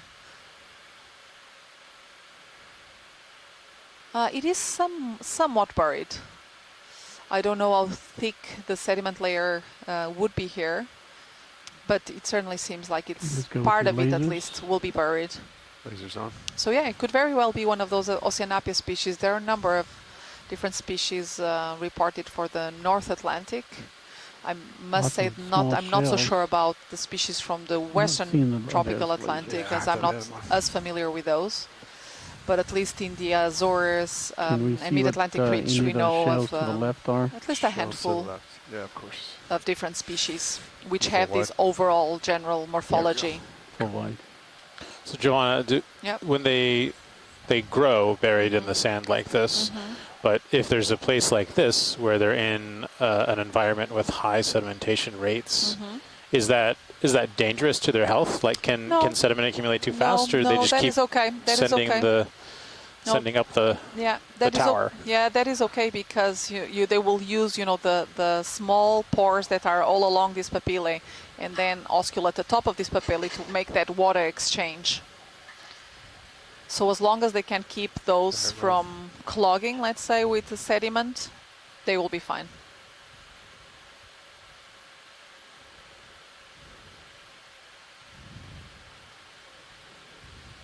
Is that a tiny sea star to the bottom left? Did we already look at that? Sure. No, there is a really small one. Stick up Yeah, top. we hadn't looked at it yet. No. Is that an urchin spine or something? Is it? No, it's not alive, right? No, it looks like it's moving. Is it a worm? It is a worm. Oh, it is a worm. Oh, weird. And the brittle star running for it. Oh, there's a lot of cool stuff happening right here. Yeah, there's a brittle star. Ooh, look, a tiny brittle star. Look at. Oh yeah, now I see the worm. Tiny, it is on the move. Fast. Look at that. That's a sprinter. Yeah. That worm is so cool. Look at that. That seems like quite a burden to have to carry behind you all the time.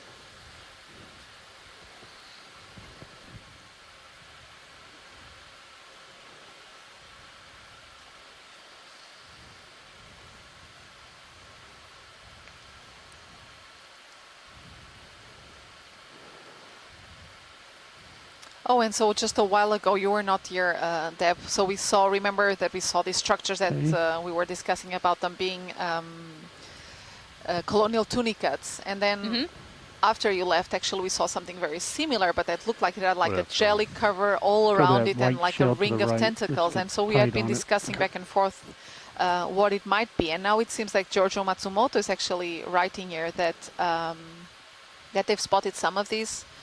What is that? Already in deep water. Joanna, what are we looking at right now? I think it's some shell. Oh, okay, just a... Yeah, bivalve shell. Okay. Don't know.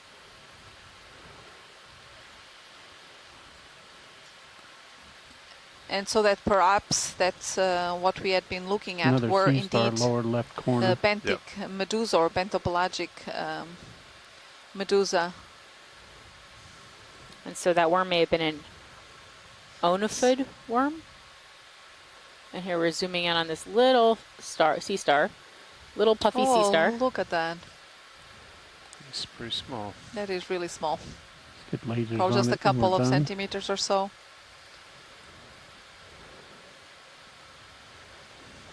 Lasers on.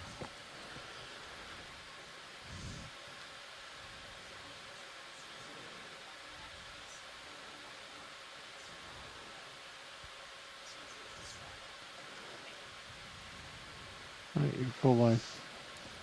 All right, I'm just gonna pan up, see what up's here. So Caliptraster. There's another one I'm right sure in front of I'm us. pronouncing that one. A slime star. And we saw a slime star last dive, I believe. We did. And so we're now in a way more rocky, carbonate Yeah, but area, isn't it? But it's different because in this, this is the first time that we've seen rocks that look like they're really not in place. You know, they look more like they have broken and fallen from somewhere. But look at the layering in that. Oh, you guys are looking at the sea star, huh? So one of these goniastrate sea stars. So pretty. Cookie star, ravioli star. Yep. You choose. Those are really beautiful. And I think I've seen an Anthomastus coral just a while ago. I think it's going to be there to the right when we zoom out. Lasers. Lasers on.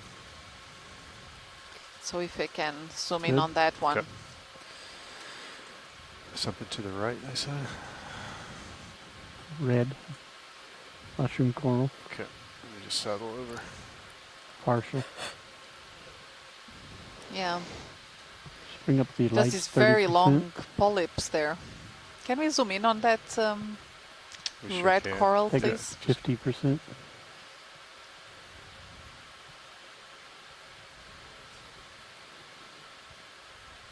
Oh, and we're getting an ID from Chris Ma here in the chat room about that sea star Ceramaster grenadensis.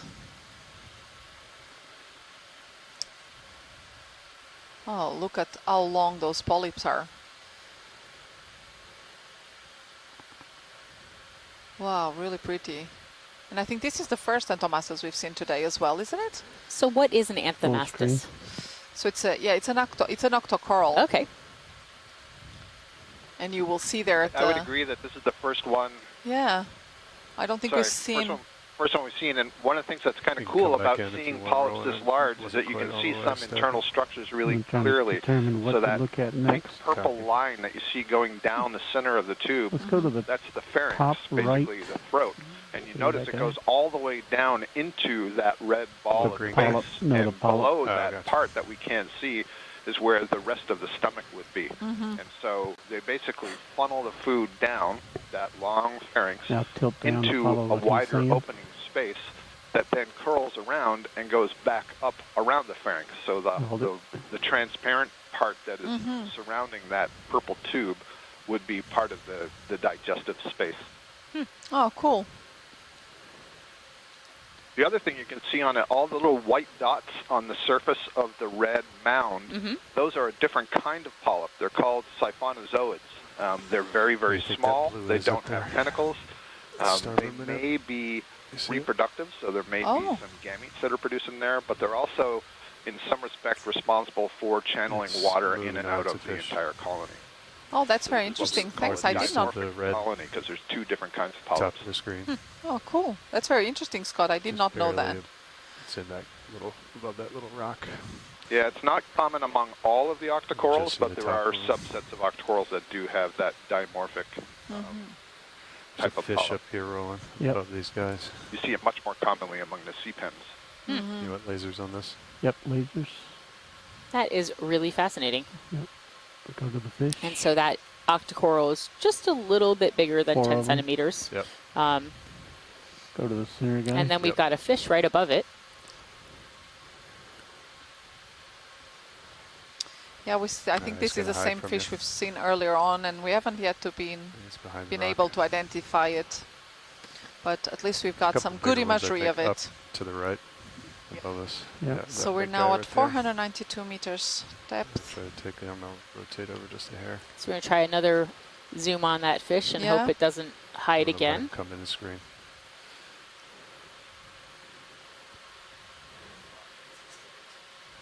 Okay.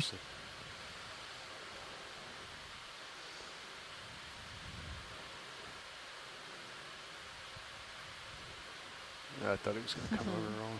He's keeping its trying to hide. It's its head away from us. Yep. And just as a reminder to the people who are watching along with us as we're exploring this area, We are not going to be collecting anything except No. water samples today. Keep coming. We're within 12 nautical miles of St. Croix, which is within its territorial waters. And so today is a wonderful dive for looking and creating great imagery and maybe taking a water sample or two. Yeah, actually, this would be a very good spot to have a water sample. So I think I'm gonna. You want to let's, ask them? Just ask for one. Okay. Yep, you're here. Yeah, we got your watch lead. Okay. All Great, right. thank you, Could you Byron. just let us know when it's been triggered, please? Sure can. Thank you. Yeah. Slowly rotating over. Is this Rolling. only 2? Yes, that's bottle number 2. I can just get up and move over there, Rowan, if you want. Just keep rotating. Maybe that far John, right I'm one. surprised you didn't talk about that sponge that's in the Yeah. bottom center right now. I'm just letting the pilots get that bottle triggered, and then we'll have a look at it. Oh, look at that. Oops. Yeah.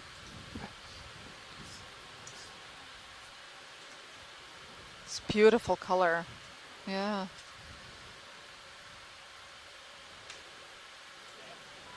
I sure did.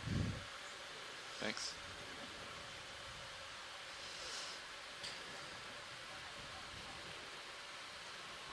And give us a full turn. Sure is.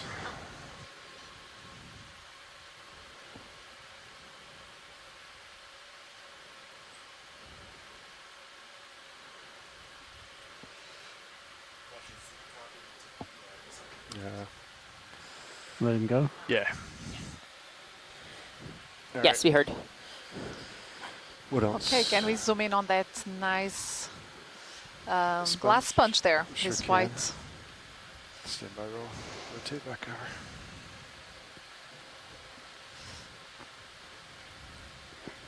Let's have a quick look here.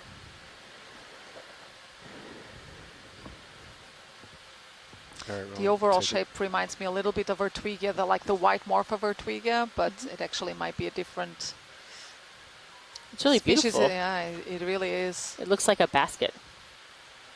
Yeah, and it is different. So this will not be Vertwiga. It has, you can see that it has a far more dense skeleton and possibly fused. Shut. And I'm trying to think of which group this may be in.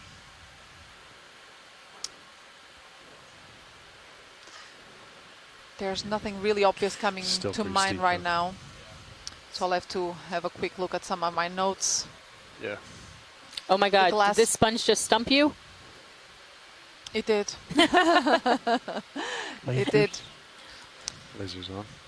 The glass sponge fauna actually of the Western tropical Atlantic is not as well studied as in other areas, so it wouldn't also surprise me if we were looking at an Yeah. undescribed species, but I'll have a look All right. first through some notes. We're good here, Rowan? Yep. Okay.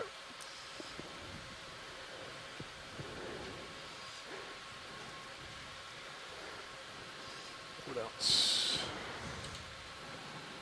Snap on yellow sponge. Yeah, let's have a quick look also at that Yeah, yellow sponge there, get up over there. Lower right. even though I'm still thinking about that glass sponge, which I would love to collect. But no can do today. Yep.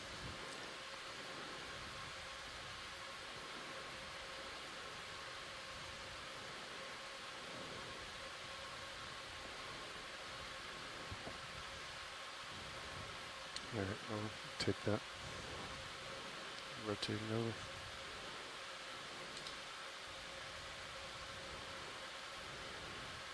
Wow, that's oh, beautiful. that is really pretty, yeah. So this is definitely, this is a demo sponge. And we can see actually there to the left 2 of its oscules. So we'll see the smaller, Yeah, just getting some of All openings are the right, you can take more. pores through which the water enters the sponge, and then those 2 larger openings are the oscules through which the water exits the sponge. And we can see this will have also some spongin fibers that are causing the sponge. We see these elevations on the surface. These are we call conules. And usually these are caused by some spongin Lasers. fibers or collagen fibrils that raise the sponge surface. Is there a function? Is there a reason why it raises the sponge surface? That's a good question. We don't really know. Holes We in don't the know if rock it's to above keep the sort of sponge. that Understood. structure. Water's clear. Of the lasers. Oh, there are actually loads of small encrusting sponges. Is that all carbonates? I think it must be. That's what I was just burrows? thinking. Yeah. I don't know that it's burrows. I think it might be, I mean, it's definitely limestone, and I think we've seen a lot of fossiliferous limestone in this. This is the first face that we've seen that's not totally weathered and encrusted, and I really wonder why. Can we just pan a little bit to the right of that shrimp? There is a reddish stick-like structure coming up from this ledge. Yeah, there it is. I wonder if it looks a bit like a bit of sargassum. Oh, that's what I was wondering. I couldn't tell because we went by it quick if it was sargassum or a Take more of seabed. that, Roland. So this is where you're looking, Scott? Yep, Yeah, I think it's just a bit of sargassum there. sargassum. Okay, Yeah. thank you.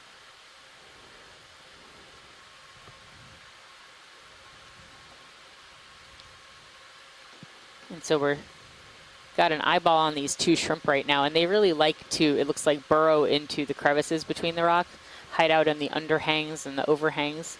And it's interesting because simply just every part of this rock is covered in something.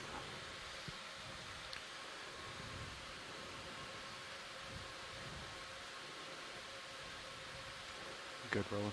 Oh, wide. Okay.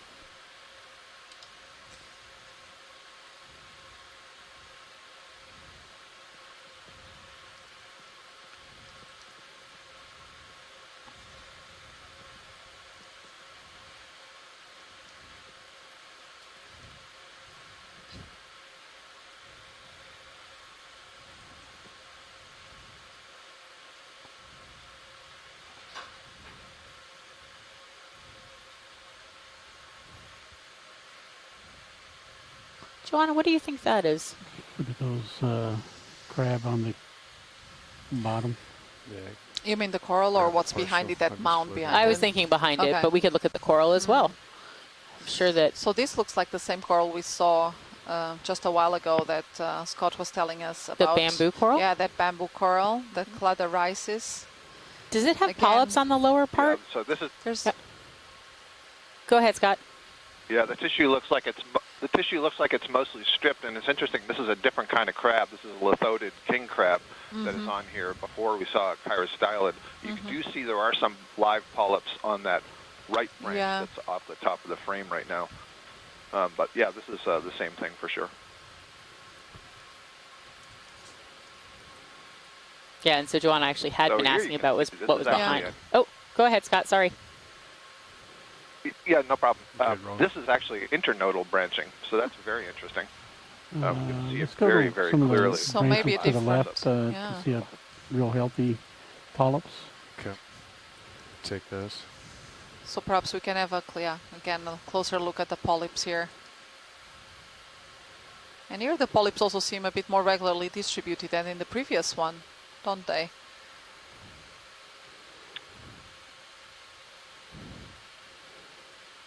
Yeah, they're still sparse, right? And I'm not 100% certain if the nodes themselves are different. If you can zoom on the back ones, I noticed it's dark in the center, and then they have this sort of goldish ring on either side. I see that quite a lot. And that might just be a reflection of the age or how recently the node was deposited. So the older they are, the darker they get. There again, you can see it's a nodal brancher. I can see there are some of the needle sclerites. So yeah, this will be good. Put this into our notes, compare it with what we've seen. Oh, it's got a little ring anemone growing on it at the top. Nice view, thank you. Thank you, Scott. Wide. Okay. But so you were talking about that mound behind it, right? I was just wondering what it was. You Yeah. want to clear Yeah. the fogs, I Roland? think it's, I don't know, biogenic, some sort of biogenic or carbonate. I don't think it's carbonate. You don't think so? Okay. No, that's why I was asking what it was, because I Set didn't it think over- it was set part it of up on you, Sean. the rocks, but I don't know. It was hard to tell. Yeah.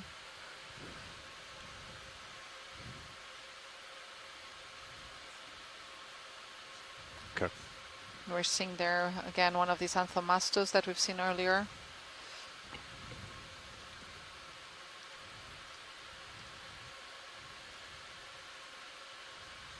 Look at the crack. Sure. See if it'll help our geologist. Oh, look at that very long crack there. Yeah. And those are fractures in the rock.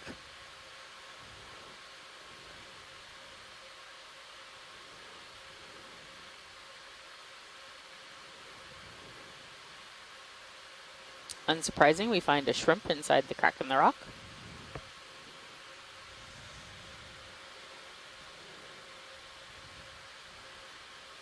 But will we see anything else? Another shrimp.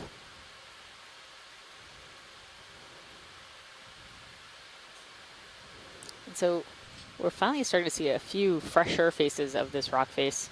To the bottom right, it's a little bit whiter and still quite covered in sediment.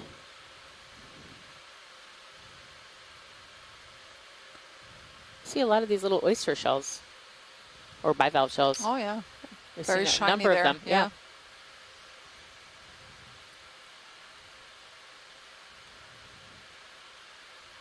And they're one of those chirostellid squat lobsters there in the waving back. its arm. Yeah, waving its arm. Mm-hmm.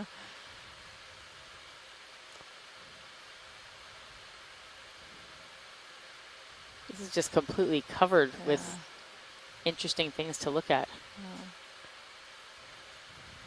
But unfortunately, no fish hiding there in that crevice. No. Yeah.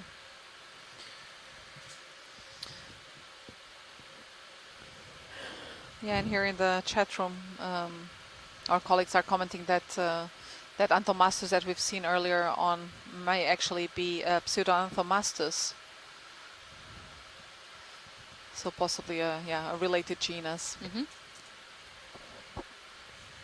So as you pointed out, there are fractures in this rock where it's simply cracked apart, but they're not out of place. It's just they cracked, and so they've opened up a little bit, or they've cracked a little bit, but they're not. It's not a faulting. They haven't moved with respect to one another. Okay. Yeah. So it looks like we're starting to move a little bit up an incline. Yeah. Maybe we've been on a very, very gentle slope up until this point. 055 again. Roger that. Gonna work. Another star.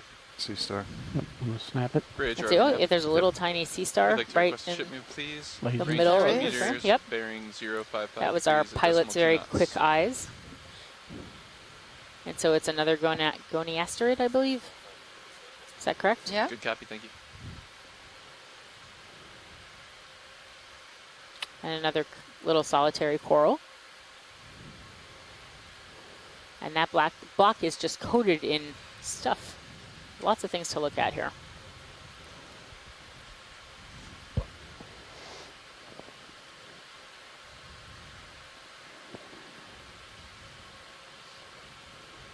And we're still on the hunt for fish habitat, places where fish would like to hang out.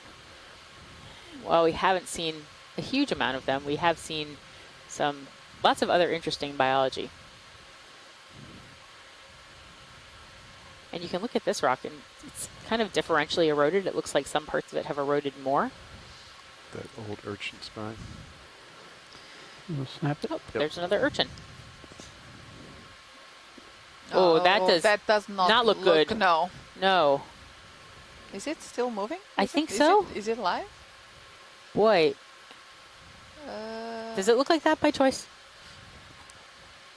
That is a lot of... It looks like it somehow is... Oh, yeah, it is moving still. It is. But it's heavily fouled by a number of other things on its spines. Oh, yeah. so according to our echinoderm expert, it's actually fine. It's totally okay that it's fouled with all sorts of things on it. It's evidently, it's okay. And it's Sidaris rugosa. I can sit down, Rowan, if we want some better shots. Yeah, just center it up. Oh, and Right, Scott stand here by. is telling us in the chat room as well that that last bamboo that we just saw was probably different Understood. from the right one we here, had seen sure. previously. And apparently it is a yet undescribed species in what they're calling the J3 clade. Take more. So sometimes, as we do molecular systematics, sometimes we come across what we call these clades. So these are groups of Copy bridge, thank you. or either Complete bots. individuals Just or around- species around it, sure. Make that sure I don't rotate yet, anymore. we could not yet find, let's say, Yeah. a synapomorphic Light up pretty good on that rock. characteristic Ion that as well. distinguishes them from others. So sometimes, for the time being, we keep them named Good under the lasers on? clades in which Lasers they on. are falling into. And so apparently that bamboo coral is not yet described, but is falling in one of those. Might have a baby Phylogenetic shark off clades. to your left side. I can't tell what that is. Water column. Yep. So we had a Is it nice clear? zoom on Good that roll. What's that? on Said that if you're clear. Sideroid. sea urchin. Full eye. Yep. Mhm. Okay. And so because there's no skin on the spines, those- they can have things that It's, grow on gone them, now. and it's Is it? okay. Yeah. Yeah. But Back we've off seen of others this. that were That brow's pretty clean, close, right? isn't it? Yes, it was just us thinking that because it was fouled, Yeah. it wouldn't be healthy, and that's wrong. Yep. Okay.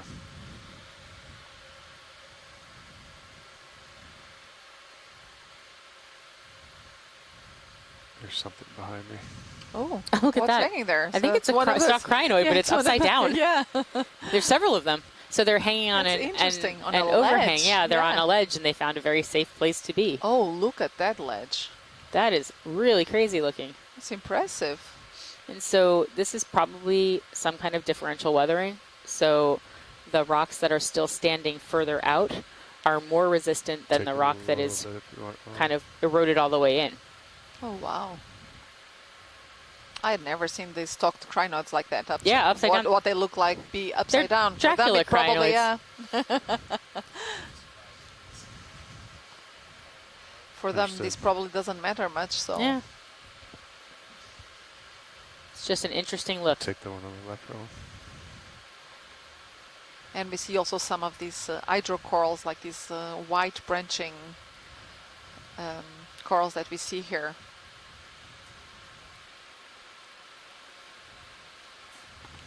We confirmed the fog lights are not on. Correct. And a few cup And corals my as brow well. is really close. Nope. We're gonna let that go wrong. Give it Just full think life. this Wow. this look at resistant this ridge versus structure. that more eroded. It's just fascinating to look at. Full white. Okay. So Wow. I'm not sure how this would form. I'm not an expert in carbonate geology, but we are definitely looking at layers. And so we could imagine that as this was being formed underwater, each one of these layers is formed from a slightly different amount of carbonates. Some might be fossiliferous, some might not be. There might be some sands in here, there might be some silts. And for whatever reason, some of those layers are just more resistant to weathering than others. And so as other parts of it have eroded away, those remain, and they end up being they end up sticking out or protruding from the rest of the rock.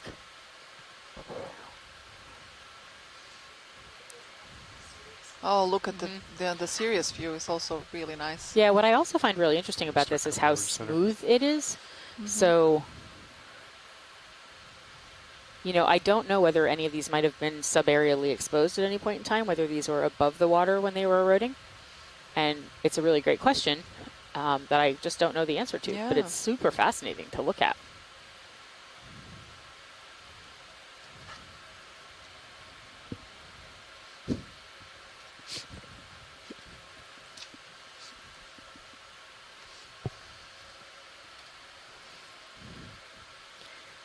But I will also say, again, just coated in sediment. I think that's one of the reasons maybe we're not seeing quite the abundance that we had expected to see, because it's very hard for animals to get a toehold on this. Yeah. And that's why sometimes when we see these walls, we will most likely see most of those corals and sponges attached to the site or to the overhangs of those walls, where they're more protected from sedimentation. You see the white section. I feel like upper there left. aren't many places to be protected from sedimentation not right here. now. No. But it was fascinating to see those crinoids upside down.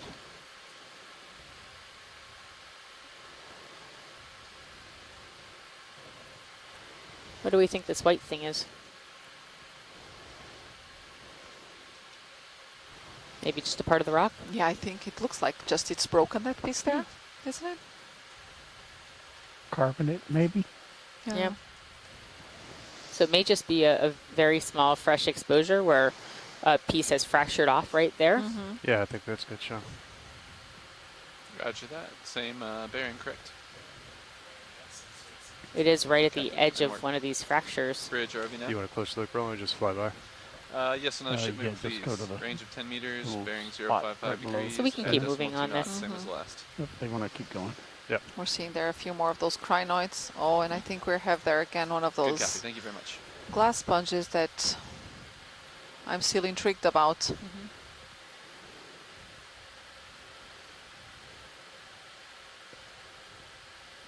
Such interesting terrain.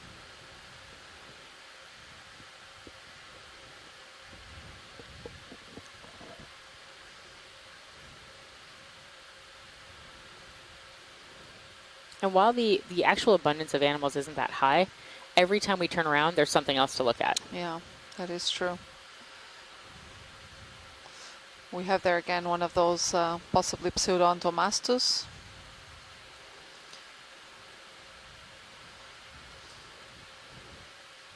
Wow, this looks a bit steep here now.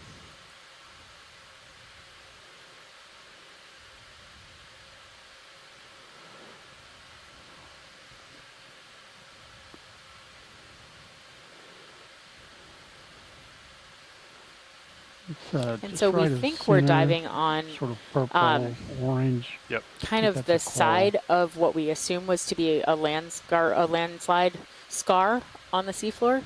It had a very Stand by. arcuate, half-circular shape at the top of the feature, which is very indicative generally of landslides. And then it had some material that looked like it was a slump formed from the landslide. And what we're doing is moving up the side, the lateral scarp, and trying to Like see what we can 30%. see. Can we zoom in on this pink? The feathery thing Yeah, or the feathery squishy thing. looking No, thing? the feathery one. So to the top left Yeah, of where we are? no, right here in center. See, I would have said that one Oh, was sorry, feathery. that one. Okay, Sorry, pilots, we're confused back here. sorry. No worries. So the thing in So the the center one right just now. in the center, right there.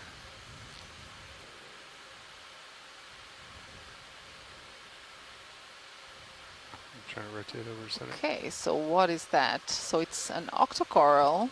Watch your port upper. Swing arm a little bit. Copy. Yep. It's okay right I agree with you there. But I'm intrigued about that skeleton. I can't Built even down. quite make what sort of shape it has. Oh, there. So it's going to be one of Tilt the sort of classic sea fan Oh, families, I think, the Plexauridae, Gorgoniidae. Up at this depth, I'm not as familiar with Move all it the right. different taxa, but you can Copy, kind of Bridge, see thanks. some of the polyps there appear to be Move complete coming pods. out of a sleeve. That's what I'm looking at closely. Looking at the bridge. So Just went off screen this top. suggests that the entire polyp can retract into a little mound when it's Okay. disturbed and basically disappear inside what appears to us to be the skeleton. Very common among plexaurids, for example. Don't know That that does it's not that family, overhang, right? but Right there. it's going to be something close.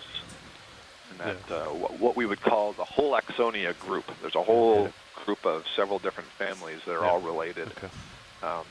Lots of structure, really hard, at least for Yeah. me, to identify in situ I without can't tell prior with that experience. shadow. The only Yeah, other that's thing that it actually overhanging. possibly could be, I don't really think it's this, but is a type of octocoral that overgrows other things, much as we were describing the zoanthids before, Go and has upper almost like left a spines. chitinous skeleton, Upper left like spines. some hydroids do, and the polyps emerge from that, but I don't think that's what we're looking at. And I wonder Okay, thank you for that, Masako Scott. Matsumoto may know a little bit better. I see Steve Oskevich is guessing maybe Anthothelidae. Just doesn't have the right feel for that, but that's Oh yeah, and there to the Whole left, lot of there rotation are, lateral. there they There's are more- again. More Definitely a tracking new corals So- that just Oh, gotcha. I just wanted these showing them along the Yeah, edge. so here. So I thought here that they are maybe we could they're say maybe something yeah. like Telesto. So that's the group that I was saying grows with this, and this is a much better view because now we see Yeah. it sort of overgrowing into the interstices of the substrate here, which looks to me like an old submerged coral reef. Yeah. Yeah. And so they do have kind of like a ribbon-like mass That's a that new Continue tight up enough. left. crab. So it has lobster kind of fillet, like a little orange guy. exoskeleton, if you will, a series of tubes, and the soft tissue You wanna comes snap out of that those rolling- tubes. little I orange do guy think dead that's what we're center? looking at here. So, but that's what the last one was, and it was probably overgrowing something else. Very cool. So Scott, if in this case they do look like they're growing directly out of the rock. Okay, Are they continue up to colonial? left. Are they solitary? How does Follow that the work when they're corals. not attached? I don't really understand how they're attached to something or not. So it is colonial because if you follow that sort of that line, that ribbon, they're all interconnected, and so gardeners might know the term stolons, the way strawberry plants grow. They put out a long sort of, it's like an above-ground root, and individual strawberries and other parts of the plant will arise from that. So it's the same sort of thing here. They're all interconnected. The difference is they don't grow upwards in the form of a skeleton like we see with these other octocorals. So instead, they grow like a mat or a ribbon. Oh. And they look Is like that they're all coming out of Goodwin rocks chain? just because, Is that what he you know, said? they're tucked Yep. down into little pits. Let's and go we're just to looking at the the range. just left of center top. Thanks. That's really And you cool. can, Center yeah, top. I'm really not sure interesting. how And you much can see closer here they're you get up bordering all there. of the Yeah. ledge of this carbonate Above the white sponge. plate. That's the white sponge. It might be It's above very the light. interesting. Yeah, it suggests that there's Yeah, some I really wanna good get that current dark flow section. Yeah. over the edge there, and so Yeah. that's probably the best place to feed. And so the most successful place, if you are lucky enough to settle there or are extending from where the original larva settled. Yeah, very cool. Sliding. We must be looking really high up with the Perfect. ROV Yeah, right now I because think of so. the lighting. Yeah, That's amazing. yeah. The other thing this tells you is that for colonial animals, there are a lot of different ways to form the overall colony, right? And so Okay, pulling out. it's not growing all that much different from other octocorals in that it asexually buds off a new polyp, but the difference is it doesn't secrete a skeleton in the center of it to grow straight up. Instead, it's taking advantage of the existing topography. Yeah, so it just takes Lasers. advantage of One existing way to skin a structures. cat. Yep. Video's clear. Very full cool. wide. Just like Thank those you, fragments Scott. earlier, we're sitting on the Fish in the sponge, center and so left. using the sponge as a stock instead Yeah. of having its own stock. You can take them if you want, Roland. I don't have a whole lot of maneuverability here. And as Scott was saying, I mean, this looks like a fossiliferous limestone. Yeah. So probably an old coral reef. But every time we zoom in, we see really cool things, really cool animals that, or the remains of really cool animals. So it's also very, very highly weathered and has a lot of incrustations on top of it. But it's certainly an interesting landscape. Nice tracking. Thank you.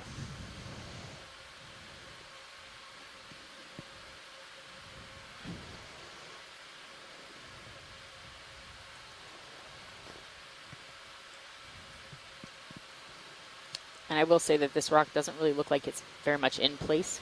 Sponge on the stalk, upper right. It's hard to tell because it's hard to tell what's above it. But it looked like it was broken up pieces, Yes, please. but big. Yeah, and we have a very good view actually of that from the series from camera 2.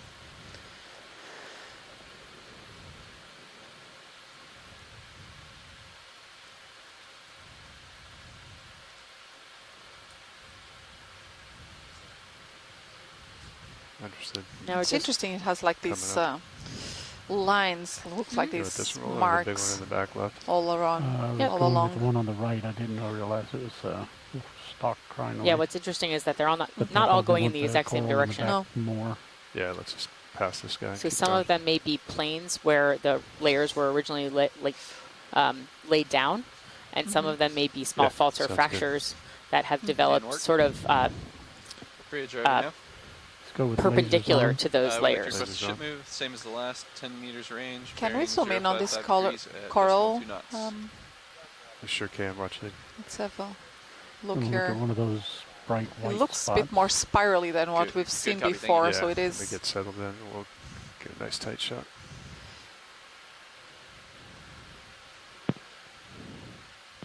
Yeah, I predict this is going to be a cladoisis again. They do have this interesting growth. So let's have a quick look at Or it. maybe the J3. Yeah. We don't see too many colonies that are sort of multi-branching that also coil. Yeah. You know, That's and it really tells you what caught something my about how attention. thin the axial skeleton is in there. Let's That go it back can, up so I can get a twist little like that. rotation. It also tells me there's not a lot of current here because I don't see it moving at all. Okay, roll. This one has a chirostylid squat lobster like the first one we saw had, which was Just the change the angle. Cladorisis. So here we're looking to see, are the nodes closely spaced? And yes, they are. And so I would predict this is going to be branching from the node. the greatest So angle. it's almost assuredly bamboo coral genus Cladorisis, possibly the let's try species that again. Cladorisis nuvanier. Okay. So let's see if we that's can have now a closer look there.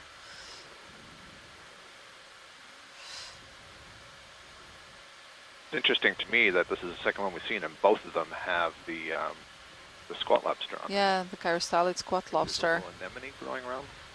Yeah. Here are with the polyps retracted Bothering it. mostly. Yeah. Yep. Yep. You see how transparent that tissue is? Yeah, as it well? really is very Almost like transparent. So And what there's a something on little there. anemone there, but to the top there's something else that I couldn't Anemone, I'm quite not sure make what it was. Yeah, I'm not sure what that thing was in the center. Yeah, It's kind of yeah. worm-like. I've definitely seen some anemones overgrowing it. But there's a few of these structures also. Look at that. And it seems like it's somewhat fused with the coral skeleton. Pilot, can we zoom in on those protuberances Yeah. that we're seeing? Like those blobs coming out of the coral? Sure, stand by. So one has tentacles, Rotate so overall. that's not the one we want to look at. It's the other ones that look, yeah. Correct. Yeah. Copy that, Bridge. Thank you. Thank you. Look at that one in the upper left. Understood. Pretty big one. Move is complete, pilots. Hmm.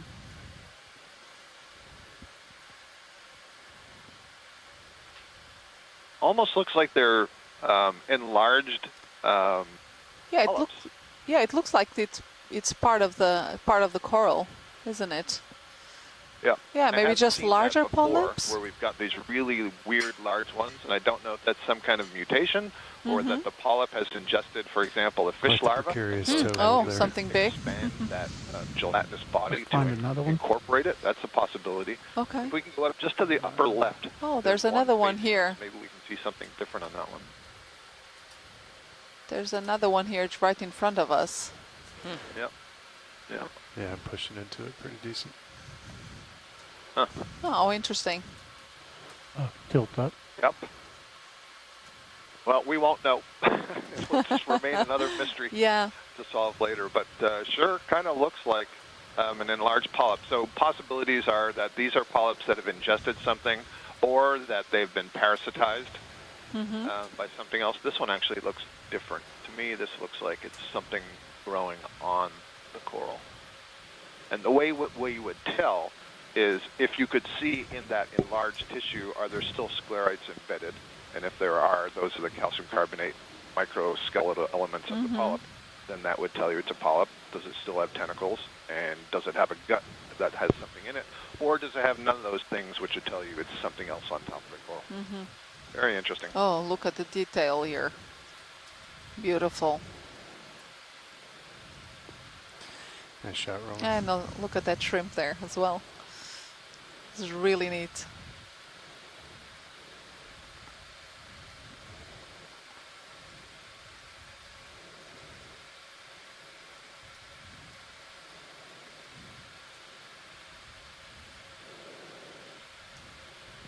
Wow, this is beautiful.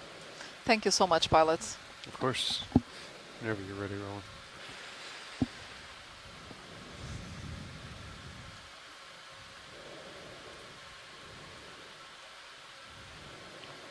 So it's interesting. You just passed one of the polyps there. I was going to point out again that, well, you can see, you know, the little tubes that are sticking down from the ring of tentacles. But on one of the polyps, I saw definitely a dark Clear mass one. Yep. below that pharynx, which means it had ingested something. Okay. You so rarely see anything inside these polyps, so that was very cool to see.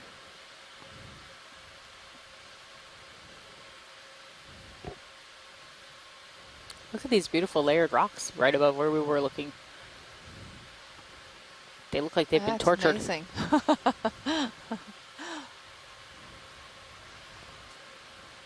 So we've been looking a lot at these layered rocks, haven't we? Snap that white Throughout this roller. expedition, always Is trying that to a- find one small there- enough to be collected. Was there a fish off to the left? That just looks like a little pile of carbonate. Don't know why it would be there though.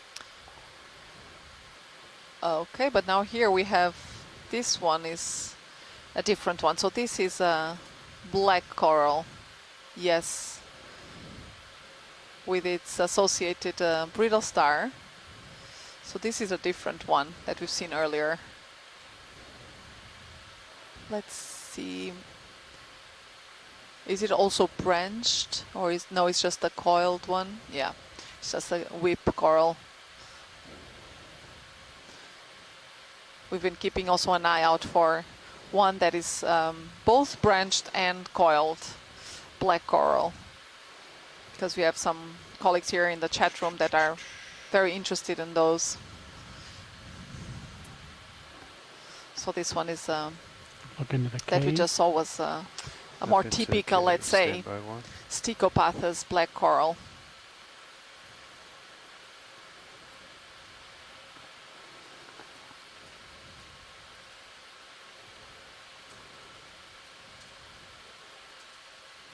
These are very impressive, these carbonate structures that Very pretty. really That's starting to appreciate rocks. Two crabs at the top. Good, I'm glad. crabs I am at the definitely appreciating sponges.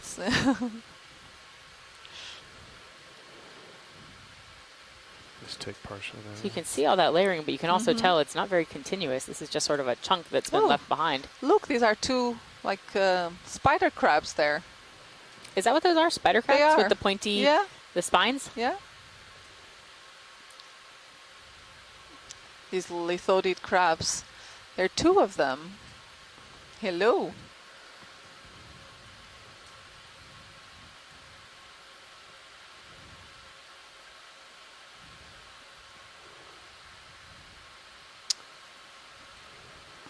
That doesn't look like a very comfortable position to me with all of those spines. I wonder if this could be a couple. Why do we always think about that? That it could be a couple. That's funny. I thought maybe they Yeah. were fighting, Yeah? which I guess doesn't preclude them from being a couple. Yeah. I can give you more stable if you want to roll. All right. Just let 'em go. And there's a feather star, which Thomas and I now know is a crinoid, just Yes, not a it's a stalked crinoid. crinoid. After a little bit of confusion a few hours ago, we feel confident in our abilities to identify a feather star. Kind of. And you know, we're talking about overhangs and places where things could hide. This would be a perfect This would place be a for. good spot. Yep.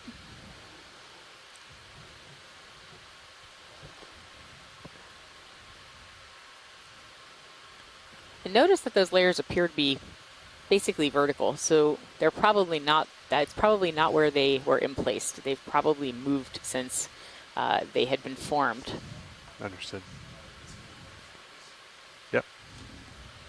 I'll put that in. Bridge RV now. Yes, another ship move request, please. And look, we can see horizontal layering in the far back. Do you see that? to the left, Yeah, that's really interesting. So are we on a little protruding nose against the face of the wall? John, you want to sit for a bit? Sure. Yeah, appreciate it. Okay. Thank you. Doing great. Thank you.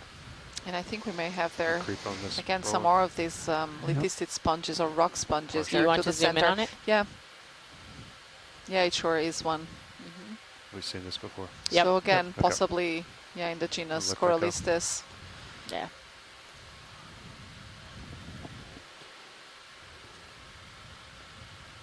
Wow. Kind of getting an eyeball of what we might see a little further up the slope. Some fish. Yep. Oh, we have a little fish there.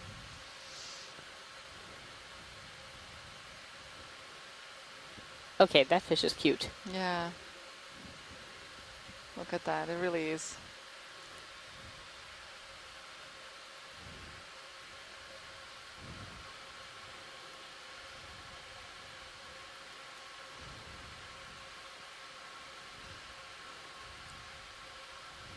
Still creeping on it, rolling. Could you put the lasers on when you have a chance? I sure can. Stand Thank by. you. And so we've seen a number of these fish throughout this dive, and we're having an identification here by Michelle, Epigonius. Look at the sticks in front of him. It's really Sticks in pretty. front of him. It's like Understood. 10 centimeters Yeah, not long, even. this one. Or maybe just a little over. Mhm. Yeah. Not a big fish. No idea what those sticks are. So is Epigonus a common fish here? Okay, we can let it go. So it seemed to have, we seem to have seen a number of these What are throughout these- this dive. Come back to Yeah, the I was fish. also looking at that. Sticks. It almost looked like merchant spine sticking out from the seafloor. But why would they Oh, all look at be that. vertical then? Yeah, no, it's very strange. Oh. What is the fish I'm good doing? whenever you I are, think Roland. it's a little distressed. Is I don't know. maybe just scratching its scales That is quite possible. against the. What I against don't that know about carbonate fish rock, yeah. behavior could fill a Copy, book. Bridge, thank you. All right, let him go. It looks like it's actually backed into that crevice now. Pilots. Oh, and it's Oh, turning there's around. another one. There's another here one to the bottom right. To the bottom Yeah. right, yeah. Okay, there was one to the bottom right. Over the crevice. Crevice, understood. That's a- Stand by.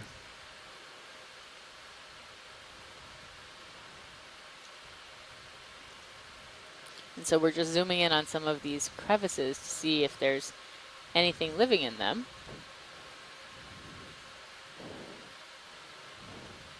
I don't know You what put the that lights on is. at 75%. Maybe they're shrimps? Nope.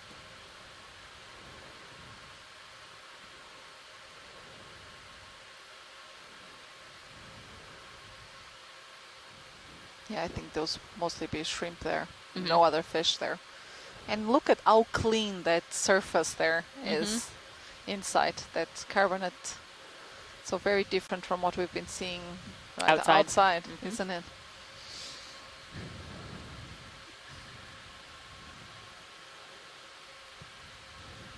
Lights are clear. More sargassum. You want that hole on the far left? I don't know if we got a tight one on that. Now we're good now. Okay, understood. So we're just taking an eyeball into some of these little cracks and crevices to see if it might be a place where fish are hanging out.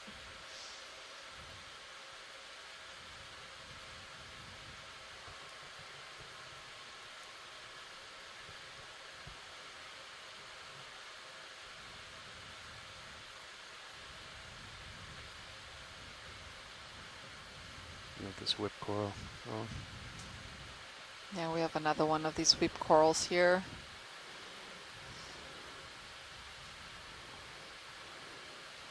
Looks very delicate, this one. But yeah, Something at the base of it. white. Stichopathus. yeah, coming over to it. Stand by. Very fat Sea sea star. star, yep. Then give me wide. I'll come back around to it. Thank you. Just as an interesting note, you know, much earlier on, we saw one of these coiled whips that I said had a different appearance. We had a close-up look, and I suggested it was the genus Radicipes, which is an octocoral in the family Croix, and it was growing in sediment. And all these black corals that we're seeing that are very similar and whip-like are all growing on a hard substrate. So take that's that. another way to tell them apart. Lasers. Lasers on. Oh, look at that puffy sea star. Probably just had a big meal. I wonder if it's another one of those slime stars. Yeah, it looks like, because it has that, it look like that sort of a membrane or veil all around. Tilt down. So it does look like a slime star. Max zoom. but just particularly puffy, this one. Yep. And if I remember, Chris, our echinoderm expert, saying that these had like internal pressure, and so if you brought them to the surface, they might flatten out. Oh, okay. One more time. So just like It some of may those not be this urchins. one, but that's what I Yeah. remembered him saying. I could be wrong. Take that all with a grain of salt. There's something greenish to the top of it. What is that? Green top, understood. Oh, just a bit of line. Yeah, that's Yeah, probably just but- a bit of fishing line, fishing rope. Yeah. Unless the stalk Yes. crinoids come in a color we haven't seen before, I would agree with you. Hello? Hey, this is Chris Ma. Hi, Chris. Hello. I just wanted to call in and basically, so this is a genus that we've been seeing, but I didn't have a chance to call in before. Caliptraster. It's perhaps, I've been throwing out a few more genera of slime stars or pterasterids than we've been doing lately. This one occurs in shallower water, which is why we haven't really encountered it before. This is one of those things that I've seen in collections, but I've not actually seen alive before. Oh. And and when I say like slime stars, I mean that just because all of the pterasterids go by the name like because of what pteraster does, which is produce slime. So I don't actually know if this one produces slime or not, but but it's just curious to know what other life modes that they have. But they all seem to be fairly consistent in that they're probably predators on sponges or some kind of epifaunal or epizoic type of organisms or detritus or whatnot. Like the other animals in this family, they have this weird covering over the surface. So what you're seeing is not actually the surface of the animal. It's like a superficial umbrella over the top, which is suspended by and there's a hole right in the middle, and that's how you can always tell it's group. It's not the anus. It's just the hole that aerates, that allows the water to go into the little chamber between the top surface and the animal's actual body surface. Okay. So in one sense, I think what Deb said earlier, I was talking about what do you call it, pancake urchins. And in this case, that's true. Like Hymenaster will deflate, but I think I was talking about something else. But Deb was right, even though misattributed to the taxon. So anyway, I just wanted to call and mention that about these because they are noteworthy, and I didn't have a chance to say anything about them earlier. And I'll get back to you guys later when we see another one of these spiny heart urchins that we've been seeing in the morning, because I figured out what they are, and I can't wait to tell people about them. Oh, cool. I'll see you later. Bye-bye. Great. Thank you. See you later, Chris. So I was wrong, but I was right. Exactly. Sometimes I surprise myself. So again, we're looking at these little overhangs and burrows and trying to see if there might be some small fish in them. We keep seeing a lot of shrimp, but and a lot of these small bluefish, the Okeanos true fish. So those seem to be rather common here in this area. Oh boy, and that's glass sponge. Quick snap roll.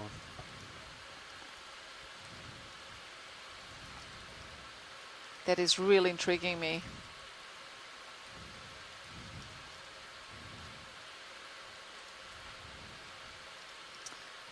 And I seriously doubt we're going to find it on our next dives because they're going to be much deeper. So yeah, we'll have to wait. See if we find one of these in an existing collection to look at it.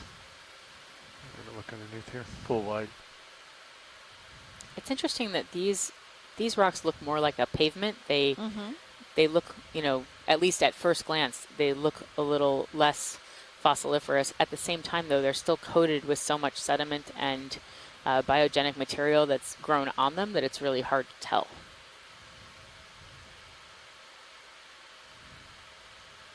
And all of these really thinly encrusting sponges that we're seeing here on the surface, I mean, if we would take one of, even a small rock... which we cannot do. Which we cannot do. We could spend, few weeks just around those, identifying them. All of these thin crusts, I think they comprise, honestly, Thank you, Bridge. possibly 60% of all sponge diversity are these very thin, small crusts. So there's a lot of diversity out there yet to be described. So if typically only look at these more, massive sponges, but there's just so many species that are these cryptic encrusting sponges. And again, we're seeing these this resistant layers that are just sticking out.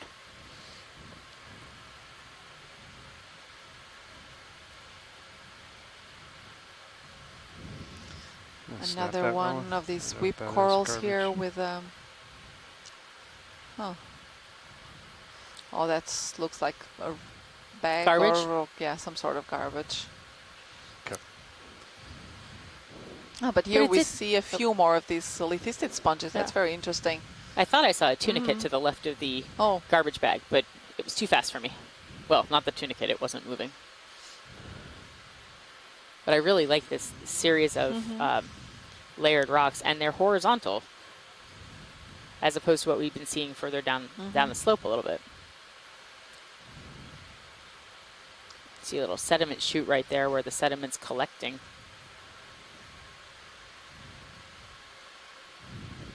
And a big block of out-of-place rock. Pilot Snav, I was wondering if you mind if I asked the bridge for a traffic and weather update. Haven't gotten one in a while. Yeah, that's fine. Yeah. Thanks. All right, Bridge, Sean, RV coming nav. back up. Hey, just want to check in with you and see if now is a good time to get a weather and traffic update. This is just really cool to look at. About to have a storm pass over our receive site back on shore, so if we lose connection, just hang with us. We'll be back. Gotcha. Some stalks to the left. So this is just beautiful. Yeah. Understood. And I'm guessing that a lot of this actually is in place, that we've reached the scarp, because it's all layered and it's horizontally layered. Is that one of your Yeah, that looks like one of those sponges. with a crinoid on top of it? Yeah, we've seen that earlier as well. I got to tell you, this might be let's my have a look. favorite sponge. Yeah, New Oceanapia. now. Let's have a look. Actually, it seems like we're seeing also the exposed No, that's all main wonderful. body Good of the copy on all. Thank you, sponge. Bridge. It's hard We to are. guess which is your favorite sponge, though, because there are so many. There are Yeah, just so sounds good, many. Sean. I know. Yeah. This is my favorite Yeah. sponge today. Yeah. 15 meters. So good copy. Yeah, Tell- so that's very interesting. Why is it Bridge, important, RV nav. or why is it different? Creeping in, rolling, standby. Because like here we're another actually ship move, seeing please. the We're gonna main do body a of the range sponge of that earlier 15 on we meters, could only see these very bearing long 055 papillae degrees sticking and out of decimal the knots. out of the sediment, but now here for some reason that main body is actually exposed. So we can see several of those, Good copy, thank some longer ones, some shorter papillae, but yeah, so this is most likely in the genus Oceanapia, so that's a demo sponge. Could that also explain maybe those spikes that we've been seeing coming out of the sediment? All right, Rowan, take whatever you need.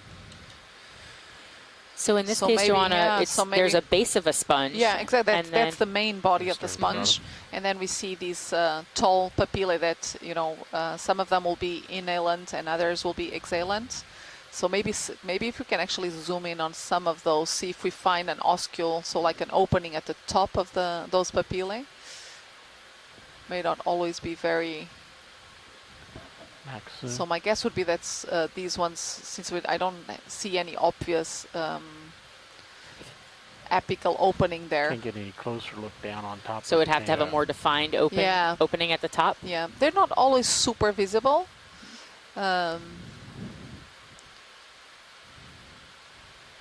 But so you can see, yeah. So you see, as I told you, it looks like this bulb. Yep. And earlier on, we saw just some of those long papillae And this out one, of the surface. this was really intriguing, I think, to a number of us, because we'd never heard of a sponge that buried most of its body in the Yeah. sand before. That Yeah, seemed it's like a not- strange. It's true. So it's not very common, in fact. That's what we call these endopsamic sponges. There are not so many species that do this, in fact. Let's look at one of the top of the pipes. Okay. Mostly the sponges that we find associated with soft substrate, they just have these root systems that attach. So we're seeing here the top of one of these longer papillae, and this is actually very interesting because it does look like they have some sort of a apical mesh of spicules on top, and this I hadn't seen before. So the specimens that I have examined before of this group, I've only got access to some fragments of these papillae, and sometimes fragments also of this main body. So this is very interesting actually to be able to see it in situ. Oh, it's very cool. And that's is that another feather star? Yeah, that's that's another crinoid there. But so as I was saying, often the sponges that live on soft substrate, what they have is they will have this sort of root system to really root them to the sediment. And we've seen those and we've long seen some of spicules, those. Yes, we've seen some of those especially with glass sponges in the genus Hyalonema. But there are others that also have those sort of adapted structures for soft sediment.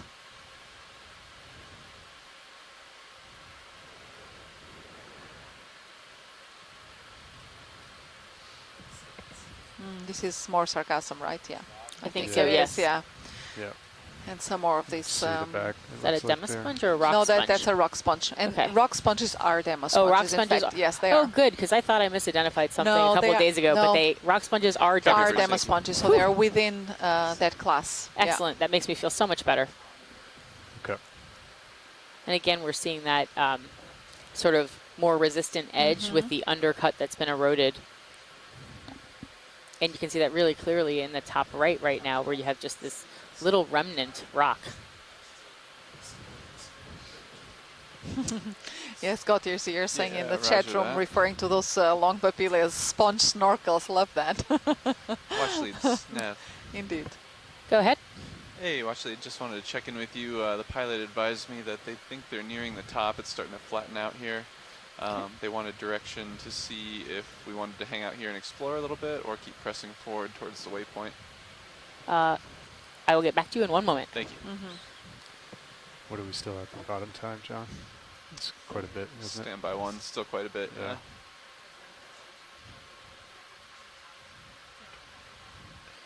And we'll get you a shot of this urchin rolling. Just coming in closer. Yeah, still over 2.5 hours. Repeat that? I was just going to give you a shot of this urchin while we're waiting for watch lead to... Okay.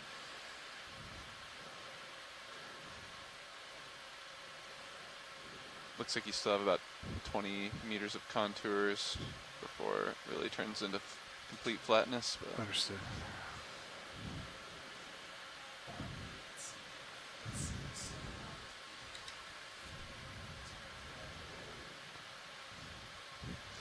go ahead, watch it.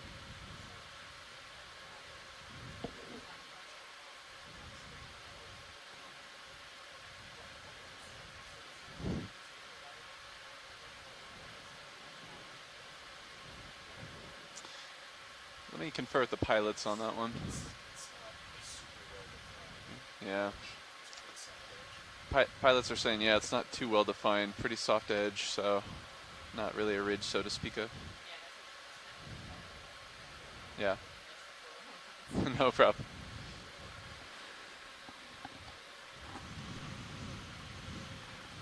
Yeah, you're not seeing anything, are you?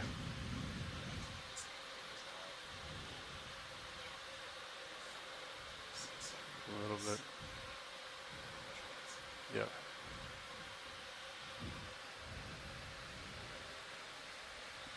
What are you thinking? Skirt this way, laterally. Yep.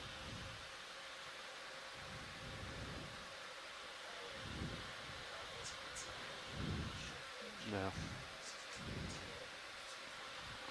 what do we have on the bathymetry map, John? Does it show anything either direction? Nothing of interest, really. Yeah.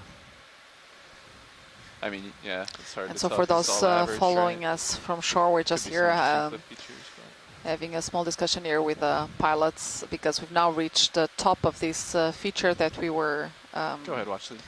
that we were surveying, and we're just trying to decide whether we should just go to the next waypoint or if we're gonna stick around here for a little longer. Roger that. Understood.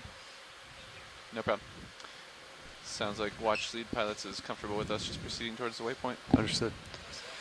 Okay. So we will be Is that now still- proceeding to our next waypoint. It was about 065. That is a Let me beautiful urchin. Sideroid check. urchin or sideroid urchin, yeah. Looks like, yeah, about 065 or so. Lasers. Lasers on.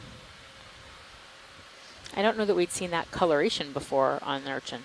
Oh, and Hey, it is look not at a the small sediment. urchin. Look at the length of the spines. Some of the orangish spines reddish themselves are sediment 20 upper centimeters long. left. Understood. Actually, right there Oh above yeah, where they're you're very at. long. Look Some at that. stuff coming out Thank of you, the right pilots. of the Putting on rock. those lasers really helped. Above where I'm at, coming out of the rock. Top of screen. Top On the of the right. screen, on the right. And we can see some of that sargassum accumulating there. Oh, and What what are is all this these? that we're watching now?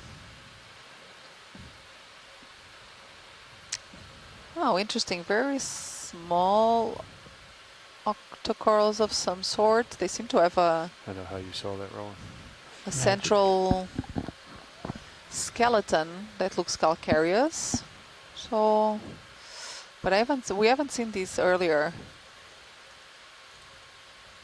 And these seem to be actually quite small. So these are Aren't they? holoxinians? Laser. Olaxonian Holoxonians. octocoral. So a type of octocoral. Mm-hmm. And they're just right at the edge of Yeah. that rock. Yeah, it's kind of a cop-out for me to say Holaxonian because that's a much larger group that includes several families, but I'm not sure what family this is. But Lasers off. my initial guess Okay. would be the family Now let's go to Plexoridae, that and that's certainly reasonable. reddish yellow sediment. There are Reddish some other yellow possibilities. sediment. But just Left by of saying sargassum. Holaxonia, Left of it's like a sargassum, large understood. group. Okay. The equivalent to my saying, excuse me, it's the equivalent to my saying primate instead of specifying which one. Okay.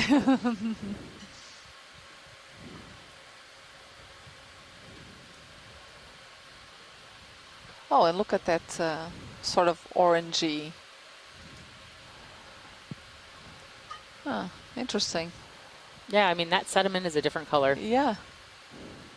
And it's still very biogenic, but Oh, it yeah. looks like there's something on it that's very orangey. Yeah, it just looks like it has some weathering. And we see here also some bryozoans on those sargassum leaves.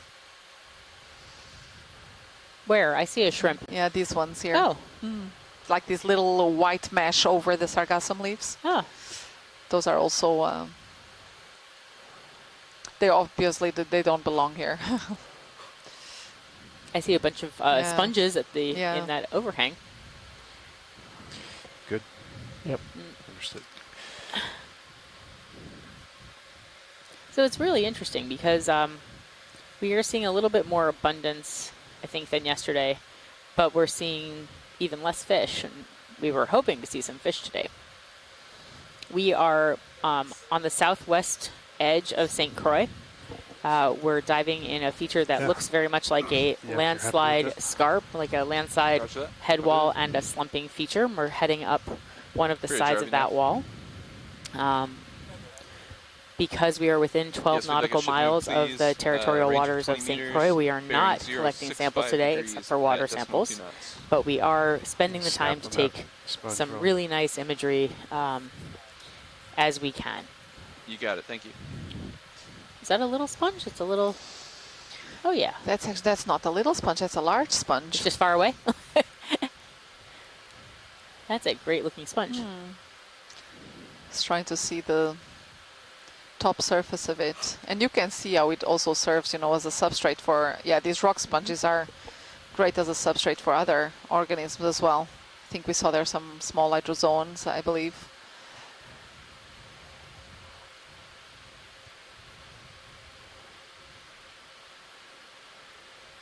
And I think we may have come across at least 2 or 3 different species of these rock sponges here.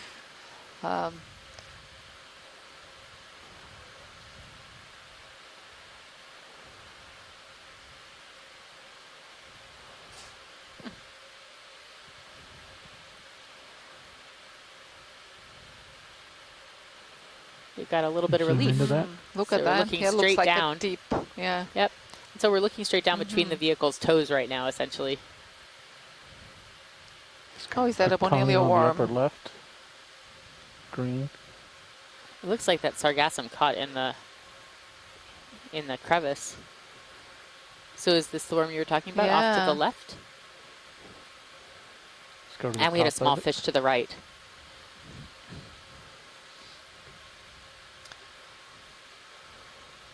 Yeah, this is like what they call the spoon worms.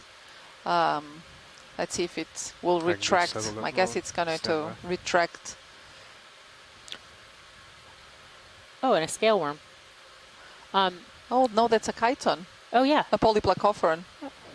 Um, There to the top. pilots, I don't And know you if the fish settle, is go still in back to the view, but green. if Yeah. it is, Just could we trying get to a get quick that zoom on it? Stable here for a second. Yeah. Sorry, I think that's a chitin. Is that a Yeah, chitin? That's what a Joanna said. chiton. Yeah. Spoonworm? Yeah. I think Yeah. no one should I really. was really excited about a spoonworm. 'cause Yeah. I saw Oh, a it's trace moving now. Earlier, but now we see the mouth. Yeah. And just for folks who are interested, that is the proboscis of this worm. So you're not seeing the body; you're basically seeing its tongue. And I think we can actually. Yeah. Am I seeing You the can see sediment? the You can sediment see moving. the sediment moving fantastic. inside Yeah. of it, which Yeah. is Yeah. really amazing. So it's ciliated. Yeah, it's a ciliated structure, so it sticks it out and then will gather food See that particles for sure. and move it back along to where the body is, which is typically in a little bit of a burrow. Yeah. And that tongue can extend up to, I think, 300 times the length of the body. Oh, Wait, wow. tilt down. Wow. At least in some species. Yeah. Yeah, but that's really cool because you Slow, are hold actually, you there. can see this. Oh, you could Oh. see the sediment going down until the shrimp jumped on it. That was really interesting. Zoom, yep. Yep. There you can see, you can retract that that proboscis. Very And quickly, then it yeah. can extend and basically crawl it. It's like having your tongue crawl out along the bottom and then scoop up little bits of organics. But I think the other pretty thing was a small. chitin. Yeah. deposit. Above of it was a That chiton, you yeah. suggested Yep, might be- Joanna Go corrected me. back to the chitin. I think we should take everything I say with a Oh, grain of salt when we're pardon talking me. about Top biology. Top center. Is this another one of those tunicate / Medusa? No, it's a sponge. Never mind. Oh, yeah. Understood, Sean. It's sitting there very Deb, still. we're not correcting you. We're enriching your knowledge. Works for me, but either way. It's a great learning experience to understand and to see what's on the seafloor.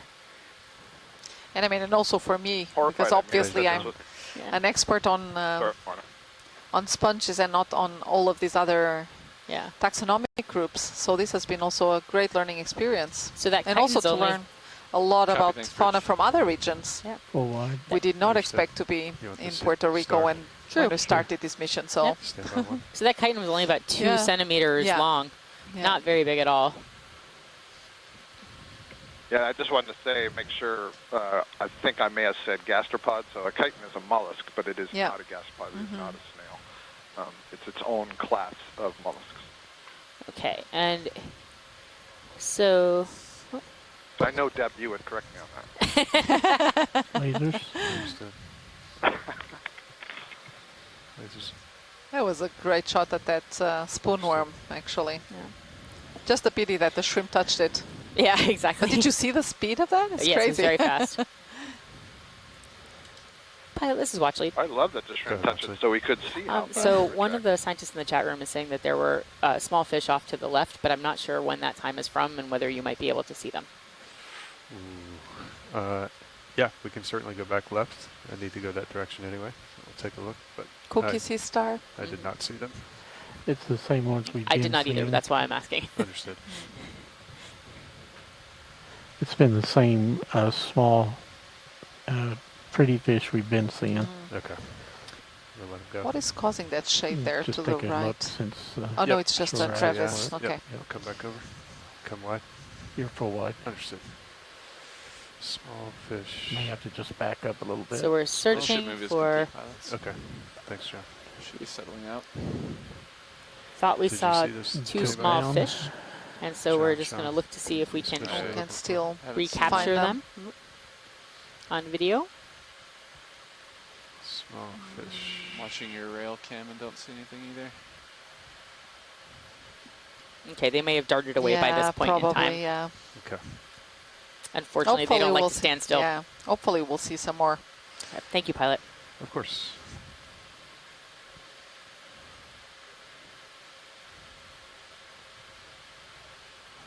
Is that a coral or is that a fishing line? Oh, I think On the that's right, a it's a coral? coral. Okay, Yeah. that's good because we like corals and we're not a And huge we fan of fishing lines. know. Yep. Sort of show the lay of the land. Understood.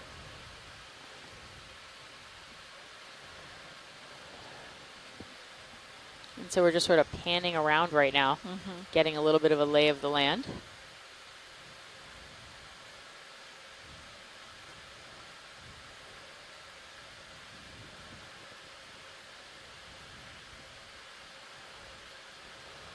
You see some of these little depressions. I wonder if they're little sediment chutes, little canyons that help transport the sediment downward. They sure help transporting that sargassum down. You saw how they were accumulating there. Yep. You take a snap on dark purple. What is that? Dark purple. Black. Just Left, lower left bottom. of center. Lower left center. Like right over Ball. the hump there. Blob there. Oh, gotcha. Where it's Thank probably you. a bit far. Were you looking at that Yeah, center dark yeah, thing? Yeah. I'll just come back over rolling. Okay. See if where we you're can headed? see it. Yeah. Well, that's where we were just at.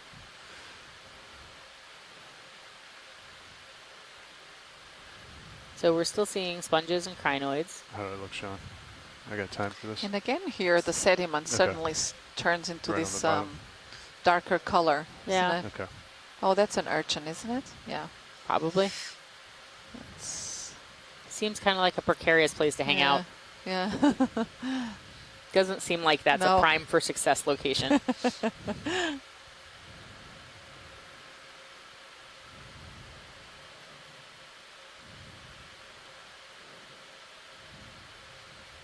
Oh, yeah. We have seen this urchin earlier on. So it's the one that's not Conolampus, but is yeah, like but that's Conolampus. similar. I don't remember what the name of it Let me was, see if but I... definitely doing better with my echinoderm identifications. Paleopneustes. I'll believe That's the note I took, at least. I actually wrote... you. Yep, Paleopneustes. Paleopneustes, yeah. Great, thanks, Chris. And we saw one of these earlier. I actually wrote down similar to Conolampus. Yep. A beautiful color.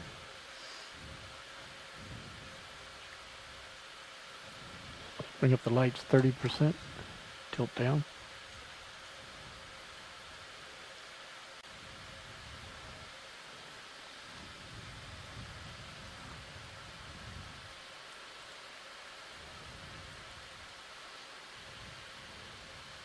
And you can see it's dark purple color and it's somewhat little spines. See some very small stuff wiggling. You know, we were seeing that sea urchin just maybe, 10 minutes ago that had the very, very, very long spines. Yeah. This is really different looking. Lasers. And if we could flip it over, we would see its tube feet. But we can't flip it over, nor would we want to. And also about 10 centimeters. Yeah. Shoot some water Small at it. fish. Small fish. There we go. Let's take a look at this fish. Oh. I'm going to say I it looks think similar to the ones we've seen before, but honestly, Okeanos. they all kind of look the same to Yeah. me. It's beautiful, though. Yeah, it This really guy is. Very small. This is really tiny.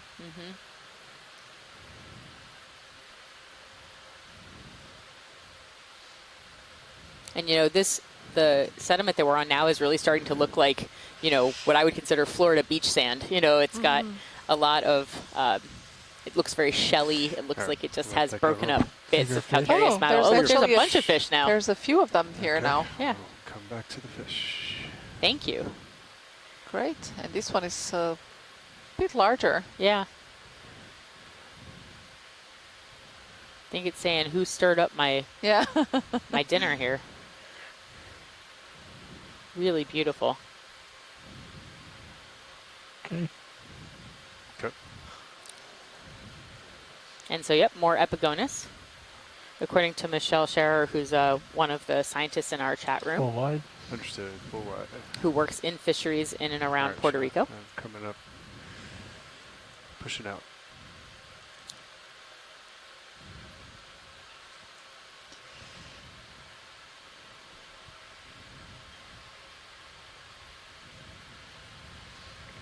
So while we're Rotate wandering over up to the your slope, center. we might take a moment to have some station identification. We can hear some introductions of the folks that are in the control room. Hello, everybody. So, joining us today from the Global Foundation for Ocean Exploration, my name is Anna Sagatov, and I am going to be cutting video clips for the second half of the dive. Roland Bryan is on video control and broadcast, and currently our ROV pilot is Chris Wright. Our co-pilot is Sean Kennison, and our navigator is John Mefford.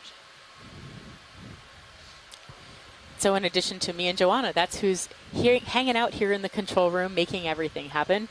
But as we always like to mention, it's not just the ROV team, it's not just the scientists and the other mission control. There are a number of people on this ship who make it run every single day, and they do it so smoothly that you don't even know how well it's working. And so everyone from our deck crew to the engineers, our stewards. Yep. They're all such important and essential parts of making this exploration mission go. Data managers, everyone. It's a great crew. Yep. We'll be sad to leave them in a couple of days. Yeah. It's the last week of our cruise. Yeah, it's actually the last few days. We'll And try it's to get been it between a your really toes. interesting expedition so far. Yeah, it's on a little mound there. And of course, we also have a great science team ashore joining us through the various collaboration tools here in the chat room that really make all of these dives just so much more interesting and exciting, you know, sharing with us and all the public that follows us through our live streams and sharing all of their expertise on the various taxonomic groups and or the area in general. So thank you all so much.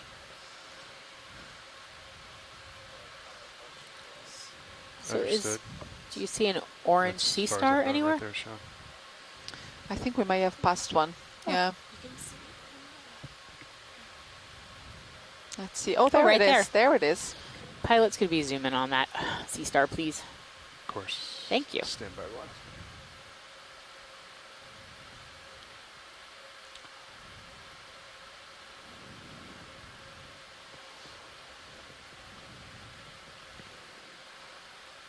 A little bit of current up here. Okay, roll. Take that.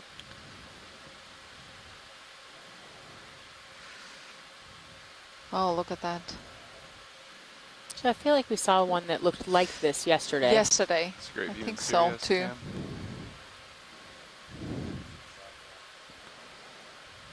And I remember Chris telling us something about the structure of the legs, and but I don't remember exactly Tail what. So correct. hopefully he'll call in and tell us. Okay. Gotcha. No, I just wanted some better shot on There's a the little backside worm of to the this bottom thing. left, I think. You want the coral roll? Lasers? What are the Lasers little on. white things or translucent things to the left of that, Joanna? Do you know? I don't know. I think we need to zoom in a bit. Oh, And so we I'm can also see- intrigued by that dark blue. I felt like that was a sponge. Go to the So dark this blue bottom sea star's right. a little smaller than 10 centimeters. Maybe it's not a sponge. What is it? No, I think it's actually. Let's see. Remember, we saw something similar yesterday, but that it was red. Like we had coral and like this- algae? Yeah, no, No? those were Oh, different. the squishy thing. Hi, Chris. Could you tell us a little bit about this starfish? Yeah, I'm just taking a quick look at the close-up imagery. Yeah, so this is kind of a deceptive one because Go back to sea this star. looked a lot like, well, you were pointing out the resemblance with the sea star yesterday, which was Nymphaster arenatus. And this one may actually be in a completely separate family, which wow. is something I'd normally be able to tell you for certain by looking at the underside, which Okay. is one of the limitations of video. This is actually an odontasterid.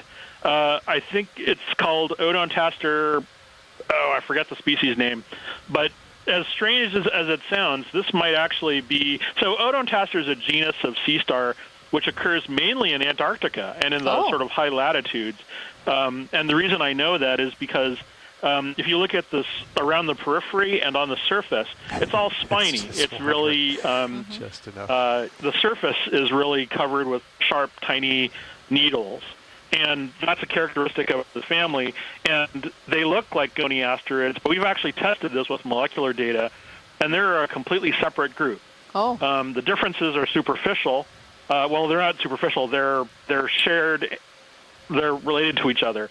But essentially, as far as we can tell, there was a bunch of these that radiated in Antarctica, and then a bunch of them escaped, if you will, and got out into deep sea habitats all over the world. So there's like odd species of this genus in deep sea habitats in the Pacific, in the Atlantic, and elsewhere. And so this is one of those rare, well, it's not a rare specimen, but rather a rare individual, but it is a species that that doesn't have any near, like there aren't other Odontaster species in the near area. So it's kind of an oddball compared to the other kinds of sea stars that live here.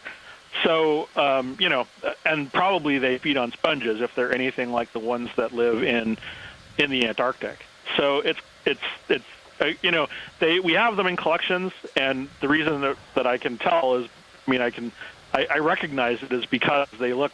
We have so many of them in the collections, but we never see them in in their natural setting. Mm-hmm. So I think this is actually the second or third time we've seen this one alive, because we saw this previously during one of the Okeanos expeditions in 2015, and which is why I'm so happy to see it again. So yeah, it's kind of an interesting animal, and maybe I'm sorry to say, it may be gunning for this very sponge that we're looking at, given its proximity, or perhaps it's just feeding on some ambient encrusting animal someplace on the substratum, or if it is gunning for this larger sponge, then perhaps you should be playing the Jaws theme in very slow tempo. I don't know if we're going to get to any of those spiny urchins, but that turns out to be something called Linapneustes longispinus, and I'll try and share pictures of this on my Twitter feed, Echinoblog. But essentially, they are every bit the spiny ball of urchin that they seem to be. I hunted down the name and found specimens in the collections, and and they're very fragile animals. But man, those spines can. I just got stabbed by one collected like almost 100 years ago, and it's. We did so clearly the spines. Yeah, tell me about it. I also have the same problem with the sponge spicules, Chris. I'll put it in. Sponge spicules are terrible. Yeah, those things are literally fiberglass. Yeah, they really are. Yeah. So anyway, I'll leave you guys to your bottle. Interesting viewing of right now. the human anthropogenic condition. Okay. And thanks again for a great dive. I look forward to the next one. Thank you, Chris. So is there a fish in there? Sure is. I think we're seeing some. No, there's a fish. I think there's some fish inside. Yeah. Let's see if it comes out of the bottle. We saw also this earlier. Fish in a bottle, right? Oh, it's like look. Whoa. It is. Yeah. It just peeked outside. Well, it's probably a nice, safe place to be. Yeah. Unless your predator can also get in which case it's probably less safe to be in. There's no way out. Yep. Oh, there's actually two of them, I think. I see two. Yep. Well, is that one a fish? Yeah, there was one here. Yeah, and one over there. And one over there. And then what's just to the outside? Is that that's one of those squat lobsters. Yeah. Protecting the house. And there's also like a tiny, is that a coral or maybe a very small anemone? Yeah, I think it's a small anemone. Yeah. Very small anemone. Very small. These fish hanging out in this bottle, though, are just totally awesome. Look at them. And actually, they look somewhat different. Well, that's why I was wondering if the one on the right is actually a fish or if it's a shrimp. It's hard to tell because it's just been stuck up against the side of the bottle. That one I believe is a fish. No, but I think I saw two different fish, but just different species as well. I wonder. Really curious. We got a little extra light.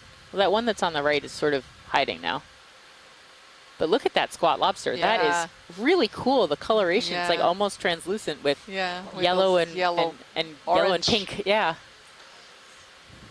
Yeah, and a turquoise eyeball. Oh, there's the fish. There's one, but there's another one that's hiding. Whenever you're ready, Ron. That second one seemed to have a sucker on the bottom of its head, Yeah. and it seemed to be sucking on the side of the bottle. So our video engineer, who has a wonderful eye, was saying that the second one that we were Fog's coming just off. talking about a little bit might have had a sucker and might have been sort of, you know, attached to the side of the bottle. To the side Yeah. of the bottle. I will take your word for it, Roland. Yeah. That was quite an interesting find. It's Yeah. really, I mean, it's never next to nice that to see sargassum anthropogenic is a material on the yellow coral. seafloor, but when you are seeing it and it's creating a habitat for life to grow on, it makes me feel slightly better. Yeah, that's you know? true. And we've seen also, was it yesterday, with the hermit crabs also living inside of a bottle. Yeah, if you like hermit crabs, I would go and try to watch whatever the replays of Dive 7 are because it had some fantastic hermit crabs in it. I don't think I've ever said the word fantastic and hermit crabs together before, but it was really awesome. And so that was yesterday's dive, which was on the northeast Of St. Croix. edge of St. Croix, which was on Lang Bank, or Yeah. right off of Lang Bank. And here we are on the southwest side of St. Croix. Oh, let's have a look here, because next to the sargassum looks like we have something else. Copy bridge, thanks. Yeah, I think it's dead, but it's a golden coral. It really looks of golden. yeah, it really looks like. Move complete. Wow. Yeah, but it's dead. I'm not seeing any live polyps here. But beautiful skeleton there. I do see some live ones. in One of the things center. that's interesting about this Croix is that it's Lights planar at 50%. instead of being some kind of Fog's up bottle 50%. brush or bush-like form. There aren't that many species of gold coral, the Croix that are planar like this. Okay. Let's see if we. The shape of the skeleton is very diagnostic, so it's definitely a Croix day. Tilt down. So Watch let's the see nav if where we, you're trying to reach the, if we pilot. find. The tissue is all dead. Yeah, it is. Now you can see some live white Oh, I can help polyps, you out with very that. Give me small. 1 second. Stand by. Yeah. Oh, right there in the is. Yeah, center. actually, there in the center, there active. seems to be like one Yes. resisting polyp, or two. Where? Yeah, we see a couple of them. There. Oh, one. yes. Another one there. Yeah. I know that the rest of you can't see Joanna Really, pointing really on the very screen. Few, yeah. Top very right helpful of for the me. screen. Right in the top center. It was very helpful, I Joanna. do Yeah. see a couple Watch of the polyps. Yeah, there are Yes, a go ahead. few. We have polyps. just I'm over just 2 hours, not 2 hours sure and that 7 they're minutes. Thank you. Croix No problem. polyps. Oh, and they're actually there to the, yeah, I think it's going to come into center now. There's a portion of this colony that seems to be with the live polyps there. It's only just a few, looks like almost one of the branches still has live polyps. That's really cool. I don't think I've ever seen the golden coral without its live, Yeah. you know, flesh on it. And so it really is quite beautiful. Now I understand why everyone Whenever calls you're it ready, golden. Lasers. Lasers on. So we've got about 2 hours left on the Clear. seafloor today. Clear. And we've really seen just an amazing amount of Fog's stuff, coming and up. I expect that we'll continue to do Thank so. you. All right, Sean, push it up.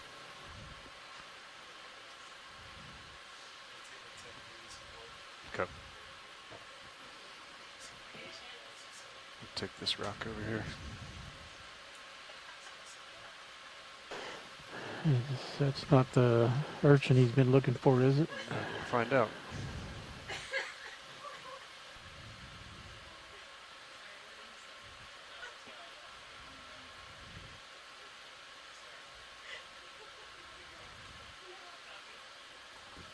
Oh, and another beautiful sea urchin.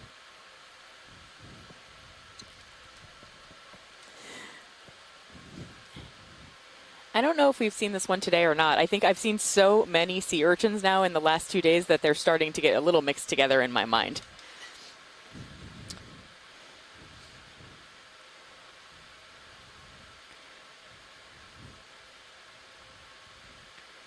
Lights at 30%. This is an Got that, Sean. Okeanos hydrix. Thank you. I don't know if we've seen this one before. Really quite beautiful.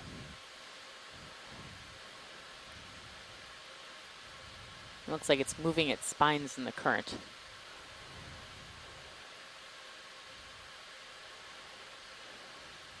Thanks, pilot.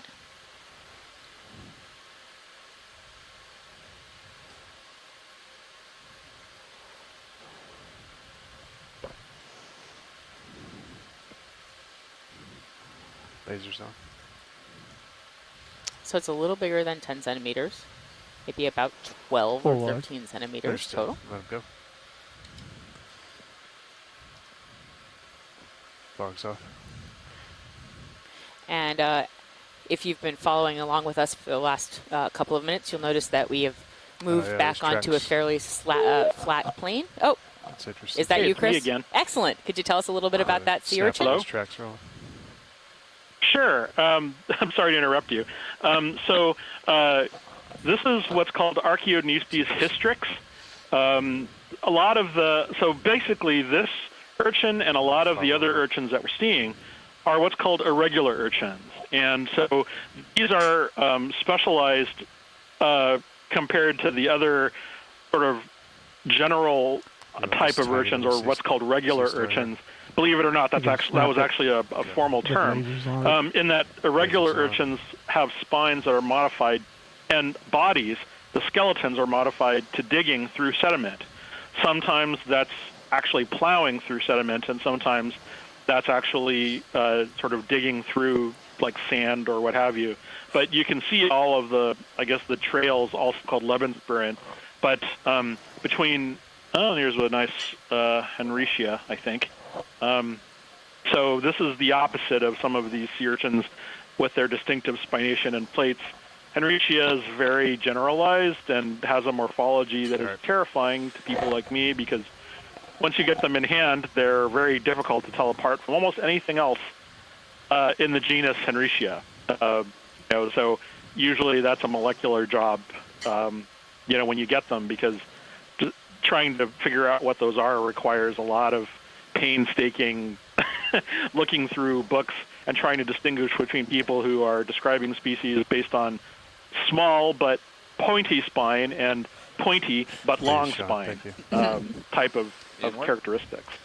But anyway, the irregular urchins leave behind a lot of these trails, and what's really nice about them is that they have a very extensive fossil record, because when they die, they, of course, do so in sedimentary habitats. And so a lot of their skeletons remain, and for a lot of the local geology and in other places, you can find fossils of a lot of these animals, sometimes in abundance.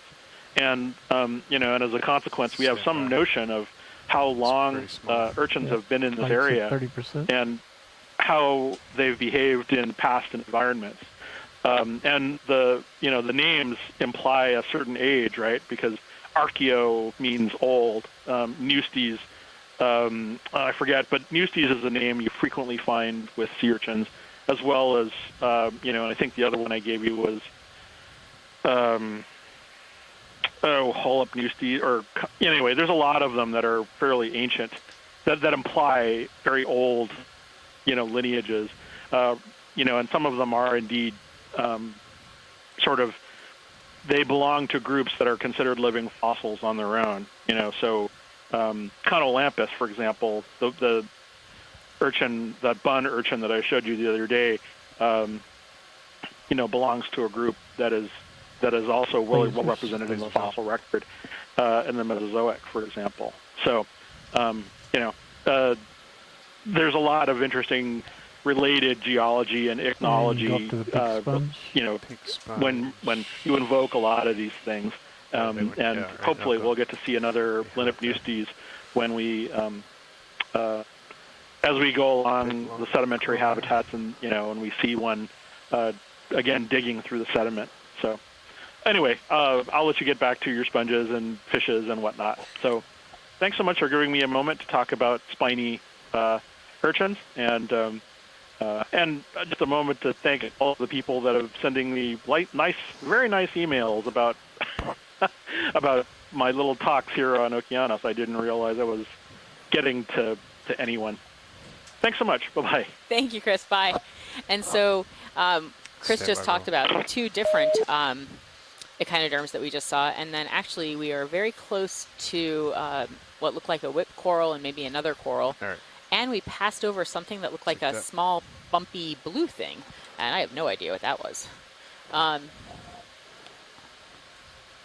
So I think this one might be a sponge, but if so, it has a fairly heavy coating of sediment around its area, but maybe it's not a sponge. But to the right of this, pilots, I think that there was a whip coral and perhaps another coral, if we would be able to zoom in on that. Yep. Sure can. Deb, just to follow up on your comment that you don't know what that blue bumpy thing is, neither do any of the rest of us. So we've seen that now a few times, and Joanna and I have been going back and forth on what it could be. She doesn't think it's a sponge. I don't think it's a coral. Maybe it's a tunicate.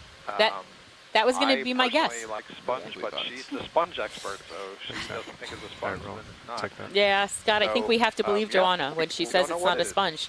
So yeah, I think our best guess right now is a tunicate, and we've seen two of those blue bumpy things that might be a tunicate. And on yesterday's dives, we were actually stumped by a pink bumpy thing that no one knew what it was, but evidently it was also potentially a tunicate. And Scott, while you're on the line, if you could talk a little bit about this coral, that would be awesome. Sure, but I just want to say, I'm saying tunicate, but it doesn't feel like tunicate either, so I don't know what it is. So yeah, we're looking right here at a black coral, this spiraling whip. So this is Stichopathes. You can really nicely see the tentacles of each polyp greatly extended from the skeleton. There's a very thin layer of tissue surrounding that skeleton, which is black in color. And if you want to distinguish where each of the polyps begin and end, basically count in multiples of 6, because each tentacle will have a ring of 6. Each polyp will have a ring of 6 tentacles, and we're on the back side of this thing. It's an interesting one where all the polyps seem to be on one face of the skeleton. They would ring a very small, what's called a hypostome. And so, yeah, you can kind of see it here. It looks like there are these little bumps there. And so that's the raised mouth. Come back if you want. These black corals are also called the thorny corals because if you held the skeleton in your hand and kind of ran it through your fingers, you would feel that it's got a lot of spines or bumps on it. And in some of these black corals, they're really quite elaborate and big, and they have substructures on them. And taxonomists use scanning electron microscopy, so basically, hundreds to thousands of times magnification to look at the structure of those spines, and it's those spines that are used to define the species. And so to identify them, that's kind of what you need to be looking at. Fogs off. To identify the species, And the other thing, you are correct, Deb, that was a sponge with this sort of looked like a bald head in the middle of a brownish ring. Thanks, Scott. That was really helpful. It's really interesting to learn about these different corals, and especially the black corals. Although I kind of have a soft spot in my heart for the bamboo corals, too. They're just so fascinating. And so we're zooming in on a fish right now. Kind of fish. We'll see if we can get a little bit. Well, that's interesting. I'm not sure we've seen that one before with the black spot at its tail, which mimics the black, the black of its eye. I don't know if that's what it's supposed to be doing or if it's just a, happy mistake, but what an interesting looking fish. I think that's a great explanation, Deb. That looks like that fish could go in either direction. That would confuse a predator. We're getting some really beautiful imagery of it. I also agree that it's the first time we've seen it today. Oh, good. The first time I've seen it. Yeah, I think so too. Let him go. All right, so it's gotten a little far away from us, so we're going to let it go. Oh, look, we have some very nice ripple marks right here. What did you say? Ripple marks. Oh. We haven't seen really, actually, we really haven't seen anything this regular in terms of ripple marks on this entire dive. This is the first time that we've seen probably enough sediment, and perhaps either it's a strong enough current or there's a lot less bioturbation. I'm not sure which.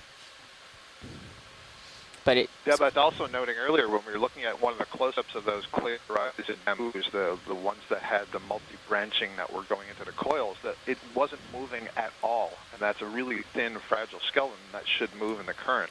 That suggests to me that the currents down here are really weak, and maybe periodically, at least up here where you see the ripples, they're a little bit faster. Yeah, I think we've moved up a little bit enough that we're starting to see that particulate matter sort of flowing through the camera, Scott. So I have a feeling where we were, it was actually very low current before, and maybe we've just moved up into a slightly move, faster please. current regime. Range of 20 meters, bearing 065 degrees at decimal 2 knots. So we're zooming in on, perhaps that's an urchin skeleton. I think it might be. Every time I say that it's an urchin skeleton, though, it probably turns out to be alive. So, oh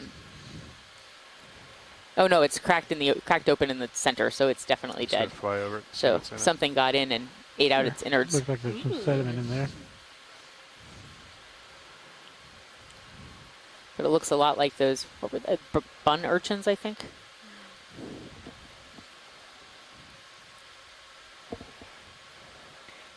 Yep, so we're just zooming in. So that's what an urchin looks like after it's lost all of its spines and all of its skin and all of its internal organs. So it's full tilt. Okay. Thank you so much, pilots. So we're just going to keep moving along on this seafloor. And we're seeing, a lot of sargassum again, which we saw at the beginning of the dive. On this gray roll.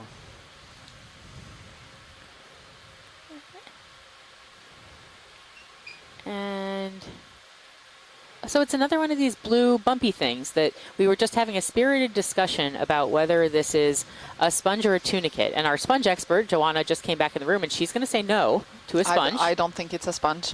And so we had arrived potentially on tunicate, but no one feels super confident about that either. No. Also does not look like a tunicate to me. But so what is it? That's the problem. I agree. It doesn't look like a tunicate or a sponge or a coral. So that's why we're kind I of wonder if it could. there. Yeah, I wonder if it could be some sort of encrusting coral that we would find more in shallower waters. I know we're still quite a bit deep, like 400 meters depth, but you are, aren't you? it's a pity we cannot poke it because my feeling when I look at it is that it's somewhat calcareous. Yeah. So I hear you, and I saw your comment on that before, and it's entirely possible. It's just that I'm not seeing any polyps, nor do I see the openings that polyps would come out of, much the way you would be looking for the oscula. And it may be that they're just so retracted that we can't see it, but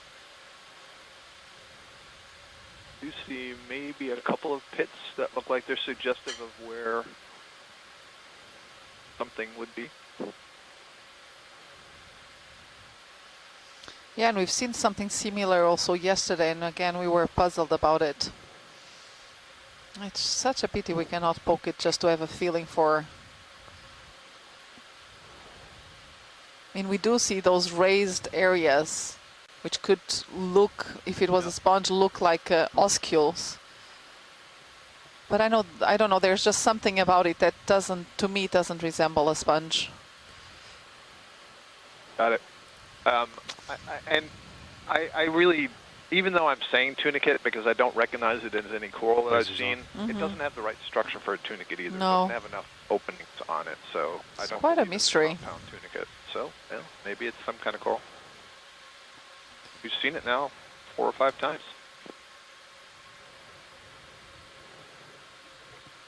Fox clear. And also the color itself is not a very common color for sponges, at least. We usually see sponges mostly in yellow, white, orange, red. There's very few species actually that have this very strong blue coloration. So yeah, it's a mystery. Yep.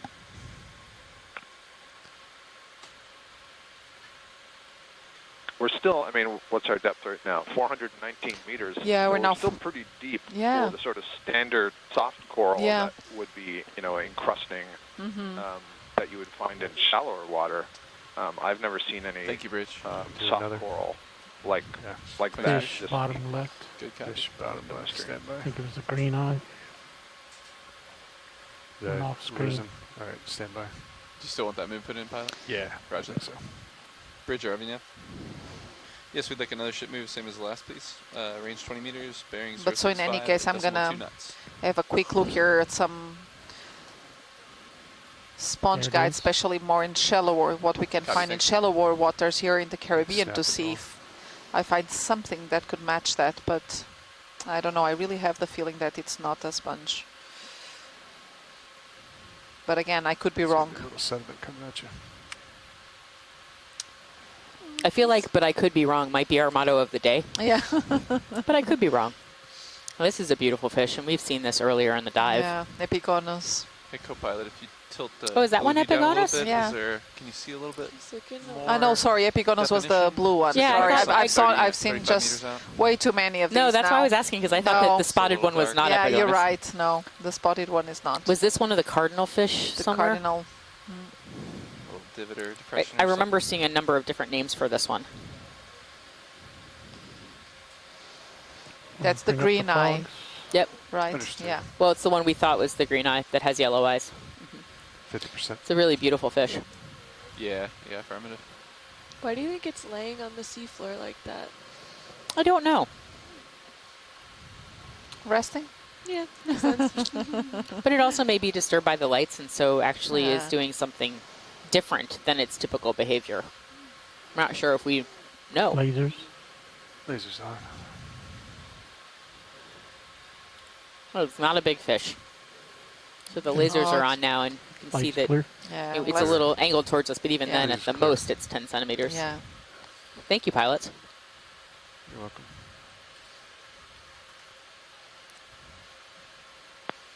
And so we're back in an area where we see some evidence of bioturbation, where we have some small burrows and mounds. Did you say you saw something, Sean? This guy? Okay. Sort of those either sea stars. I was about to say maybe we could look in that sargassum to see if there were fish, but it is rolling away from us Yeah. even as we speak. Creeping up. Maybe it's looks like a sea star eating something. I feel like it might have flushed out any juvenile fish by now. Looks like we have a sea star there on top of something. Maybe rotate it around It does to look the like right that. So the current's Let's blowing see. into us. Let's Let's find have out. a look. And we've been hearing from Chris in previous dives how sea stars often predate on a number of other organisms. Oh.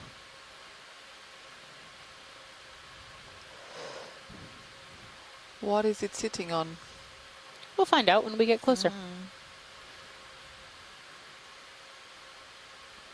There's some interesting burrows or little traces of burrows Stand by. up to the Come on, left nice and while easy. we're Try not taking to a look stir at up this. Too much sediment.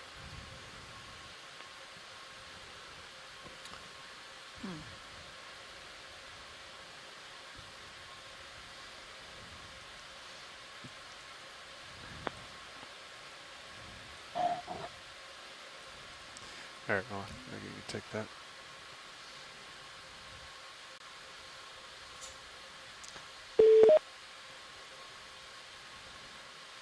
Hi there, who just joined us? No, I'm sliding. Stand by, Rowan. Give me just Hey, a it's portion. Chris. Hi, Hi, Chris. I'm just Chris, can you tell us a little bit about this starfish? Yeah, hold on just a second. We're just acquiring the target now, so I'm trying to get a bead on what it is we're looking at. Stand by, Rowan. Maybe get a little closer to it. Yeah. Mr. Rocky. Oh, okay, got it. Yeah, so this is Henricia, aforementioned sea star that I said that is a pain to identify. But I do know things about their biology because they're relatively well studied. And the fact that it's positioned Decent amount of right current up here. over a sponge tells me a lot because Henricia love to eat sponges. All right, And let's try that. we've seen this in multiple habitats all around the world. It's fairly consistent for Henricia. In fact, some of the members of Henricia actually have a single hyaline spine around their mouth that some people have used to distinguish them as Odonta Henricia as a separate genus. Yeah, so is that a sponge or is that there's like a column right next to the We're also to the trying to mouth. we're also trying to figure it out. There is a bit of sargassum, so it's a little bit difficult to see what's behind it, but there is another structure that could very well be one of those long papillae of a sponge. Yeah, I mean, I suppose it could be both. It could be, you know, yeah, right now it a is. sponge on the See sargassum, it. but I mean, the sargassum is probably inorganic input for a lot of animals on the bottom of the seafloor. So it wouldn't be terribly unreasonable to think 60, that just trying to hold my toe. you know that the animal is back anything less than that is feeding on the seaweed itself. It looks like a sponge to me. I'm trying to. Yeah, I mean it's plausible. Either explanation works.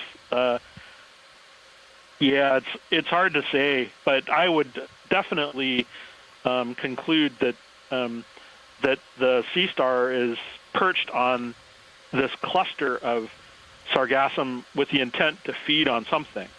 You know, it might just be the seaweed itself, or it could be something related to the seaweed. I mean, something on the surface of the seaweed. But you know, but what do you call it? Trying to get nutrients on the seafloor is difficult sometimes. So,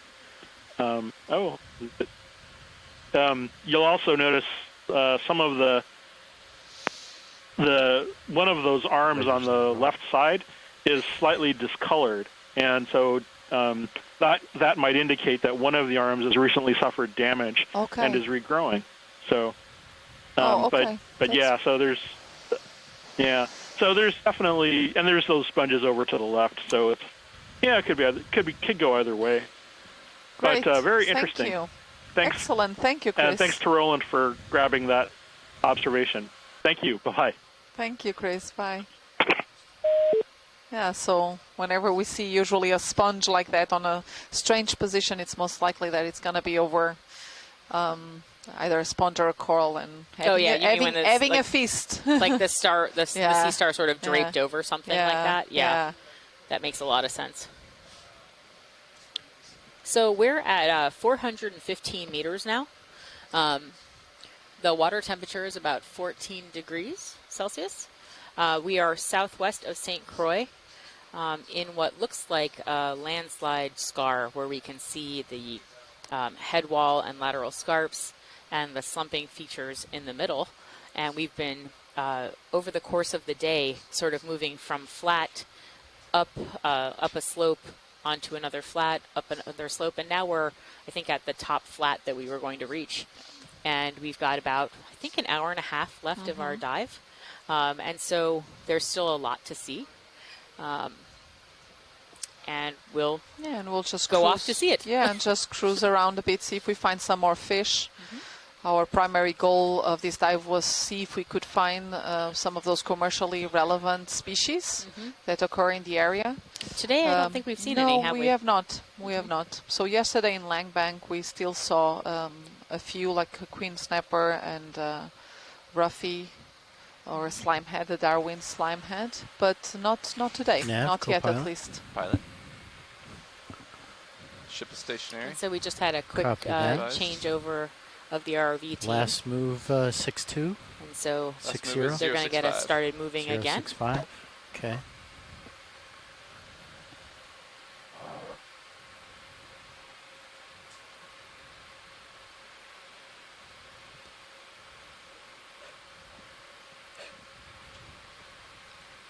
And we've been very lucky with these two dives off of St. Croix that we haven't had a lot of problems with sargassum at the surface or the near surface. There's a small stick just we actually had to run away from a few sites on the southern side of Puerto Rico because there was so much sargassum in the water and just below the water that it was actually interfering with the ship's ability to cool the engines. Yeah, we had another dive plan in Investigator Reach, but we saw that the conditions were not ideal. Guayanilla Canyon as well. Yeah, exactly. But these have been unanticipated but incredibly interesting. Yeah.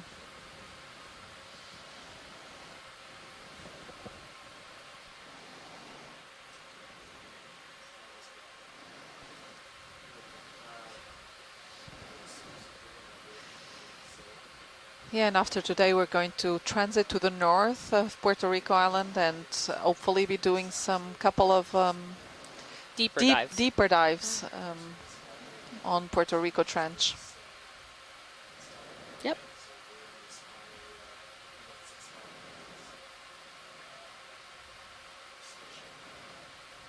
Okay, you can go in video.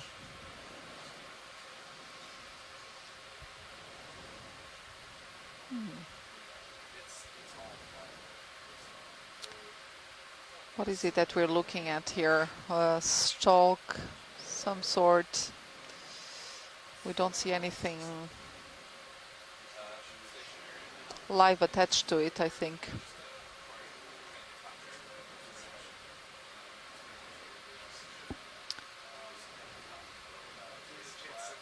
So yeah, I'm not sure exactly what Can't this tell what could it have is. been. Maybe Video's clear. yeah, some sort Copy. of coral skeleton. It looks a lot like my favorite shape of pasta. Okay.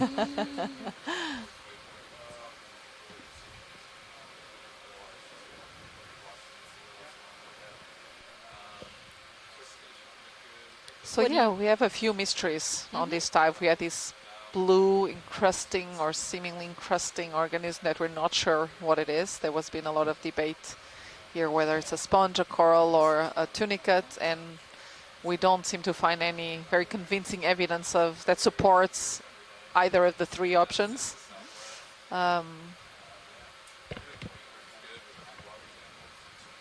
Another intriguing organism has been these zoanthids that show up very coiled with a very thick central coil that we've also seen earlier on in a previous dive. And again, we're not 100% sure what is it that they're covering. Pilot, this is Watchley. Go ahead, Watchley. So one of the things that we have been looking for this whole dive, and you probably already know, is that if we see fish, that's sort of the priority for zooming and looking in on them. Understood. Thank you.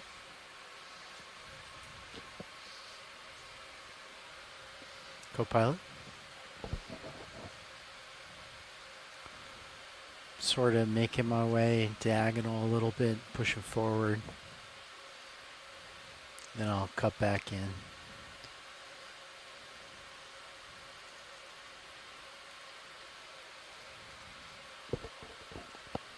So I think the rest of our dive, Joanna, is going to be on a pretty flat plane.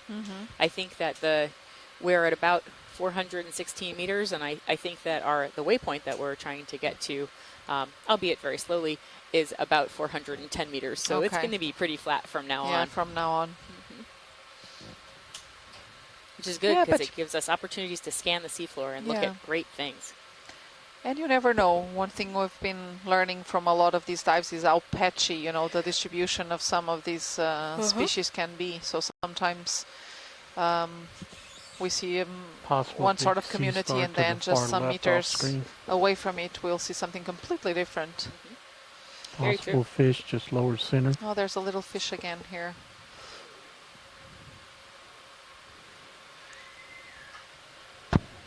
Okay, I'm going to sit down for this one. Okay. You can go in a little bit tighter. Okay.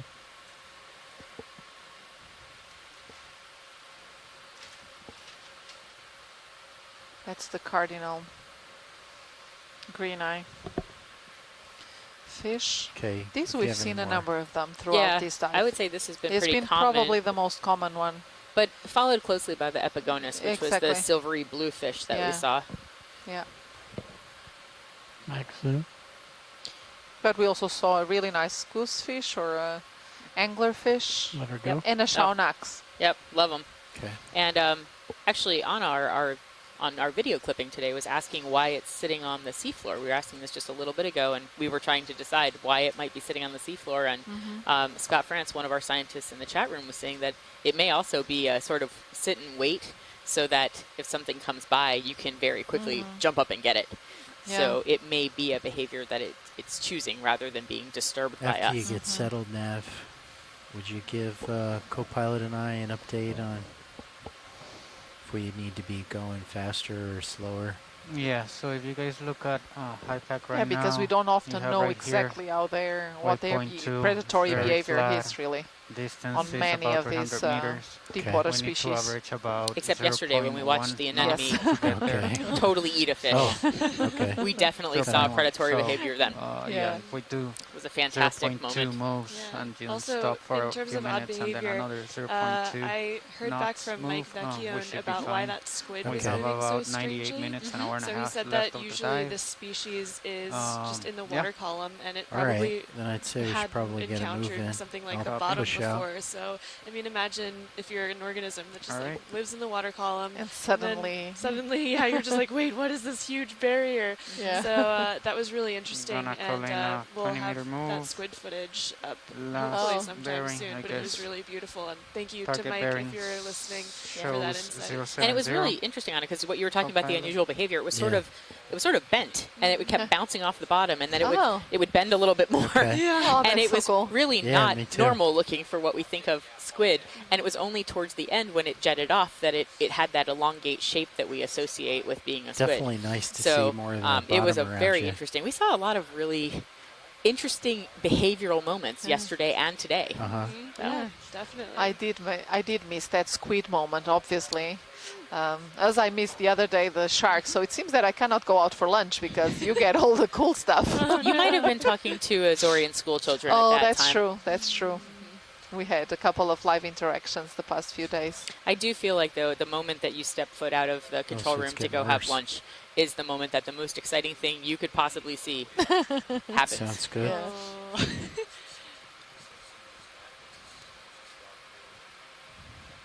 Copy. And so Ahead of we're seeing time. a few of these little mounds Yep. again, but not as many as we were before, and less Another tracks whip than to we the were rock seeing to the before. right. Yeah. A small stick. Say again, video? Another small stick to the right. Okay. Well, let's have a look at that. Would you like to zoom in on Yeah, the let's little have- stick-like yeah. thing? Yep. Something else going on. I think the pilots are already heading towards Okay. it. Oh, it's again one of these. Okay, you can go in video.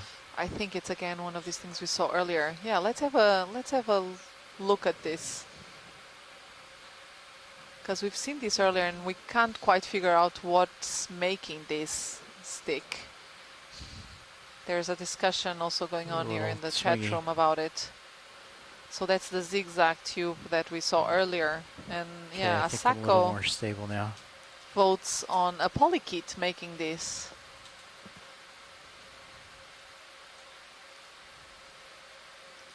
I really wonder. It's All right, co-pilot. We'll we see know there's what a we number can of polykit worms that can build these think tubes, probably but the I only other don't thing think we I've ever should, seen one like this Leave long on is the fins. and upright like this. And we don't see any evidence of the polykit itself, Video's but clear. I mean, Okay. it could be just hiding in it. Oh, and Asako is actually saying that she has collected a similar one before. Okay, so Okay. that's great. That's really good to know that. Thank you. Yeah. Another stick in the distance. That's upper usually right. the best way to Upper right. know what things are exactly is once you've collected and examined it Oh, yeah, I see it. carefully. And of Big course, today we are not able to collect because we are within the 12 nautical miles However, though, what you were area. saying, this imagery is really amazing. Yeah, and it some is. of it can actually be used for diagnostics in terms of identifying Oh, sure. biology. In fact, there was a recent paper, right, that was that What's that identified move a new going at? species just from Okeanos footage, That is rather true. than from having a sample in hand. Oh, but we have something else now coming into view. Out of the 20 meters. Let's have a Okay. look at that. So we're going to move up on this tall thing in the center top while watching the tumbling sargassum tumble by. Oh, it looks like it could be again one of these If you can, put it zigzag between the tubes that we've skids. just seen. Okay. Yeah, I'm going to get down current from it as well. And this one seems pretty tall, actually. Let's go ahead with approach it with lasers. Yeah, if we could get the lasers on, yeah, there they are. So yeah, so we can see that these are what, maybe 30 centimeters in height, perhaps.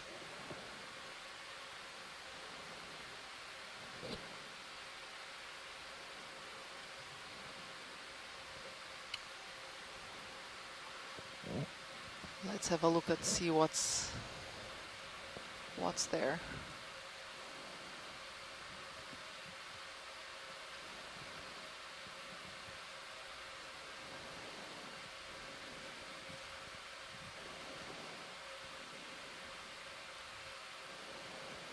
I think we need to have a zoom in to be able to see what's... At least the tube seems similar to what we've seen earlier on. But this one looks to be more inhabited by something. Let's start at the top. Oh, so this one has zoanthids on it. Lots of them, actually. Wow. Yeah, look at that. There's a lot it's of zoanthids. Really covered. Yeah. Lights at 30%. And as we were talking about earlier, often these zoanthids just, you know, take the opportunity of, you know, hard substrate that is available and just colonize. They have certainly done that here. Yeah, and we can see, I think they've actually grown some tissue around that central tube. Go ahead and slowly tilt down.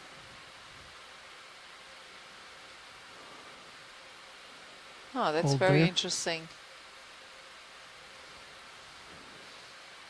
It's interesting how they're so much, or they seem to be so much thicker on each of the little branches out rather than the central columns. Like, it's because they're just trying to catch the current more?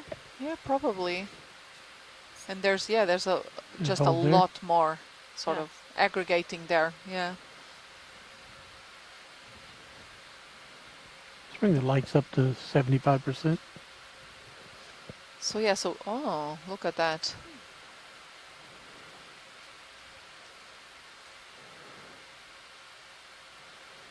Can we further zoom in on that central axis? That's max zoom.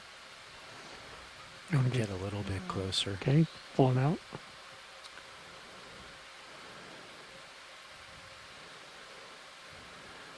Yeah, and you can see there the lower portion of this stalk is not colonized by the zoanthid, and then you see like some 10 centimeters off bottom. There you get all of the zoanthids. You think that's where it becomes favorable in terms of current or water column? Possibly, yeah. Oh, that's beautiful. Beautiful footage of these zoanthids overgrowing something that we couldn't quite figure out what it is, but at least Asako has found something similar of these tubes earlier on, and they were polychaete tubes. Okay, go ahead and slowly go down.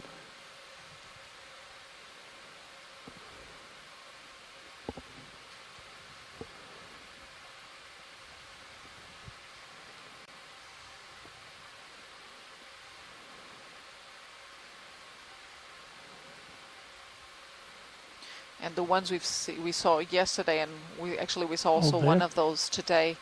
They were similar to these. The zoanthids were different in color, but they were also like covering completely some sort of tubular structure.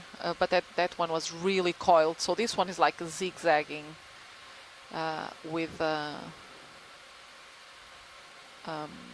lower facing tubes. It's very interesting. Thank you. It's a great image. Slight tilt up for full screen.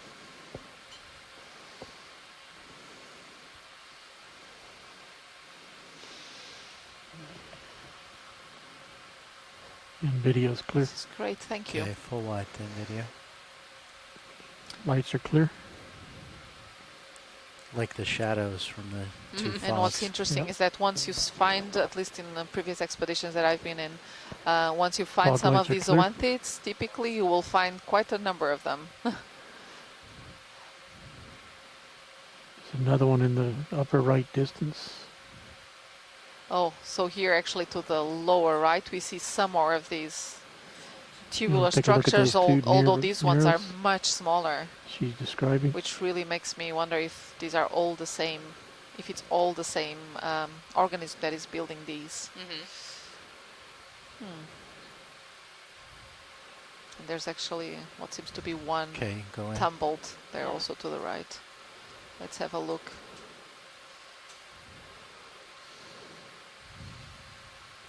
Yeah, it's interesting. So this one looks like it's wavy, and then it has sort of these branches facing the sediment. So am I getting directed? Am I getting the feeling that this is less about the excitement of over the zoanthids and more about the surprise or mystery of trying to figure out what they're growing on? Yeah, it's a little bit. It's a bit of both. A bit of both. I think What I was see just squat below lobsters this? There in was these two holes. dark objects. Oh, there's a burrow Lower there. right. There's a couple of burrows actually. Well, we should investigate them then. Yeah, with these squat lobsters. Look, so see this. Yeah, that's definitely the squat lobster's place so this to be. So this is what I was telling you about earlier, that sometimes you see these burrows and they're. Did you see he just moving a brittle star out of the way? Did it? Yeah, right there. Oh. There's a tiny brittle star, and it just picked it up and shoved it out of the way. It's clearing its front porch. Yes, it would not like that brittle star. Aren't those beautiful? Look, beautiful, yeah. Look at the, all the spination there on the, along its arms, how beautiful blue and green color.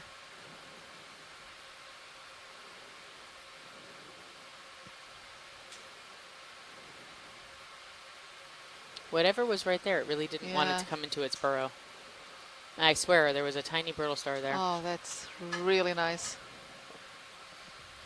Oh, and now it's retreating. Maybe all of that was to just get the brittle star out of its home.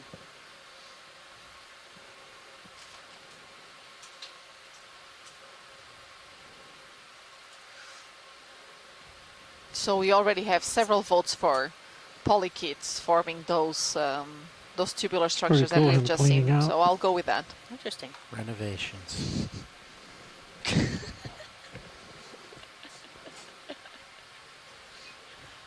I do love the coloration of this spot Copy, lobster. Rich. Okay, video's clear. Just like the fact that it's sort of Lasers on again.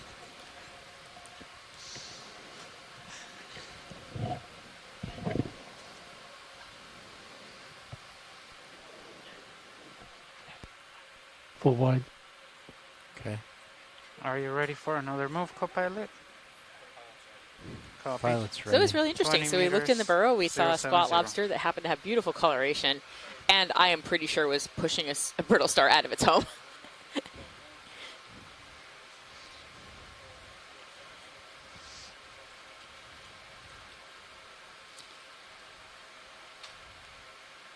And so we're at 414 meters right now on the seafloor, and it's not surprising that we're seeing all this sargassum.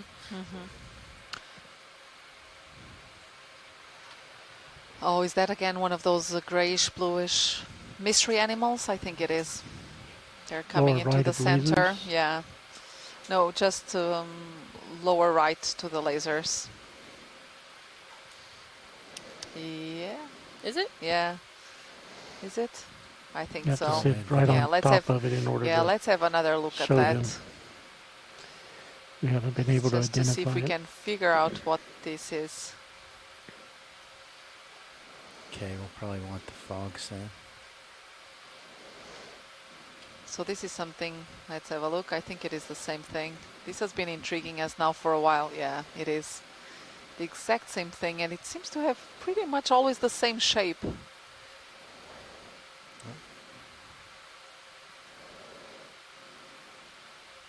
I really wish we could identify what it is.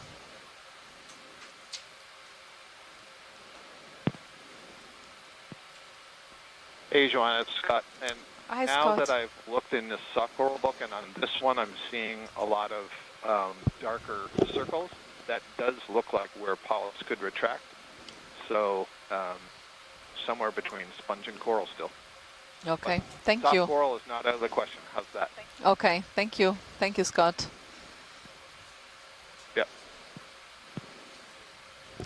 Okay, we've now seen a number of these, and I think the mystery will remain until a sample can be collected, or until someone, we can also send some of these images, which are really high quality, to some coral expert and see if those could indeed be some sort of coral. So wait, We're just not. I was not listening for just one tiny moment of time. Is it a soft coral or is it not a soft coral? So it's a possibility that it is. Possibility. A little Okay. bit, co-pilot. Excellent. I'm glad to hear it.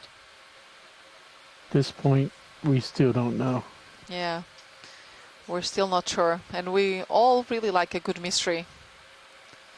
It's true.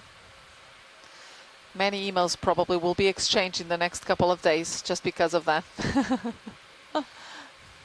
I think that's actually one of the things that's most exciting about Okeanos Explorer Yeah. expeditions is that there's always at least one thing that stumps you. It's And a often left it's of more than the one thing per lasers, dive that stumps you, but this left is a edge of great one screen. to try to figure out what the bumpy Ball. blue thing is. Okay, I have a little bit of time. I keep having hopes that it's a bobtail squid, but or some type of cephalopod, but Looks like a rock, maybe? Yeah, can we I'm zoom not in sure on what the it bottom is. left thing? Definitely out of place. It's lightly grayish blue. Mm.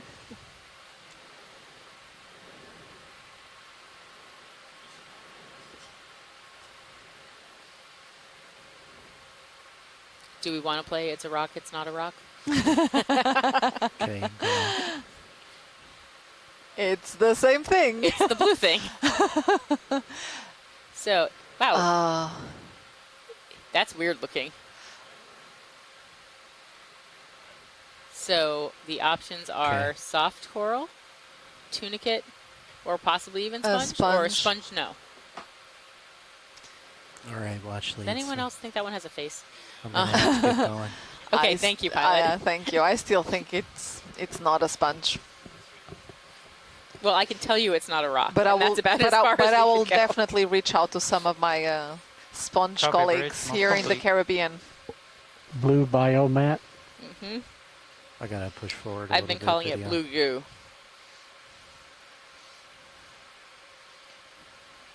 So Blue we're gonna- goo? Blue goo. Okay, so it's kind of not quite gooish, but Copy. doesn't seem particularly not gooish either. That is correct. Yep. 070. All right, so we're just moving along the seafloor, and we're kind of scanning left and right to see if there's something that might be of interest to zoom on.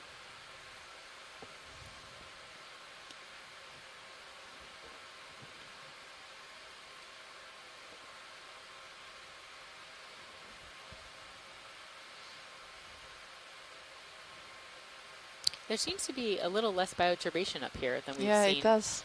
elsewhere. It's interesting. Yeah. We're not seeing any more of these very long, wavy tracks of the sea urchin.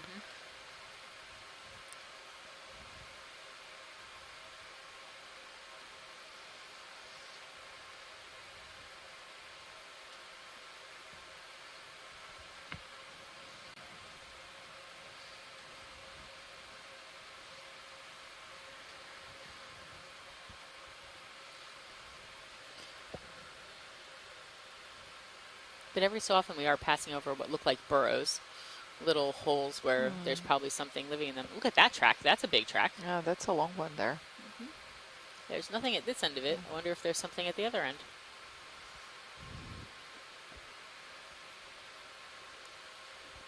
Okay, looks like I'm back out in front, co-pilot.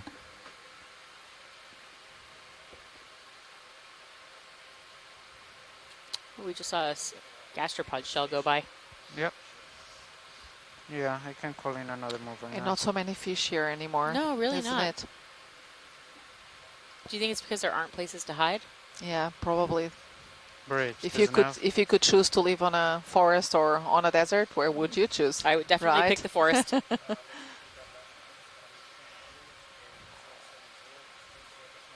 And this is why it's so important. Sometimes we see these, sponge aggregations or coral gardens or coral reefs, and I think it's really that 3D structure that provides the habitat for so many other species.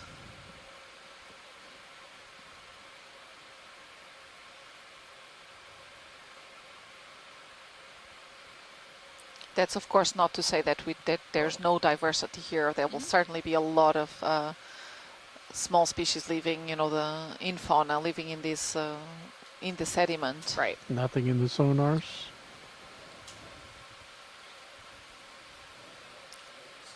But our goal for today's dive, because we're not sampling, is really to not disturb the area that we're going through. We try not to disturb it anyways, but when sampling, sometimes it gets a little bit, maybe some sediment will get blown off because of a thruster or something like that. In this case, we're trying to be kind of careful and just taking good imagery.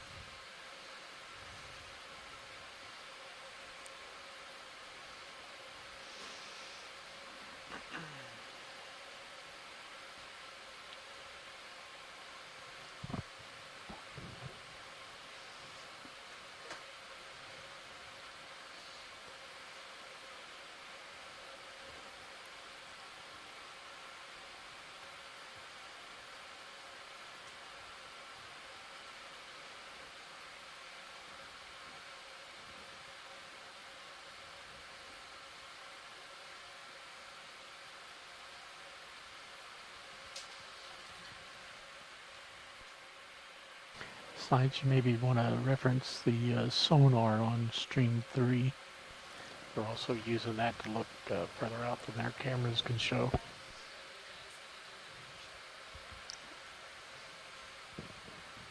Thanks, Roland.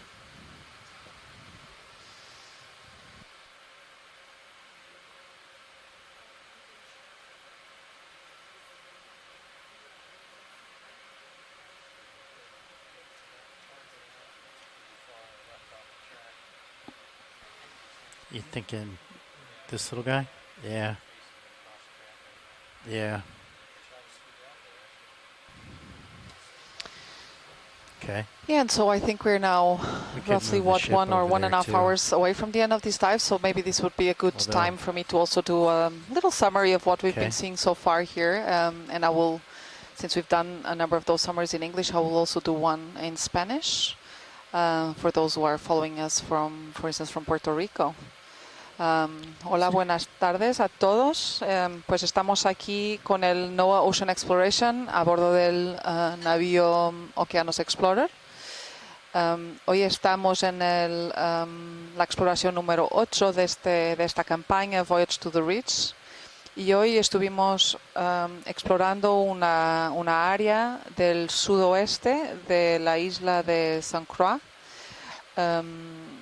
Hemos subido una escarpa, un par de escarpas en realidad, entre los 600 y los 400 metros de profundidad. El objetivo principal era de caracterizar las comunidades de peces que esperábamos encontrar aquí, bien como también las comunidades bentónicas y el hábitat que aquí ocurre. No hemos visto en realidad muchos peces, algunas especies, todavía no de las especies comerciales, como por ejemplo la Queen Snapper o la Silk Snapper. Pero hemos visto una variedad de otros organismos, principalmente equinodermos, unas cuantas esponjas. Y ahora os lo voy a cambiar muy rápido porque estamos mirando aquí algo que no hemos visto todavía. Y muchas gracias por seguirnos. Oh, and so we're seeing here a little aggregation of sea urchins. That's not little. There are a lot of sea urchins. All of a sudden. And these are these the conolampas we saw yesterday that had these debris. Yeah, I don't know. On top of them. So let's wait and see. Chrisma, if you're... Yeah, but actually I was going to ask Pilot, can we maybe zoom out for a minute to see the whole field? Yeah. Chris, if you're listening to us... Oh, he is. You will be very happy to see this aggregation. Yeah, I want to look out and just see what these all look like before we zoom in on everything. Oh, wow. Look at how many there are. Yeah, that's why I wanted to zoom out on them. Because, I mean, there's easily more than 20? Wow. Chrisma. There's a lot of them. Hey. Could you tell us about this party of sea urchins? I did it in the same direction as you're heading, so 3, 4, 5. Yeah, okay. Wow. Soccer match. I mean, I've actually seen these discussed So a lot of this area was studied in the 80s by Dave Pawson and the others with the Johnson Sea Link. This is sort of the sort of thing that Pawson and Craig Young and all the other guys saw when they did a lot of that work back in the day. So this is Conolampus sigsbeyi, and one of the things that I've been discovering as I've been doing more homework is that Conolampus is one of the species that actually has this bizarre, it's not bizarre, but there's this covering response that urchins have, where like the shallow water ones will like put, like they'll cover their surface with debris of various kinds. At the surface, that's thought to be a protection against UV light. So this could be some kind of relictual behavior, or it could be some other kind of camouflage.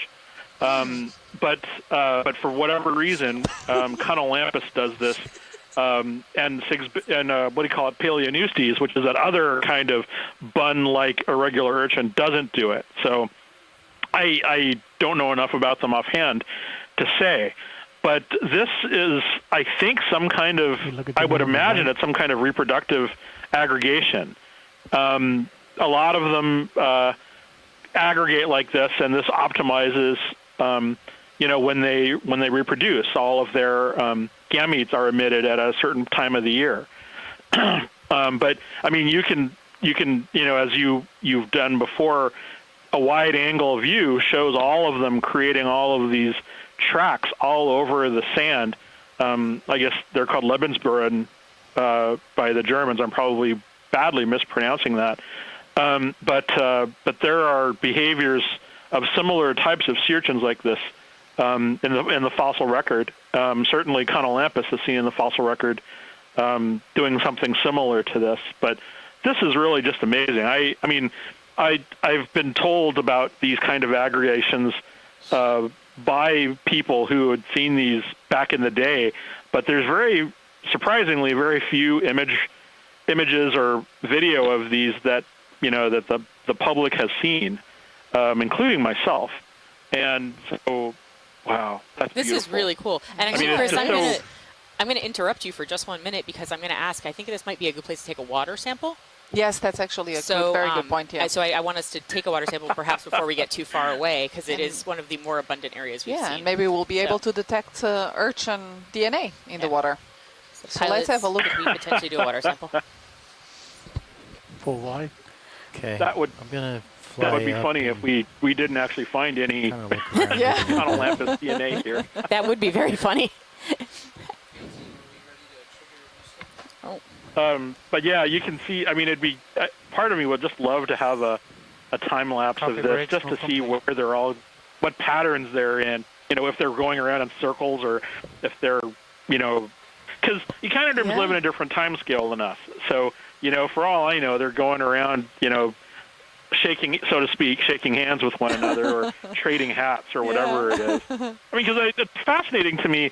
I mean, all of them have. It's not incidental. Almost all of them have a little like debris hat on the surface. I mean, it's like a meet and greet. I mean, I'd almost kind of say this was some kind of Conolampus, mating dance prom thing. I mean, it's amazing. I really. It's one thing to read about this in a paper, and or to see it. Reported at an echinoderm conference. It's another to actually see it. and it, I don't know. I mean, for me anyway, it's just amazing. So, Chris, I have a question. So, do they just collect, debris from the seafloor, and then they just use the spines to move them upwards, and then they decide, okay, this is good enough now, and no more debris?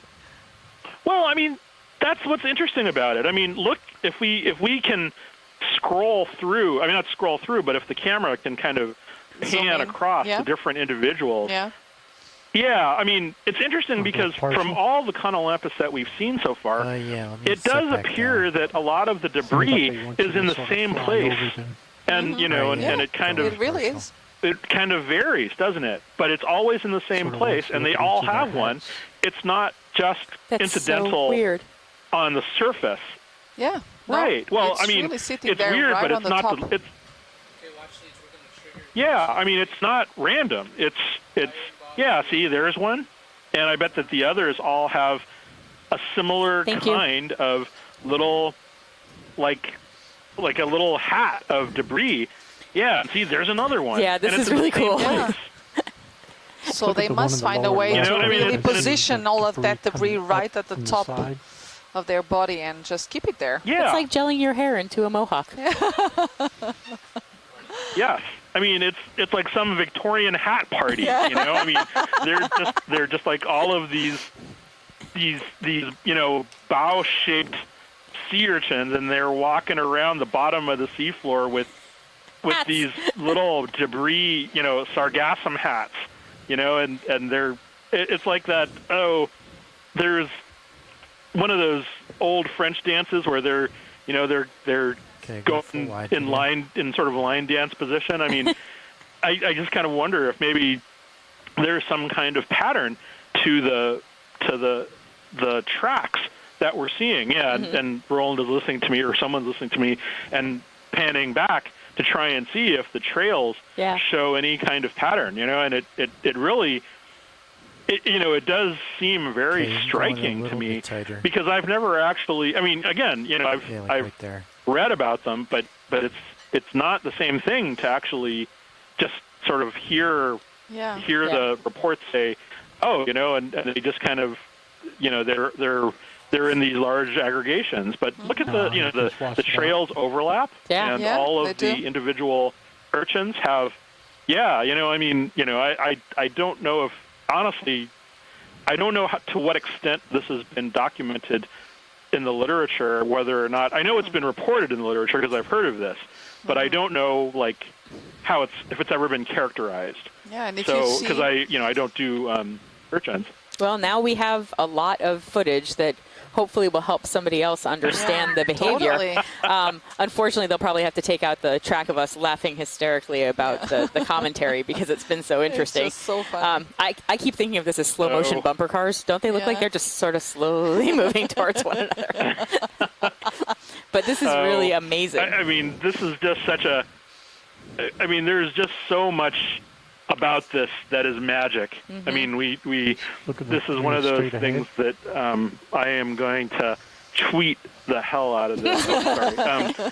Because this is just so, but it's like we're seeing, okay, so here's a couple in the picture where they're actually in proximity to one another. There's three of them. There's three of them. I mean,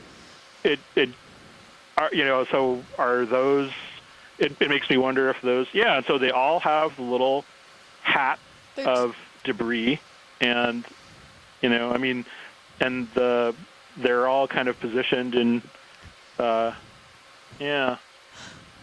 they're actually like next to one another, so tighter partial. I think we should take a picture and ask it just makes me wonder if there's some kind of seasonal to caption thing. it. I was thinking that this might be my Halloween costume. I could go as an urchin and wear a hat made of debris.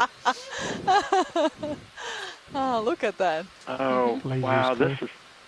And Chris, if you shift to camera 2, you can actually see a lot of them. So a number are now just underneath the view of the Deep Discoverer, but still. And I think is so cool. Yeah, and I think Asako here in the chat room was saying she counted 35 already. Oh, 35. So there's quite a lot. Oh, someone's actually counting Yes. them? Okay. I mean, I was going to do that later, but wow. You can thank Asako now then. So this is really fantastic. And Chris, thanks so much for calling in and telling us about it. It's because a great story. This is very exciting to see. And I just, I love the fact that you can see the traces and the sea urchins.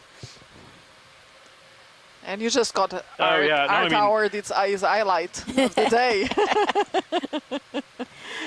I mean, I just hope that, like I said, I'm going to make a bigger deal about this, but this is really the kind of thing that if we could, you can publicize this to the public. One of the cool things about this whole science, I mean, just keep going. In the old days, and this is the same thing that I've said about Brisingid, about a lot of deep sea animals. It used to be that the only people who could see these were people in this field, and even then, maybe half a dozen people, the ones who got to go down in the submarines, and maybe the people who got to see the video, and now you can, everybody can enjoy this, and I'm really just jazzed that I can sort of help present the narrative here along with you. But I mean, like with Persingids, there used to be, in the world, there used to be maybe 4, 6 people who knew what Persingids were, or like these urchins, I mean, there used to be probably, that's what's X so number of people fantastic who, about this telepresence, really. Or maybe lift off a meter. Oh yeah, meter and no, a I half, mean, and but I'll see if I can and line then up much the to Deb's chagrin, distance. like those isopods, I mean, even there was a time when people didn't know what isopods, those giant isopods, even existed, exactly. and now kids wear them on T-shirts. Yep. So yeah, one of my friends has a stuffed giant I'm not isopod. kidding. I think we need a Conalampas T-shirt. I do think so as well. I think this deserves a T-shirt. So these are fantastic. Okay, well, I have a feeling I'm we going might to say eventually this- have to move away from here. Yeah, I'm going to say this aloud to my followers on Twitter. I know many of you are art people. Go forward and make this into art. And please make us a T-shirt. And that is, I'm going to see. Yes, make me a T-shirt, and I will wear it. We all will. But no, I'm serious. I know there are people who will do that. So. That's really cool, Chris. Thank you so much. This is just tremendous. Yeah, and we will continue. Maybe I almost let's don't see for how long. Let's see for how long this actually extends. The laser's still See on. if we continue seeing it as we go forward. Yeah, they're on now. Yeah. They weren't before. Forgive me if I don't hang up immediately. I just want to kind of, sort of, bask in this for a while. Oh, no and worries. See how long you can. We're always happy to have you. I think that's wonderful because actually we are still seeing some as we're moving over it.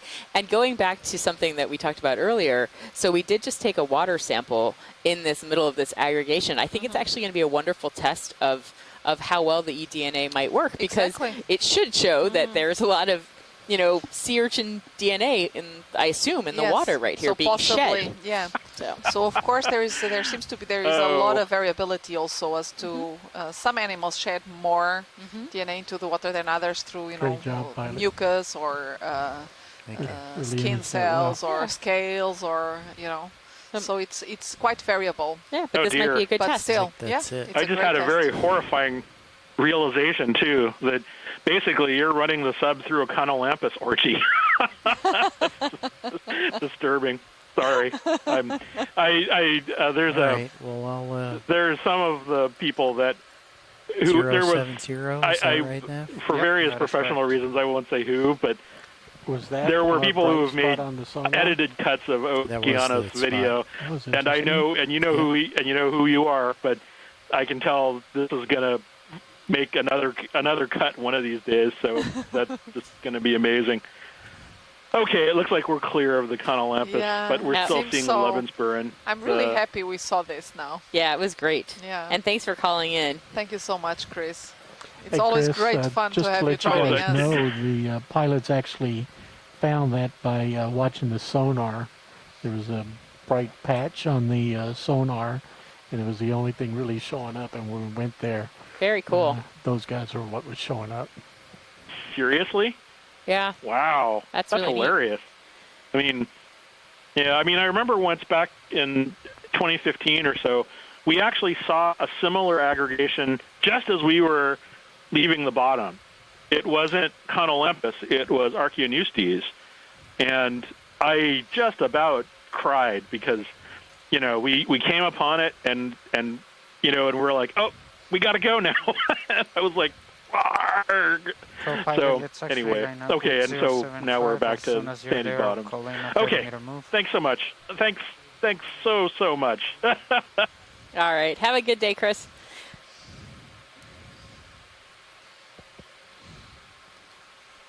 Okay, thank you, Roland. I'll probably go back and re-watch that video later on today. Excellent. In general. Okay, calling in more. Brilliant, Chris. Thanks so much. Thanks Bye-bye. for joining us.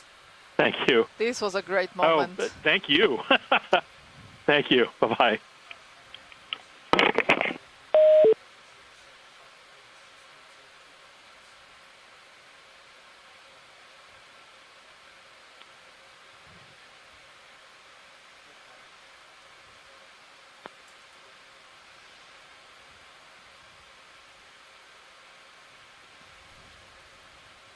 That was a pretty good find, co-pilot. Yeah. Right, and now we are roughly 1 hour away from the end of this dive. And we Yeah, are it looks here like at ahead of us. 411 meters depth on the southwest, to the Looks like southwest I'm of lined St. back Croix up. Island.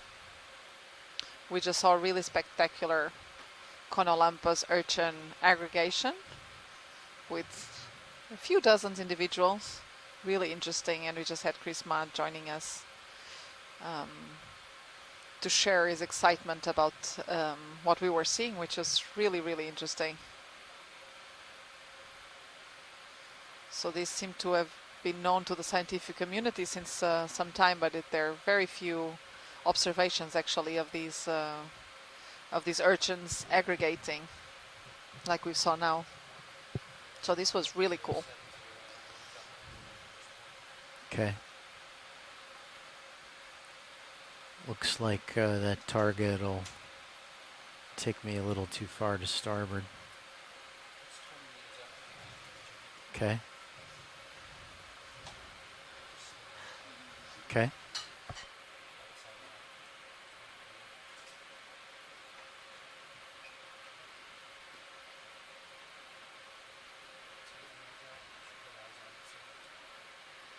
There's a fuzzy at the bottom below lasers.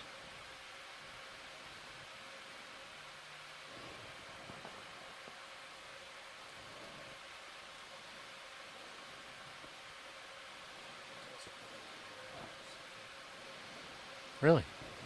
Oh, yeah.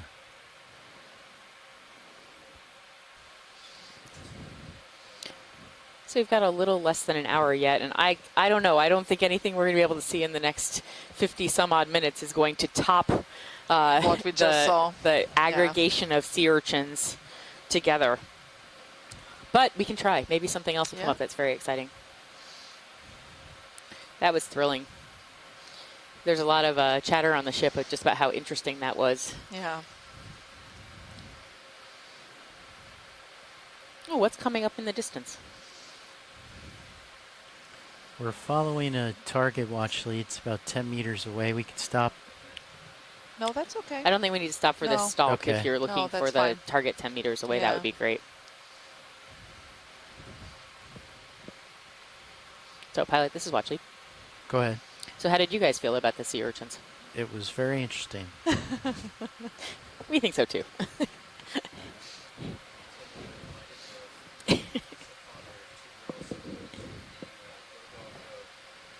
To me, it was totally a soccer game, just slow motion.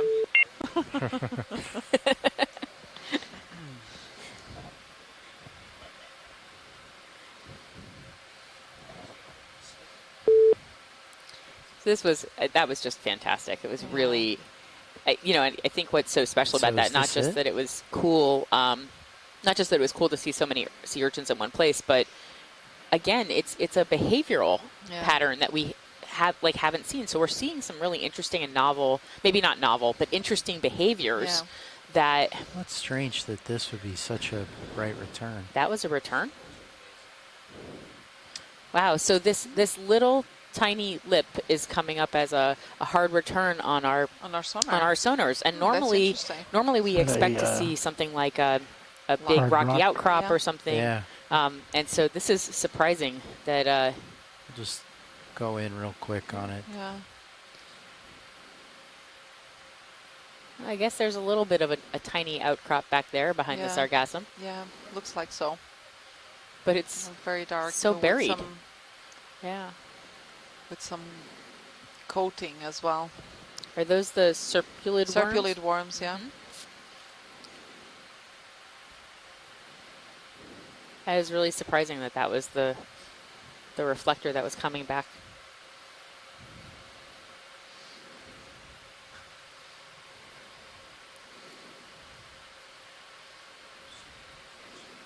Okay. Oh, there's another stocky thing that was laying on the ground that's got that zigzag pattern. Zigzag pattern, yeah. And I think there's also another one. There's a white thing to the right of lasers. A bit further to the.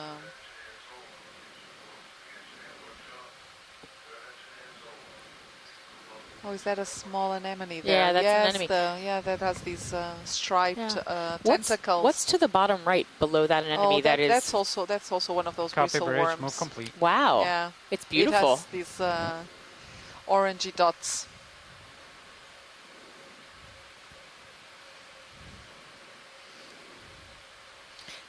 That's really interesting. So that this little tiny outcrop maybe is buried a little bit, but is still enough to provide a difference in reflection against the very soft sediment. That's really cool.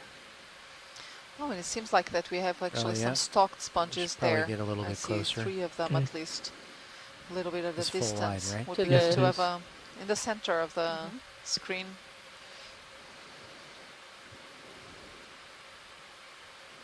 What was that, watch lead? Center of the screen? Yeah, there are look like 3 stalked sponges, so they open like a little funnel. Are they below the large stalk?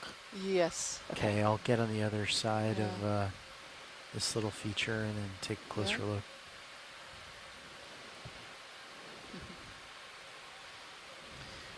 And I don't think we've seen these before. Then after we're done here, Copilot, I'll push forward. There's also something lower right corner. I'm still kind of giggling about the sea urchins. Oh yeah, it's so good. Okay.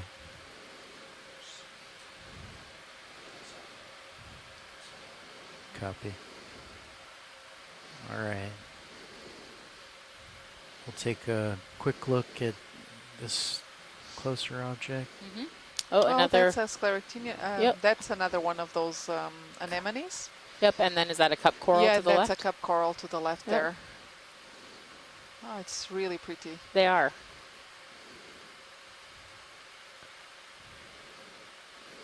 And these solitary cup corals just hanging out.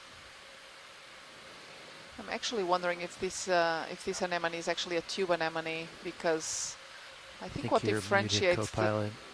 2 types is that these would have Okay. 2 rows of tentacles, and it looks like that these do have that. I don't see an obvious Zoom tube in on though. Sirius. No, that's true. Yeah. I like it Look at how tight. little those We don't were. get a chance So to the see it lasers very are 10 often. centimeters wow. apart, Yes, and so that's you know, cup coral is just like teeny. 1 centimeter or yeah. Okay.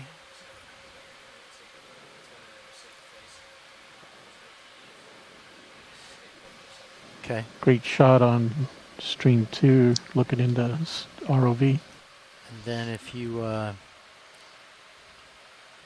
want video, we'll just get like a little bit of a faraway look at that. So if you're watching that with one us sponge. from the shore and you want a better look at what the ROV looks like, you can switch over to camera 2 because we have a beautiful shot of the Deep Discoverer from Sirius, which is the upper part of the 2-body system that makes up the ROV. Yeah, and we do have here actually a sponge that we hadn't seen earlier on. So this is a demo sponge, and my guess is that this is possibly in the genus Phacelia. So they typically have these upright, they look a bit like a glove, like a baseball glove. Yep. Yeah, this upright morphology, and they're just basically a blade. Maybe. It's very nice. And typically one of the surfaces will be the inhalant surface and the other one the exhalant surface. Great shot. It's great. Thank you, Pilot. One more time, super tight on the camera. And we have there again those oanthids that are overgrowing some sort of a harder tube or stalk.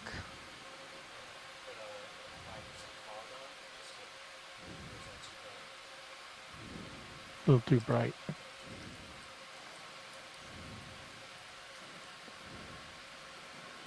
And I'll turn a little bit to the left, and we could take another look at that other sponge. Okay.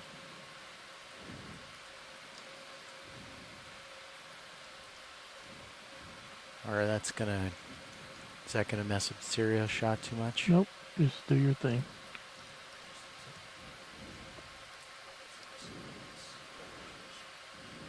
Actually, it'd be sort of cool to look up at Sirius since we also never get that shot. All right, I'll do that after the sponge. You ready?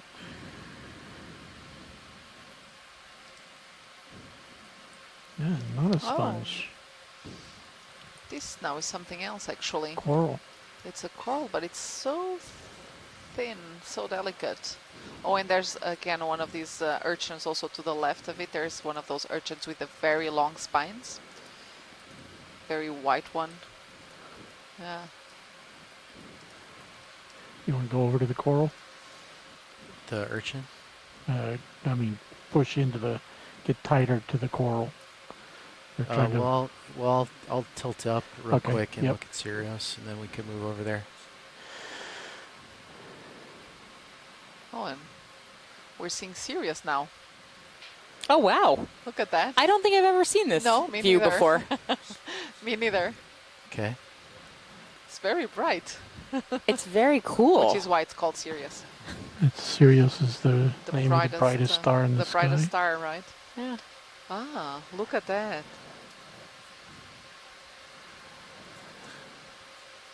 Oh, this is cool. That's very cool.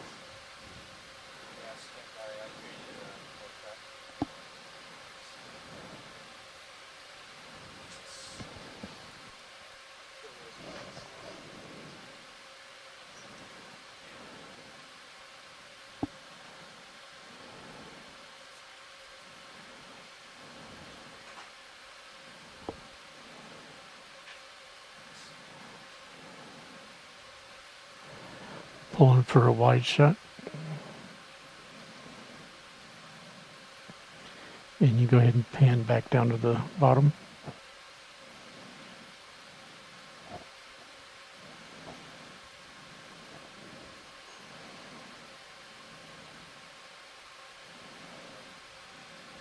Copy.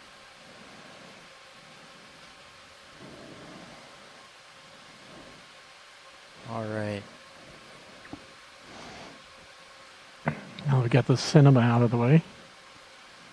I'll float up, and then I'll go back to 70. Yes. 70. All right, you ready for that, co-pilot? Okay. Go ahead, watch lead. Video swapping out. Sorry, I didn't catch that. Would you say again, watch lead?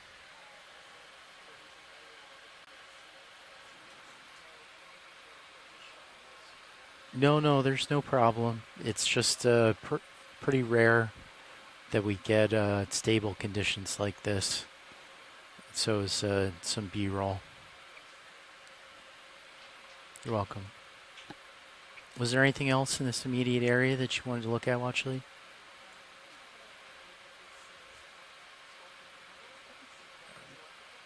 The taller one? Okay. So we just had some beautiful, I'm going to call them beauty shots. I'm not sure what else you would call them, of D2 and Sirius looking at one another. And it was really nice because we so rarely get to see those views. That's true. I certainly have never seen a direct view of Sirius looking down at D2 like we just had a few minutes ago. That was pretty cool. Yeah, it was very, very nice.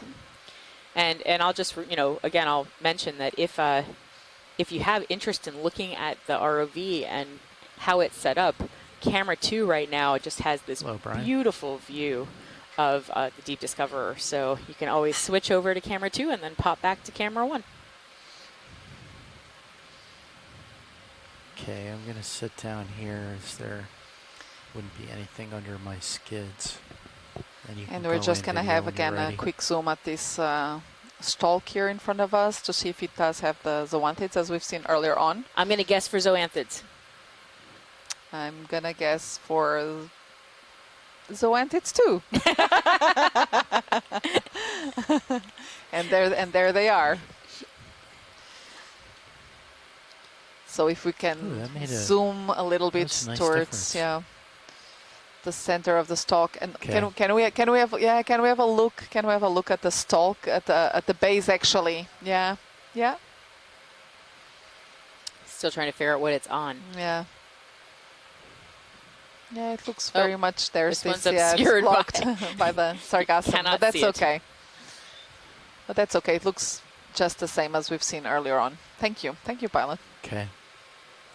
All right.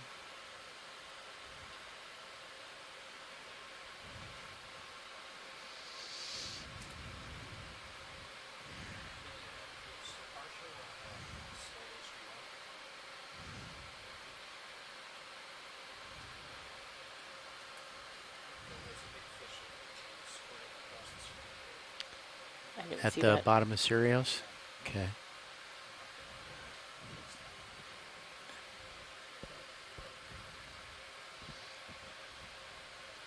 Okay, I'm going to swing back around to 7-0.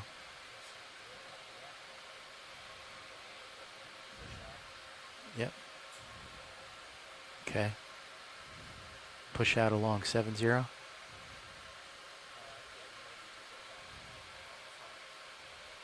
Okay. Yeah, he's facing 135 right now, so when he goes back, you need to push out probably like... Oh, that's right, because I was way off. All right, Yep. I'll do that. Yeah, probably like in that direction as he's coming back to 070. Got it.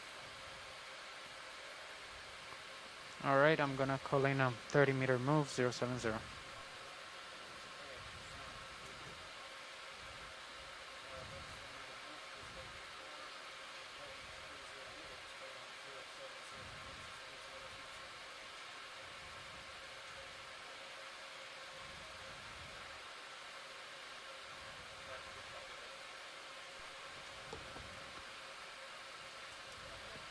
Copy that. I'm still pushing forward to get lined back up.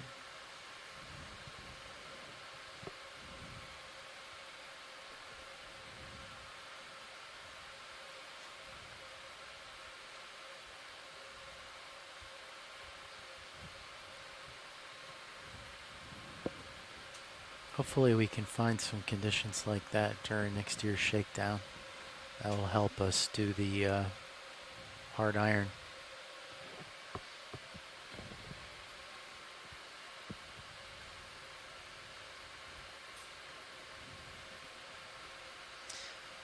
And so we're transversing now here through a very pretty flat area. Still a lot of soft sediment here. We're not finding a lot of fish now in this area.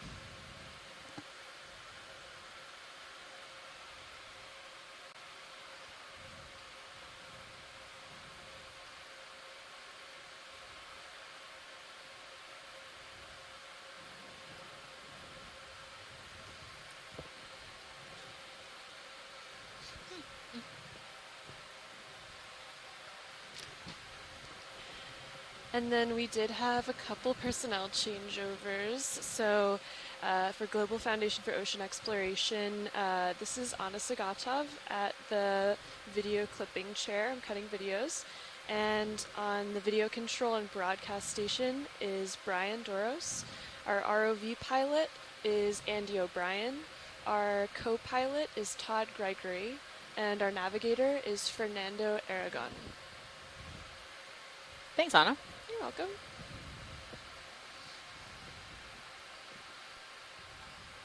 And we are here on the 8th dive of EX2206.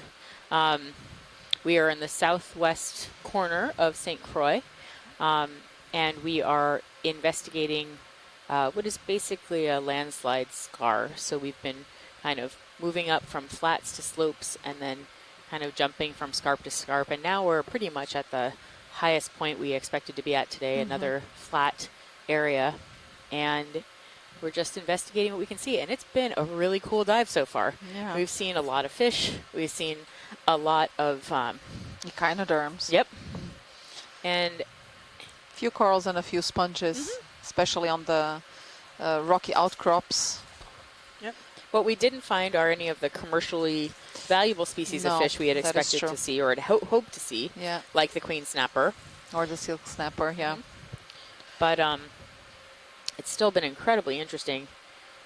And much like yesterday's dive where we had a wide diversity of echinoderms, today we had giant party of Yeah. echinoderms. So it's been very cool. Oh, wow.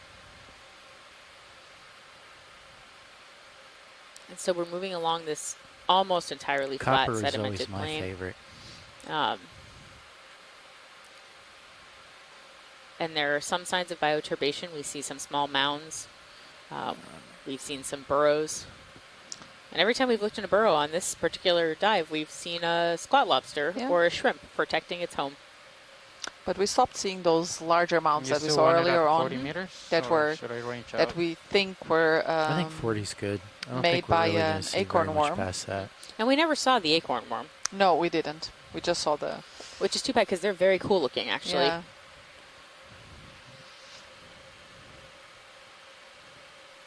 Maybe a little something 25 meters out.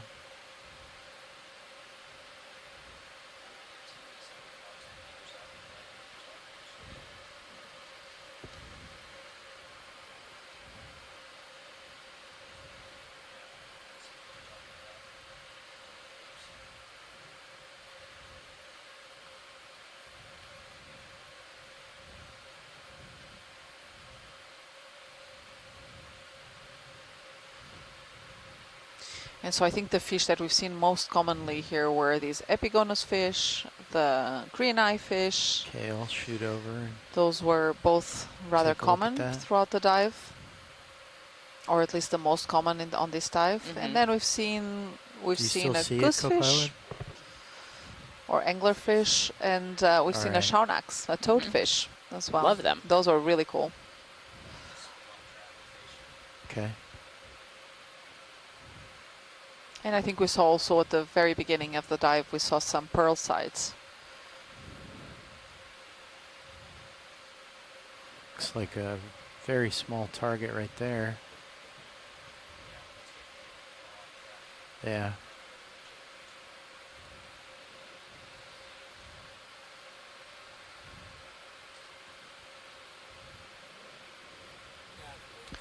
As for sponges and corals, Copy, we've seen bridge, move complete. a few glass sponges, 2 or 3 species of lithistid sponges or rock sponges. Okay, I'll just shoot over And there. as for corals, we've seen a few Stichopathus black corals and also some It's gonna be bamboo right corals. at the edge. Those were like the most Oh, I lost common it. ones. Do you see it? If we can really call it common. They were not very common though. Okay, I'll cut back. And in terms of the geology, well, we did see some interesting features. It certainly has been very, very heavily sedimented pretty much the whole time. We did see some nice layering on a sort of a sheer face. And we saw some large rocky outcrops further downslope. I see a couple sponges, Joanna. Yeah, that's what I'm... Okay, I'll take Can a we have quick a look. quick look at those? Sure. Okay.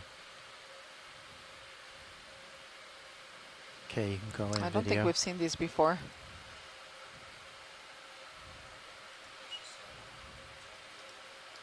Understood.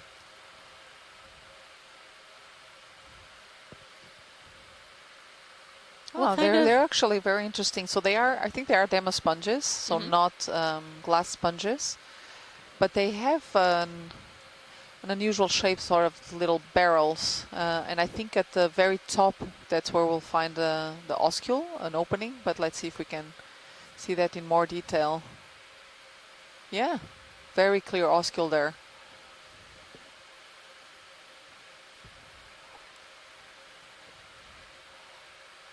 There's nothing like particularly distinctive in them that would point towards a specific group. So there's a number of sponges that have this overall morphology. Yeah, just a little while ago. But they're certainly demo sponges. Thank you. Really cool. And as I mentioned previously in this dive and others, I love it when we zoom in on the biology because then I can take a look at the sediment. Okay, I'll push forward, cut back and push forward. Yeah.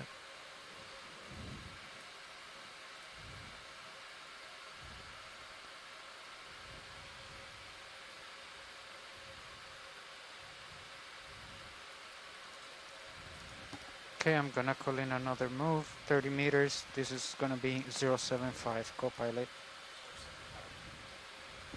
Okay, I'll zoom a little bit. Bridge, this nav.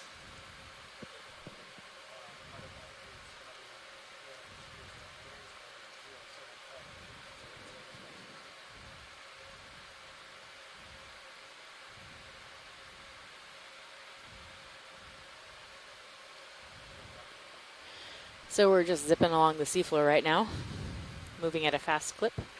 Yeah, we were getting lined back up with the ship.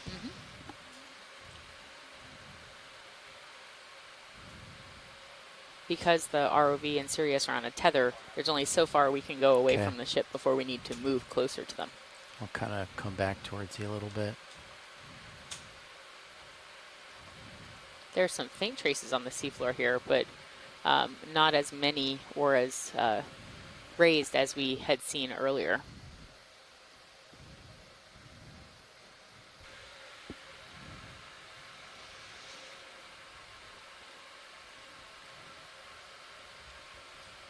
Okay, pilot, we have about 29 minutes left on the dive. To get to waypoint 2, we need to average about 0.17 knots.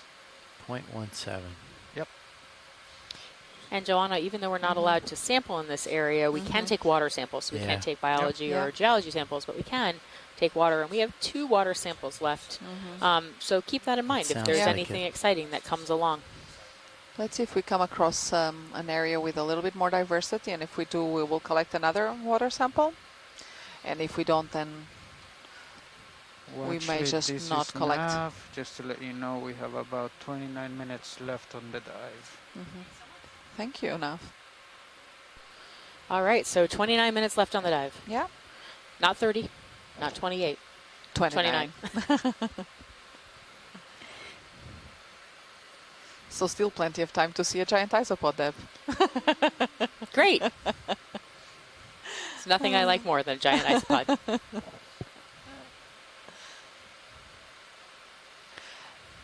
I think that what you feel about giant isopods is what I feel about horseshoe crabs. There's something. I love horseshoe crabs. You do? See? They're so weird. interesting Is that looking. a 20 meter? To me, they just, I don't know. They're very, they look very scary. Okay. And how far away are we again? We are 156 meters from the target. Yeah. Okay. Should we examine that white thing in the distance, Joanna? Yeah, let's have a look. Could be a urchin test, but yeah, let's have a quick look. Copy. Quick zoom in on it. Okay. All right. Yeah, I was just kind of thinking if should we call in like a 100-meter move then or something like that.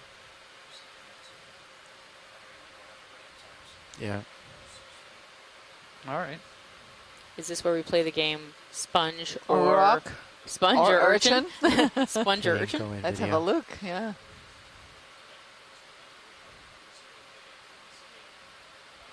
Yeah, I think it's a fragment of an urchin test, yeah. Oh, yeah, that makes sense. Just one little piece. Yeah. Thank you, pilot. All right. 1 year clear video. It is amazing how well those stand out on the seafloor, though.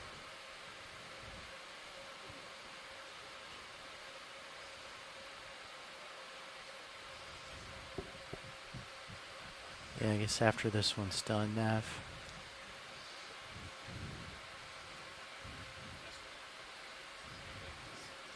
I guess I'll just put in 150 meter move. And we'll get there. What? Okay. What are we looking for? Oh. Okay. Oh, wow. Oh, that's beautiful. That's a stingray. Yeah. Look at that. Okay. Oh, How neat. pretty.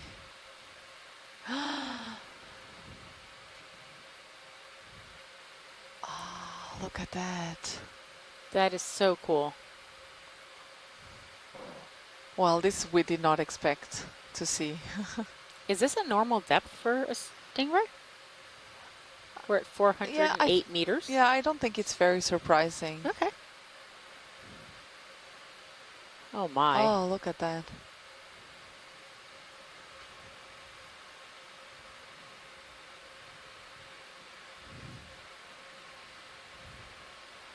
Let me see if I can find some information as to which species it could be.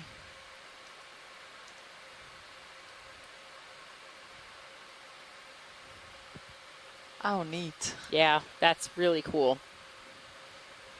Pilots, could we put the lasers on? They're There on they are. now. So 1, 2, 3, 4, 5, 6, 7.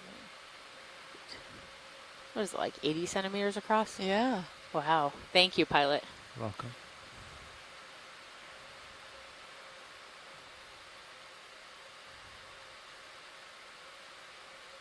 This is so cool. Yeah, I love these. Copy, They're bridge, just so more complete. gracious. Mm-hmm.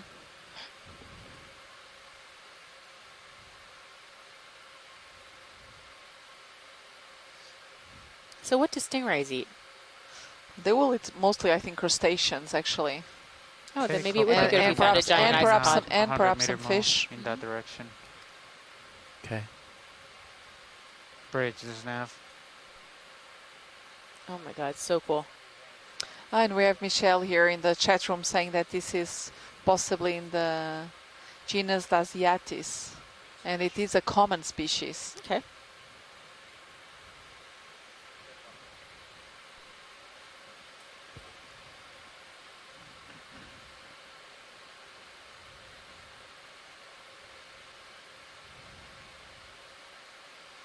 Ooh, look at that.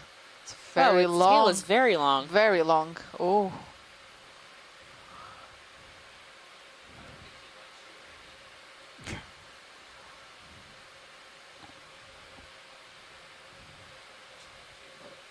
Oh my gosh, that's so cool.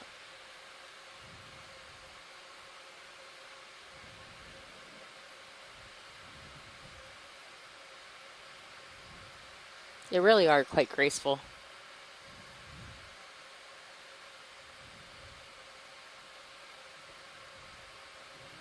Yeah, this is the first stingray of our expedition. Mm-hmm. I think I put a turn in.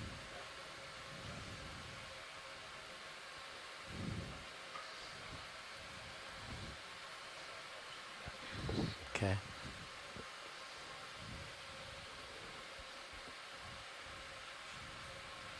Oh, very long. Look at how long that tail is. Yeah.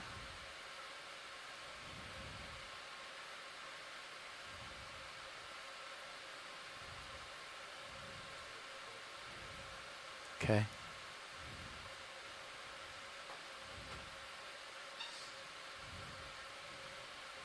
Oh, he's going the way that I need him to go to take the turnout.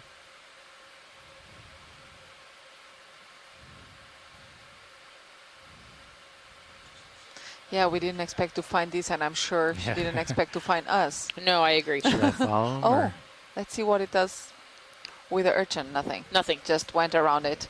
Did we Okay. find more urchins? Okay. There are Life a is few. fabulous. Oh, there are more. Yep. There are a few more here. Life is fabulous. Although I will Oh. say if we saw the stingray eat the urchin, it would be even more fabulous.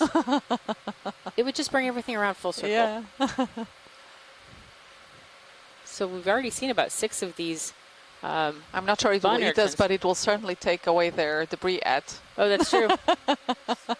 So they will have to Oh, work yeah. hard to get those back. Yeah, I think you're Look. right. Yeah. Okay, looks like I'm starting to go off screen. Okay. That is Alright. so cool. Yeah. Really nice.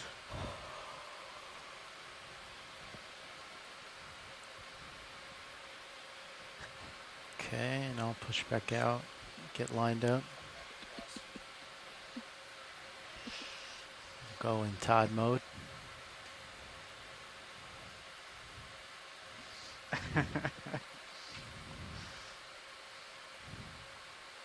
Now we're going at super speed. Yes. Too far out? Okay. So So we're seeing a lot of these stalks again. I'm guessing most of them are going to be the zoanthids on Yes, I something. think so too. Yeah. Okay, that was. And I think, I just got all of tugged those there that we've too. seen so far had those zoanthids on them. So Okay, I'll.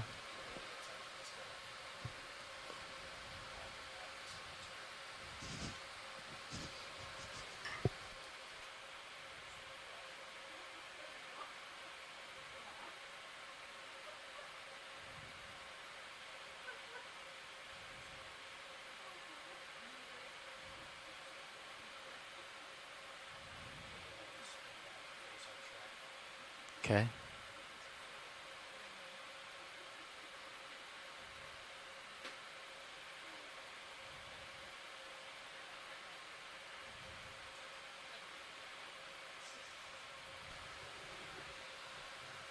All right, looks like we're lined back up.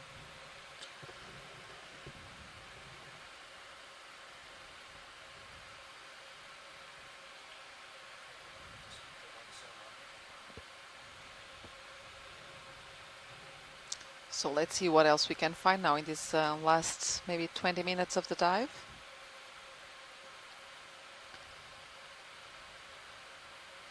So just a few minutes ago, we didn't think we were going to find a stingray, and we did. So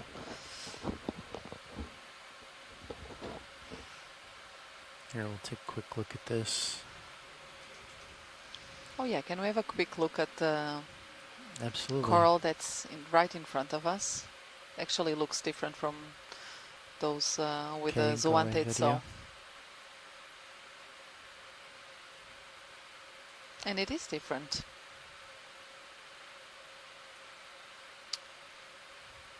Oh, really nice.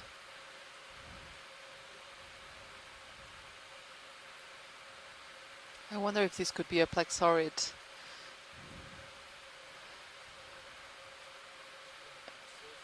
Yeah, it also has one of those spider crabs, but a different one. I don't think we've seen this spider crab before in this dive. This one looks more ornamented and with these purple purple spots on it. John, I would agree with you that this really looks like A plexaurid. the octocoral plexauridae in that. Oh, it's really Another neat. possibility is an acanthogorgiid.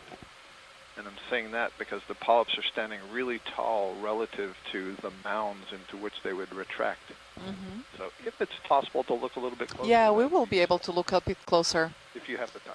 Sure. Oh yeah, I'll get it. All right, full wide then, please. Thank you.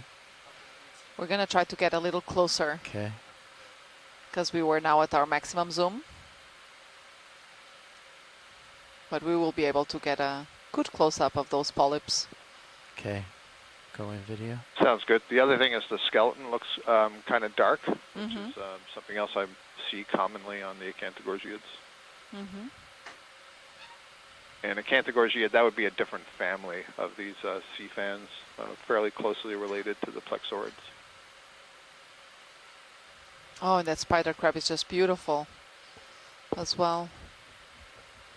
Look at those colors, Deb. Yeah, a lot more That's colors amazing. to the crustaceans and things as you get into this shallower area of the deep sea. Does it have little spines on its back too? Yeah, it does. Wow. It's really ornamented, this one. Mm-hmm.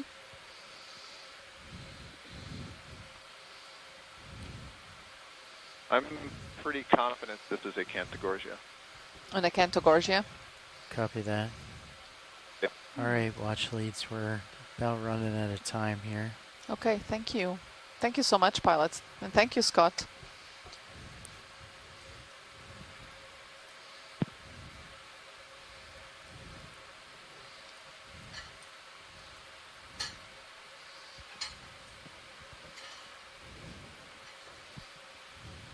Oh, we have a. Oh, is that a squid there to the left?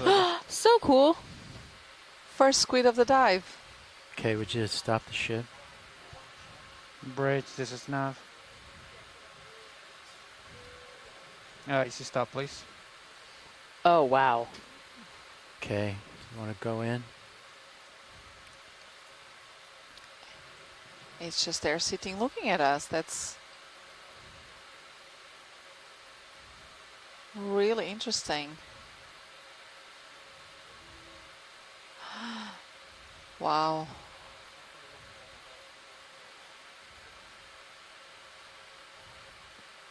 Oh, look at that. That's so cool. Yeah.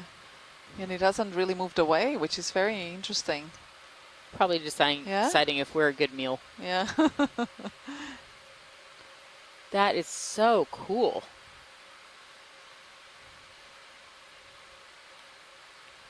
Yeah, squids and octopods never cease to amaze. Oh, look at those tentacles.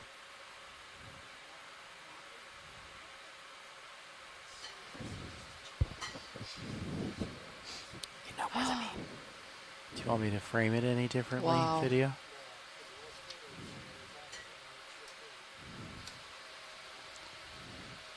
You can kind of see the chromatophores, or their little color changing Yeah. cells, kind of pulsing, especially on the arms there. Is that all of the skin, Sam, or is that just that red stripe? No, it's all over the skin All there over? also. Yeah. Yeah, so all the pigmented Yeah. looking things. Yeah. And Oh, different, look. yeah, you can Oh really yeah, see they're it. they're There like you can flashing. see, yeah, exactly. Oh wow. Yeah. And they change size and color, and some species even kind of the texture of it, which is really wild.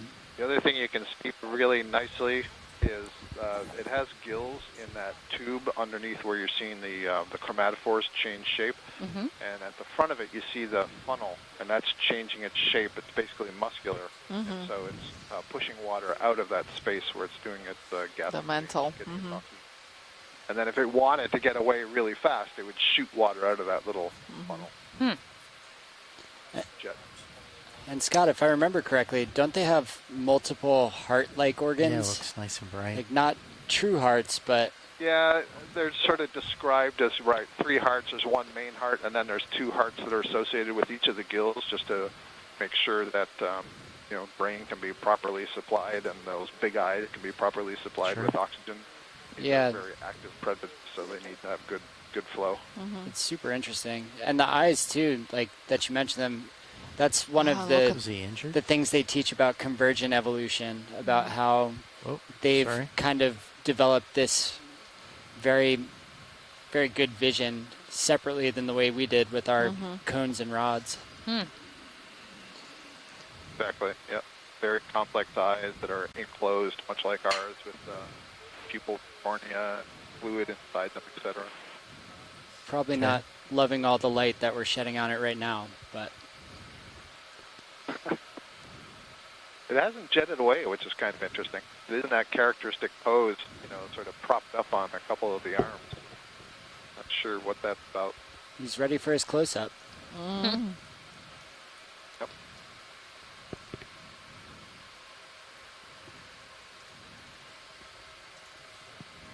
Thank you.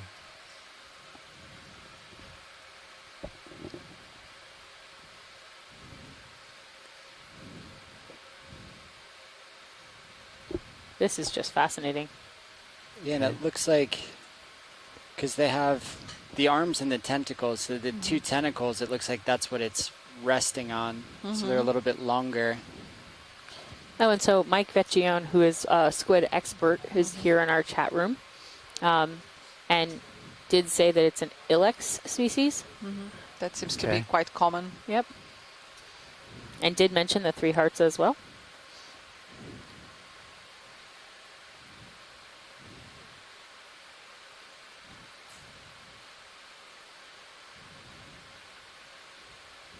And possibly Ilex coindetti, Okay. the species. So do you think it's just resting? Yeah, I wonder. I don't know. Possibly because it has remained still since we got here. So it's a short fin squid. All right, Short fin watch squid. leads. You clear video? Okay. All right. I think Yeah, and I we would can imagine get this is that an edible move species. back underway now. As I was Okay, thank asking you. here in the chat room. We have 10 minutes left on The the dive. ilex species are the commercial That was ones, 7-0. if I remember correctly. Yeah. They are? I believe so. Bridge this nav. Yep, it is a commercial species. Let's do a 30-meter move. Thank you. Bearing You too, Brian. 075 degrees. Sam Squid 80.2. facts. That are being stream near you. They're being backed up by Mike Vecchione in I the know. chat, who is a squid expert. So Yeah. you obviously are on the right track. Every time I say something, I'm like, You're doing great, Sam. Yep. you're doing great, Joanna. Wait, where am I in all of this? Deb is doing awesome. Okay. Just checking. Just getting a little worried there. So we've got about 10 minutes left in this dive. It has been a really interesting and impressive dive, lots to look at. We've been off the southwest corner of St. Croix. Say again? Yeah. And Yeah, it's really been great. So yesterday we dove on the northeast, about nine nautical miles northeast of St. Croix, and now here we are at the southwest corner, and we're really getting to see some beautiful stuff that we didn't know was here. Yeah, and while we didn't see so many fish, commercial this is fish nav. species. Do you Go want ahead. us to do any more water samples? Either. I will ask. Hold on. Okay.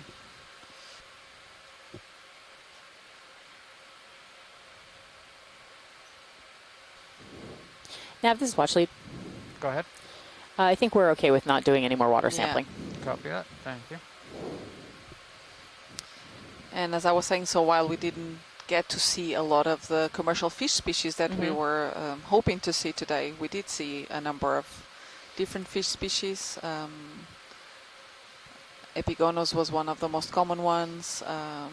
Cardinal green fishes, eyes, yeah. cardinal fishes or green eyes was another one. We did see an anglerfish, a toadfish. Now we got to see a stingray and a squid. A stingray, a Yeah. really large one. Now towards the end of the dive, and one squid. Yeah. And tomorrow, barring any issues with things like weather or sargassum, so barring environmental conditions, we will be diving in the Puerto Rico Trench, and after that we'll have one final dive that will be probably on the northern slope of the Puerto Rico Rico, which yeah. would be actually the southern slope Yeah, of the Puerto Rico Trench. Yeah. And so hopefully you will join us for those as well, because they are bound to be interesting in a completely different way. Yeah, and very deep dives as well. Yeah, definitely. Those will be the deepest dives we'll do on this expedition. Yep.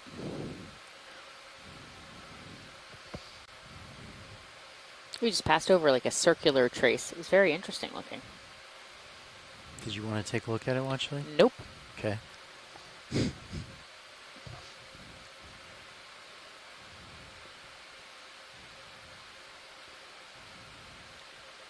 I just keep hoping that before our last few minutes are up that we just come across another giant aggregation of those urchins, because it was just so cool. But instead we're just coming across a number of these mysterious creatures that we've kept finding throughout this dive, the blue blobs. The blue blobs? Yeah. So there will be a few emails being sent out this evening, both to probably the sponge and coral mailing lists. Yep, and if you didn't happen to be on a few hours ago, there's a raging debate in the science chat room and here on in the control room about what those blue pointy blobby things were, bumpy things. We can definitely do that. We'll get this fish it first. It could be a sponge, but Joanna, our sponge expert, doesn't think it's a sponge. It could be a coral. A coral. But our coral experts are also not convinced that it is a coral. And for a while we thought it might be a tunicate, but there are no tunicate experts to say that it's not a tunicate yet. So it must they're going to keep looking. It's definitely not a rock. It's not a They don't usually come in blue. No. I mean, there are a few that come in blue, but not that one. Not these. No, not these rocks. Oh, and I think we have, is there a fish there? I don't know. One last fish in our arsenal of fish? In our dive? Yeah. Okay, I'm going to sit down. Joanna, you missed one of the cool fishes that we saw that had a black spot on its tail that looked a lot like its eye. Oh. And it was really cool looking. I think you may have been. I did not see that one. Yeah, you were out.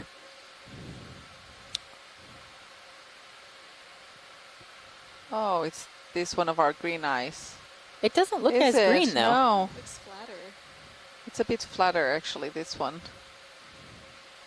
We haven't seen this in a while now on this dive. I don't know. I think we saw it at the very beginning of the dive. So Nolan, one of our shoreside scientists, thinks this might be a duckbill. I certainly don't know, but it's really cool looking. It is. It almost looks like a flattened sea robin a little bit without the big pectoral fins. Oops, sorry. Joanna, do you have a guess at what this might be? Go ahead, I was going to say a green eye. Copy, move complete. I mean, it does look like a green eye, but Yeah. the coloration seems to be it different. is. Which isn't always the best method of fish identification. Yeah. Yeah. Unfortunately, what we don't have in the chat room today is a fisheries person. So, at least not right now, I think, unless Michelle is still on. Nope. So, and they are hard to identify sometimes. They are. And a lot of times, don't they need to look at the head right behind the gills or right at the gills to try to identify what type of fish it might be? Yeah, and also the number of rays on the fins, and also the rows of number of scales on different rows. Yeah. So. And within the gills, there's these structures called gill rakers, which kind of filter out the water a little bit and protect their gills. And counting those is another is also, good identifier. But then there's other things like measurements of how far their nose is away from their eyes, or how wide their, in this case, duckbill is, maybe. And so that's what we're still getting in the chat room, the duckbill flathead. All right. Those are pretty descriptive words for what I'm looking at. I'll buy it. Thank you, Nolan. Thank you. Yeah, that's. I think it's always really right, interesting to thank me. video. It's not easy to identify things in the deep sea just from a visualization. It's sometimes we can narrow it down. Yeah.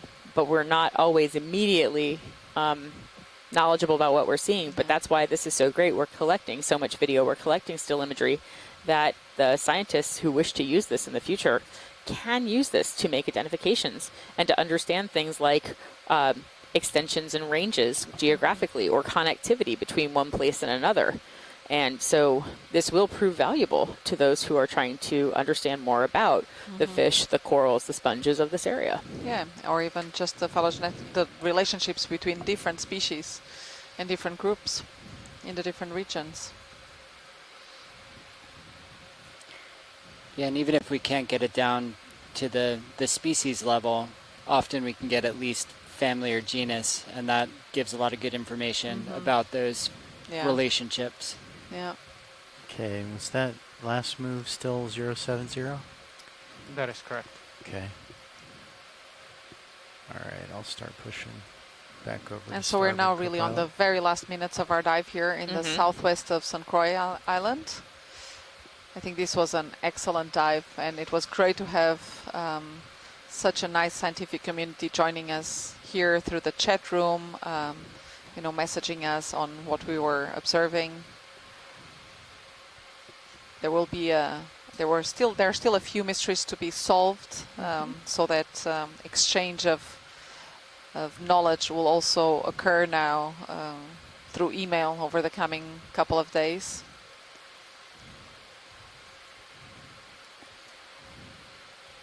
So that hopefully someone coming after us here to the same area, finding that blue blob, will have a name for it. So we're really building on that. The knowledge that was advanced before us, and hopefully we'll leave more knowledge now. Yep. And just as a reminder for people who have joined us perhaps a little bit later in the day, you may be asking yourself, well, why didn't they collect that blue thing? Because we could not. Right, we could not collect today. We were too close. We were inside the territorial waters of St. Croix, within 12 nautical miles. And so we've been instead enjoying the amazing visualizations and still imagery and video that we're getting off the seafloor. That looks like another broken urchin shell. Yeah, I think so. Somebody really likes urchins. Might have been that stingray. Yeah, it could have been the stingray. That's exactly what I was thinking.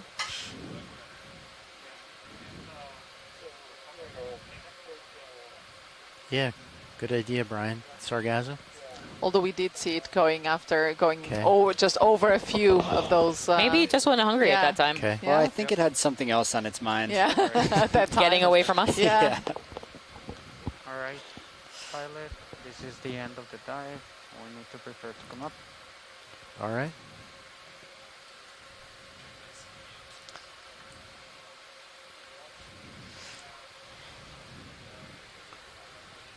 Thank you very much for letting us Okay. know. Thank All right, you. and thus ends No, a I very think we successful gotta go, dive sorry. 8 of EX2206. All Of the right. voyage to the ridge. Thank you Come all for off joining us. bottom. Yep. And see you tomorrow bit. for Hopefully, for yep. a trench dive. And all back towards you.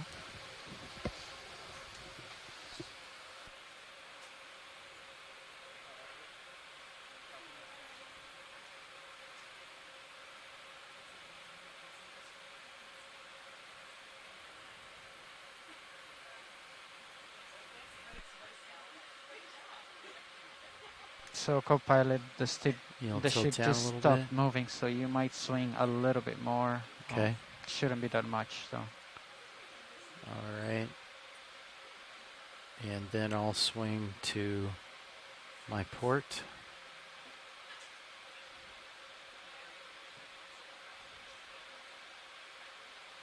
Okay, tilt down for me a little bit, Copilot.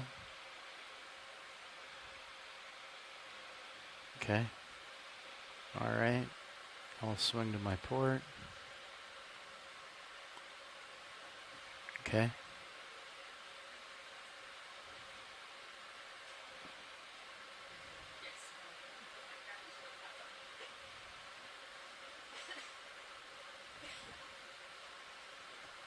Any currents where we're at or along the way? Doesn't seem like there's really, and I'll push forward. Yeah, there's not much. When we're coming up, it's going to be a little bit southwest, so it's going to help in streaming, but there's not a lot of current. Okay.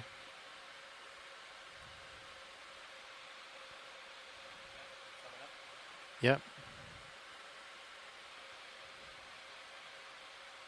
Okay, I see you in my tail cam.